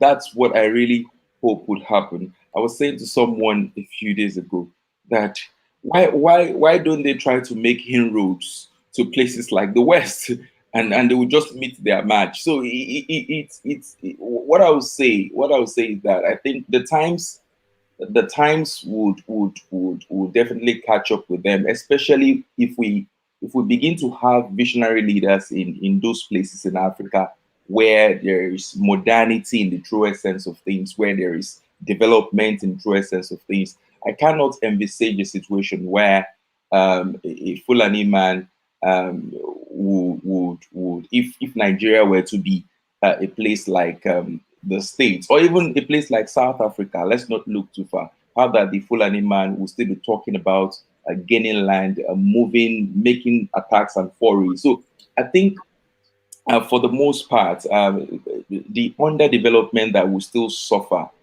in places like Africa really plays to their hand, and it plays to their kind of existence and their kind of lifestyle. And I think the sooner we get very credible visionary leaders in Africa, that will really sound a death knell on their agenda, however long-standing this agenda have been. And I think, personally, I think they are elites.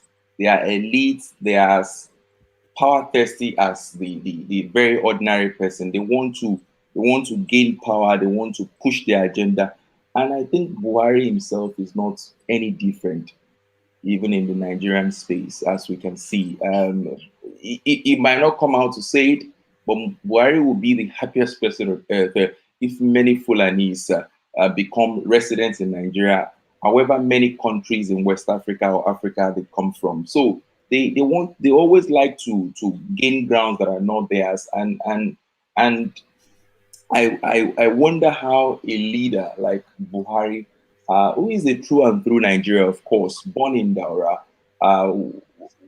but how that it can open the door to these people and think there will not be consequences. It's really a shame. It's really a shame. But I believe in that the agenda is in the works. They're trying to push these things. But one big thing that will be the final pushback, all of this, is development. And when growth actually... Yes, it is development that will defeat them ultimately, because they've not moved from that feudal mindset, but the world continues to move forward. Elon Musk is flying to the moon, and Buhari is creating grazing routes. So this is the thing. The two will have to lock heads at some point, Elon Musk and Buhari, and Elon Musk will always defeat Buhari. So that's the thing. So have you? What have you not spoken on? I think you may well have covered all the talking points. Good to hear from you again, Truth to Power. So a regular staple now. So we'd like to hear more from you. So just come join us whenever you have the time to spare. So stay with us just for as long as you can as we go on to Sam. Sam, are you there? I'm here. Yeah. Good. So Sam, you know the talking points. Buhari releases list of achievements. No one else has been able to identify one achievement so far, but we're hopeful that you will be able to give us a list of things that has been achieved by Buhari. Sam, to you. Yeah, I have a list, I have one list. The only list I can think of, you might say it's wrong, you might say it's right, but what he has, his agenda from the time is the Fulanization of Nigeria. That's what he has in mind.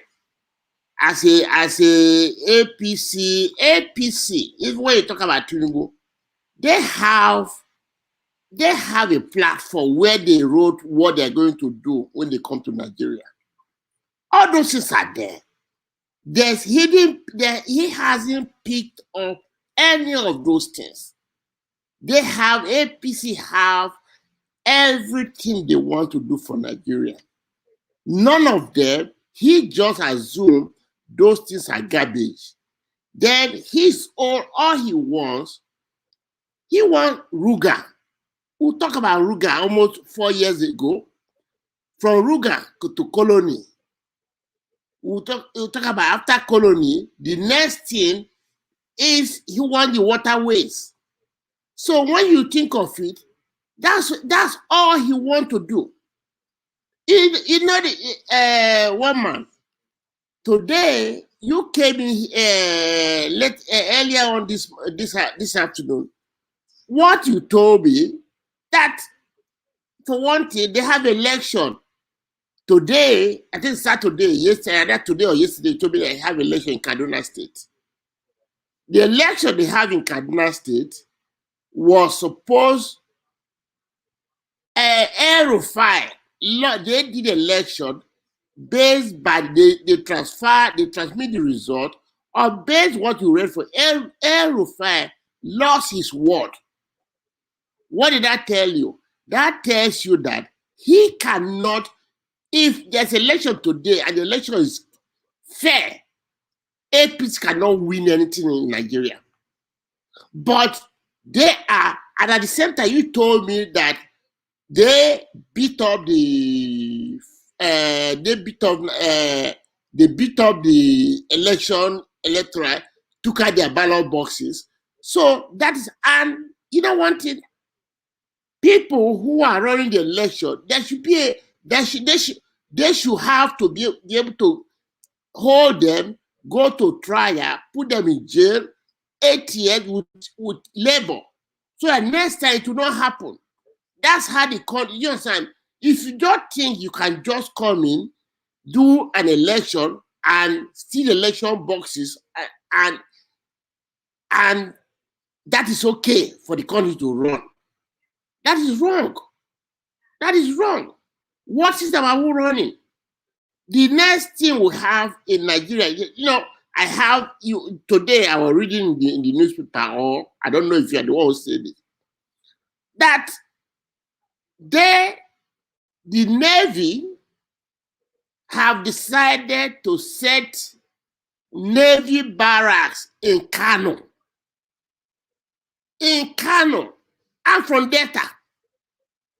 Well, how can you see a navy in the dry land? We from Delta, when we was from Bayelsa, when we start shouting, you look at where Niger Delta want to fight the whole country. Who does that? In which country? Where have you seen where they serve a Navy barracks? But right? You people shout too much now. That is the problem. Everything you shout. No, if I land you, you go here when and all that kind of something. You make too much noise in the Niger Delta. That's the thing. Where have you seen that? No, where have you seen that? In the whole world. Where have you seen that? No, nobody does that. Nobody in the rightful mind, because you can't in the dry land and you have a navy. Landlocked in the land, Navy headquarters in a landlocked space. Landlocked. You know, even when the Benden line, even that when I was in Nigeria, 1978-79, when they do the Nigerian African game, all those things, all the Benden lights, because they can swim, they can do all those things. Those are people that does the swimming, that does it. So we have an upper hand. But it's like, okay, what? No, it doesn't happen in any society. So for everything, if he has followed, because you know, I'm Tinubu, you know, Tinubu is old. I don't want him to run. I don't want him to use. That's why I'm reading for Shibanjo and all the Shibanjo P2B. But the funny thing is, Buhari has followed what is on their platform. There's a rule there. He became president through everything, the garbage. His only achievement, I want my people to come to Nigeria, take over the north, take over. You understand me? That's all I can say. For Nigeria, he hasn't done anything. You know, he hasn't done anything. I'm sorry to say that.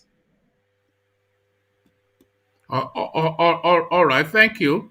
Let me take you next to the Yoruba space, and this indigenous Fulani now that they're asking us to reflect upon. This is the language coming out of the Métis Allah space that the Fulanis are indigenous to Yorubaland. So, have you ever heard of an indigenous Fulani Yoruba man? I haven't. No, I haven't.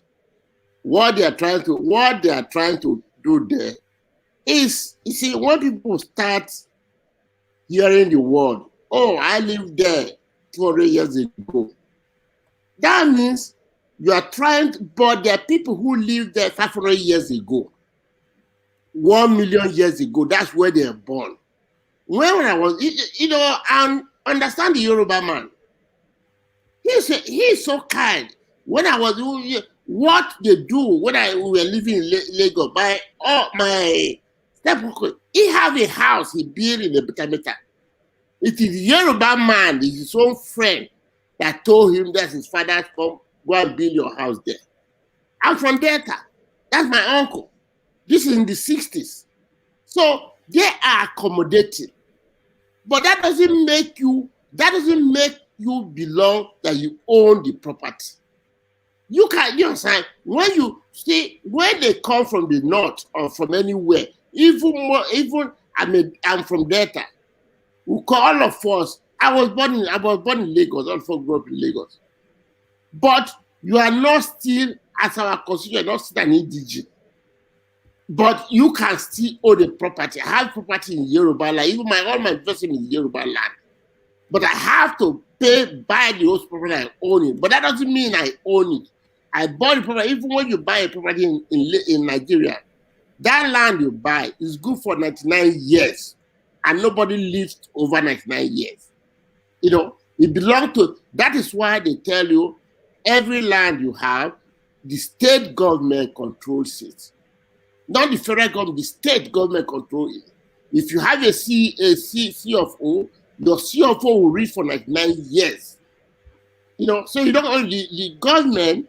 That is, at the same time, when they have a road to construct on your piece of property, they will make sure they compensate you. They will pay you, they will move you, because the state government have the right to tell you, oh, this road I'm building, have to use, your land is on the road. You have to get out of the land. But they will come, they will only say, bring your CFO. That they will give you a plot equivalent, they will build you a house equivalent to that your property, even more. Because they want to construct road on that. Not the federal government. The federal government has no business on those lands. So we can just that is why when they're talking about Ruga, everybody, even Fulani telling them the Ruga, you cannot, federal government does not have right on the Ruga. It is a state law. It is a state law, state government control or any land. The only land they control is the federal land, the Abuja.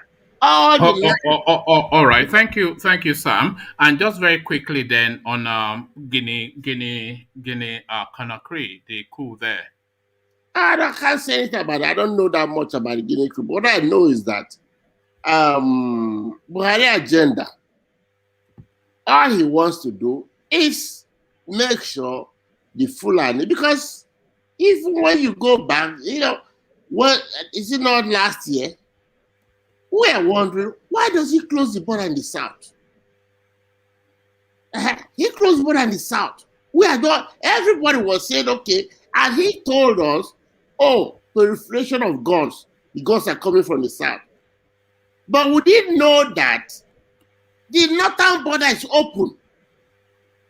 He mentioned the northern border is open. Everybody see during that time, all the people they catch in a truck, they will carry the Fulanis. They don't speak, they speak Mali, they don't speak this, they will take them, even in the trailer.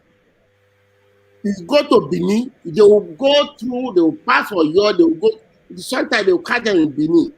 They will say, where are you going? Where are you going? But he wants them to just come because he only opened the border for them. But my brothers in the south from Seme, they closed the border for them.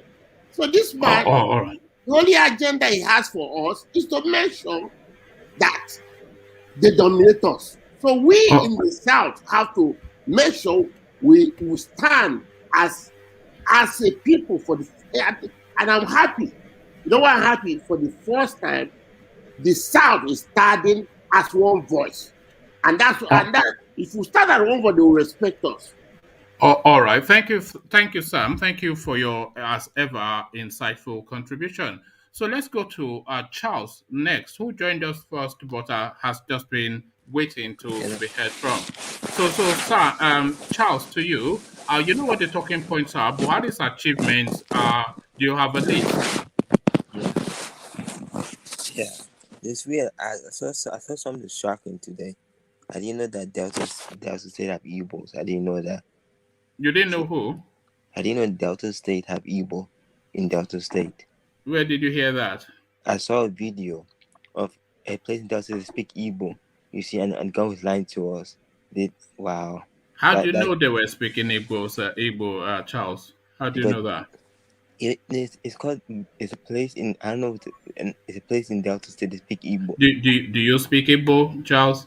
Yes, and they were speaking good Igbo. Okay, say something in Igbo now. Get it in there, man. Look at that. Charles, can I stop you for a minute? Yeah. The leader of the fourth Biafran war, Uzogu. Uzogu. Yeah. East Delta. It's an Igbo. Oh. It's Okanam. All the way from Abo downward to Asaba, they speak Igbo. Uzogu is not ranking as Igbo. He's not Igbo. He's Delta. Yeah, but no, those in River State. Those in River State, they're speaking Igbo. See, the light to us. Who lied to you? These people, because those people, Igbo speaking good Igbo, I could hear them speaking Igbo in River State. I was surprised. I was, wow. Even the Igbos were surprised there. Wow, so Nigeria lied to us. So see, they divide the acting groups.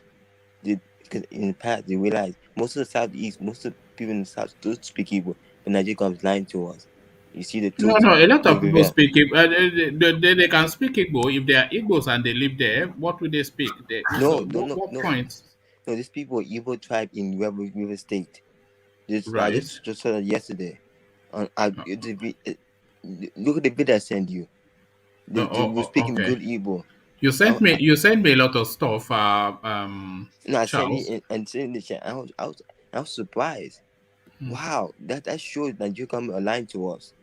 I was surprised when I saw that video. Shocking video. No, the video you sent me, it's not even anything to. I'm not sure if that's what you intended to send, but it's some mixed race family, isn't it? Some white woman. No. The video in this chat we're in the comment section. Oh, okay. That video I sent you. All right. It's very shocking. Yes, you know what happened? Yeah.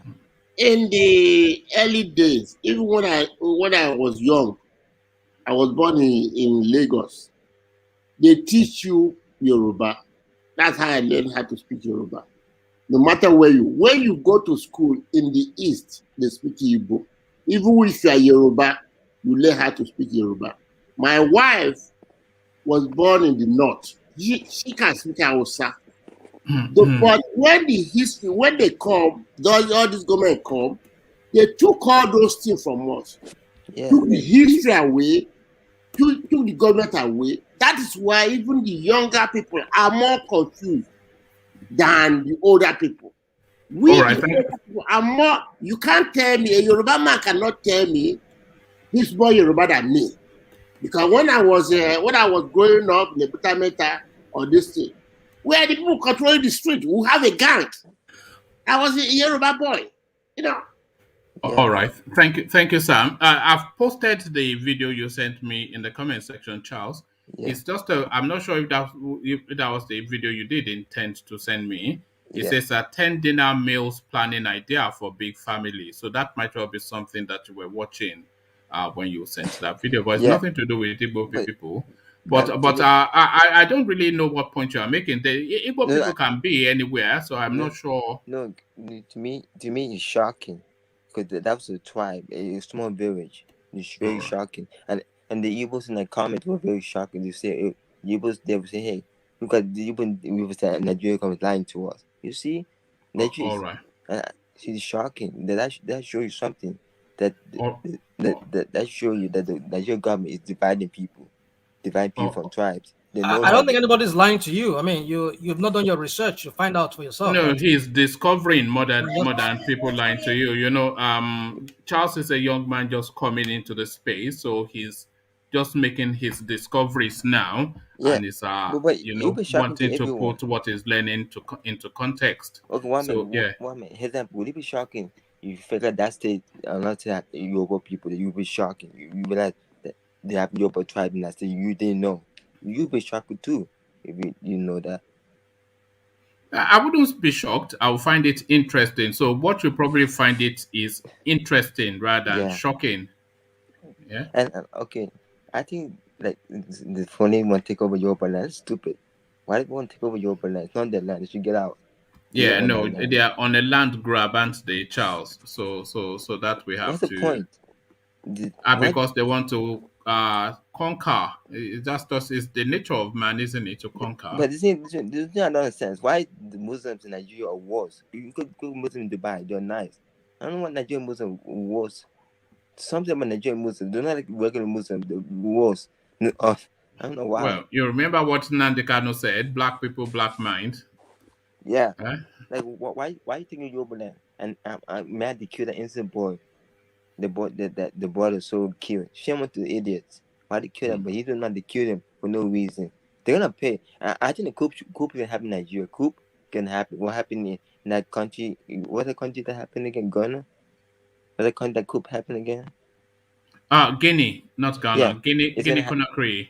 Yeah, it's gonna happen in Nigeria. It's gonna happen. Eventually, it's gonna happen. Why? Watch. Would you like to see it happen? Yes, Why? 100%.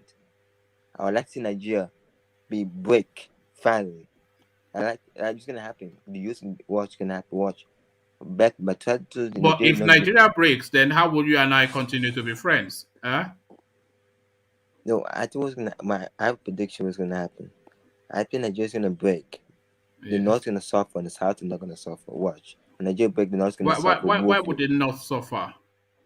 Because no wars can trust the North. Because know the North or they like to kill their own people. So who's gonna trust them? No one's gonna trust them. Why is like a chicken in the world? No one trusts that guy. Just pretend to like him. America doesn't trust that guy. America doesn't trust him, but America don't want to intervene for the part. America don't like that guy. That's what they stop. How do you know that? That's what the reason why America stopped the guns selling to Buhari. You know, Buhari's an idiot. You know, Buhari is a buffoon. He can't speak good English.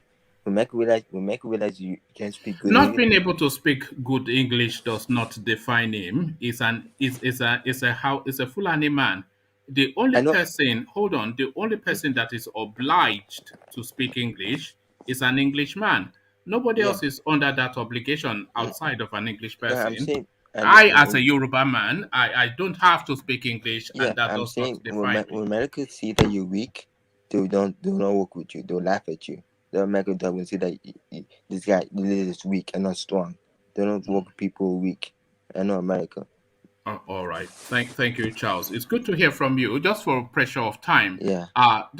Unless is there anything else you'd like to say before I go on to Prof? Is there another topic you want to talk about? Yes. No. You've covered the Guinea Conakry. You've spoken on the Fulani Yoruba. If you want to speak on Buhari's achievements, you can. So, do you know if he has achieved anything? He achieved nothing. He's a buffoon. Nothing he achieved is killing innocent people. He achieved nothing. All right. The only achieved just build a simple Niger bridge. Bridge is nothing. But he is building that, though. We have to give him that. If he completes it, then that will be a feather in his cap. You know, everyone in the whole world build bridges. Nothing special about a bridge. That's between African mentality. Africa will celebrate being the world. That's shame. Why you celebrating being the world? That's shame. African mentality. Don't celebrate just being the world in the airport to celebrate. Then like the animal airport, they'll celebrate like it's something good. almost every country with Well, yeah, it's a celebrate. development. You have to remember that Nigeria is a third world country. So every infrastructural achievement is a reason for celebration. Yeah, but you can't say. Look at Kenya, for example. Kenya was become the same country as Nigeria. Why Kenya develop faster than Nigeria? You actually said that. Kenya is more advanced than Nigeria. Nigeria is And why just is Ghana developing faster than Nigeria? See, because it's more advanced than Nigeria. Nigeria is a disgrace to humanity. Nigeria is a basket case. All right, Yeah. thank you, Charles. Let me go on to Prof. Charles so that we can start to round off after Prof. Prof, are you with us? Oh, I think we've lost Prof. Oh, all right. Prof, are you with us? Did I didn't put you on mute. Oh yeah, Prof, are you there? Hello, Prof. Okay, we don't seem to have Prof. So we'll seek to start rounding off here. So we hear from Sam again. We'll hear from Charles again. And then we'll hear from Spark. And then Rational Mind can take it home for us. So Sam, just a very short closing remark. Sam, ladies and gentlemen. Yeah, woman, I'm happy with this your platform. For one thing, no matter how small it is, I know because when you talk to people in Nigeria, they say, "Oh, most of the time they don't have lights, they don't have anything to listen to you." In the earlier today, when I came to your show, you said that they have election in Kaduna either today or today. So they have election in Kaduna. I was like, and El-Rufai lose his own word. But you know one thing, you say at the same time, they stole all the 43 election boxes. The box they used to have election. But that is why we have to have a law. All those that see election, they have to basically put in jail for 8 years for hard labor. That's what the next election, they will not do the same thing. You know, no matter what we're saying here, it is good that we're saying it, but Nigeria is not going to change overnight. It's a gradual process. And at the same time, look at it. No matter how much you hate Buhari, he's not going to stay there forever. In about 2 years, he'll be gone. So, going with the military, overthrowing him, is not going to solve our problem. If you overthrow him, the next military that will come in might not want to leave power in the next 4 years.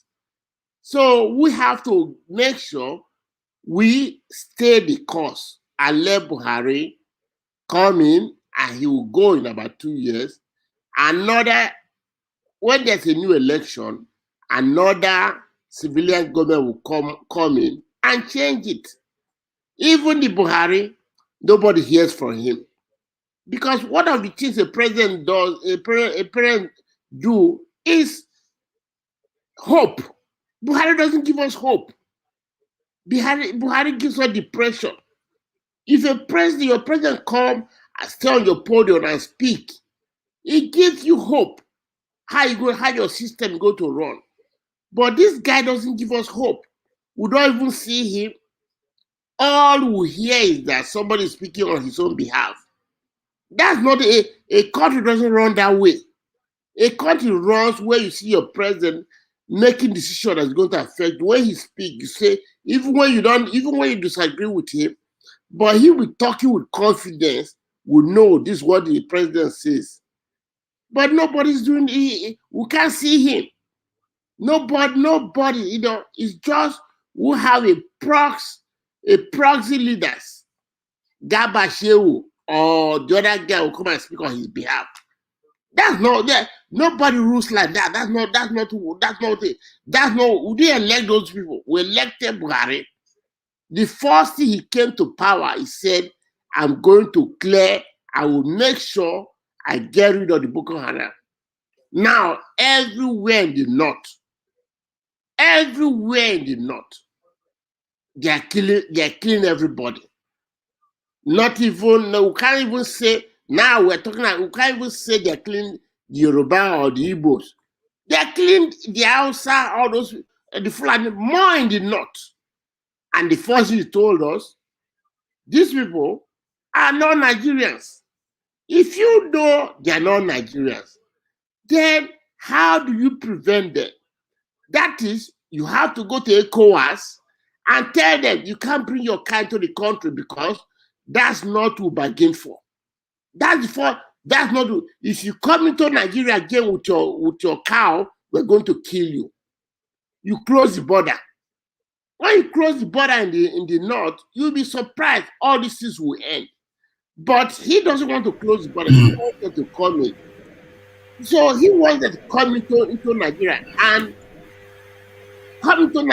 and make sure they go to conquer the South. So we, the Southerners, are going to do everything to prevent it. All right. The Yoruba, the Igbo, the South people. That's what taking.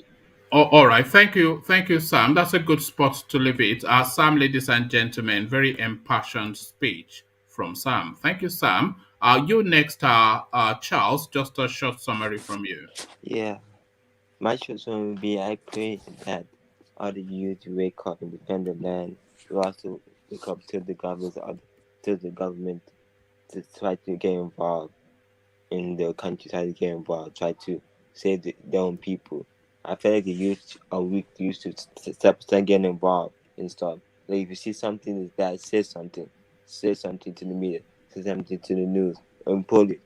So what could hear. Come and report it to one man. They should come and report it to me. So it matters. So we tell the future for your grandkids and your grandkids.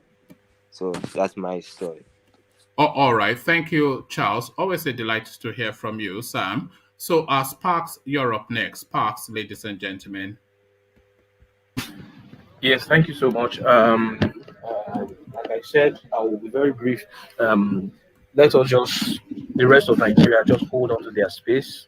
What the Southern governors have started, we should continue with it so that we are not overwhelmed by these people. We should learn from Guinea, where all the ethnicities did a collective bargain to protect themselves from being overrun. The same thing the South Sudanese did. Yes, we have our differences in the South and all that, but we have to set that aside, work with our brothers in the Middle Belt who have been, they've been they've been bearing the brunt of all that is happening. We should work with them so that we can have a stable Nigeria. And let us demand for a restructured Nigeria. Everybody should govern his or her space. It's a fundamental right. The same way you say freedom of existence, but also the right to exist, the right to protect one's identity is important. What Afenifere has done. So that is the way to go. For the scorecard of the president, well, fine. Even if you have infrastructure to show, remember that once you abuse key issues of unity and diversity, it makes nonsense of everything because you need people to use that infrastructure. And when people are killed and displaced, who will use the infrastructure? So it's a case of misplaced priority. And like I said earlier, the southern states must guard against political emasculation, financial strangulation, and military conquest. So that's all I have to say. Thank you so much. And they should. Okay, no, let me not do that. Thank you. And they must guard their waters as well. I should say from our fishermen. They must guard their waters from fishermen because this is what they are doing. Fishermen fishing. Thank you, Sparks. So now, rational mind. The final word is yours. Rational mind, ladies and gentlemen. Yeah, a lot has been said today. I must say. Well, it's. Looking at the whole thing from the issue of the Yoruba telling the Fulanis that Yoruba land is for Yoruba people, and the Fulanis are not indigenous. Of course, it's true. Only that I don't know what is going on in that country with the way they stopped teaching history in schools, because with history that will be reinforced that the original settlers or original indigenous people to a particular land are these people.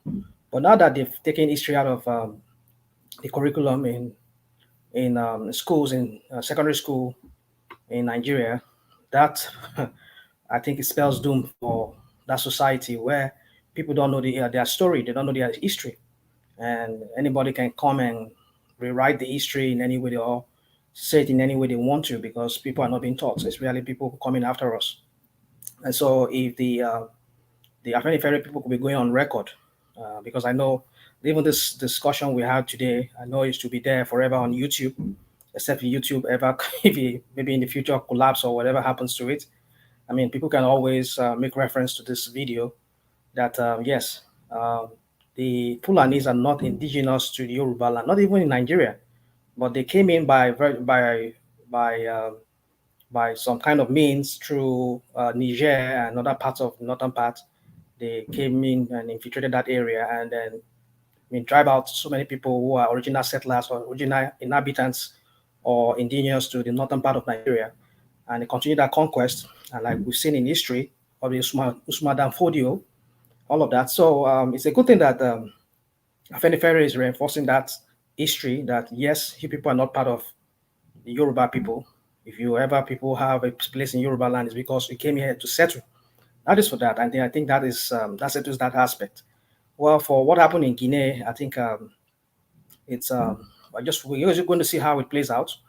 I just hope that the Fulanis who are there, who are trying to take over that country, we all know what their strategies is. Whenever they take over a place, a space, they want to dominate it. So I just hope the Mandinka or the Mandingo, the Menes, the Mendes will not allow them so that these people don't control the Negro part of the southern part, southwestern part of Guinea.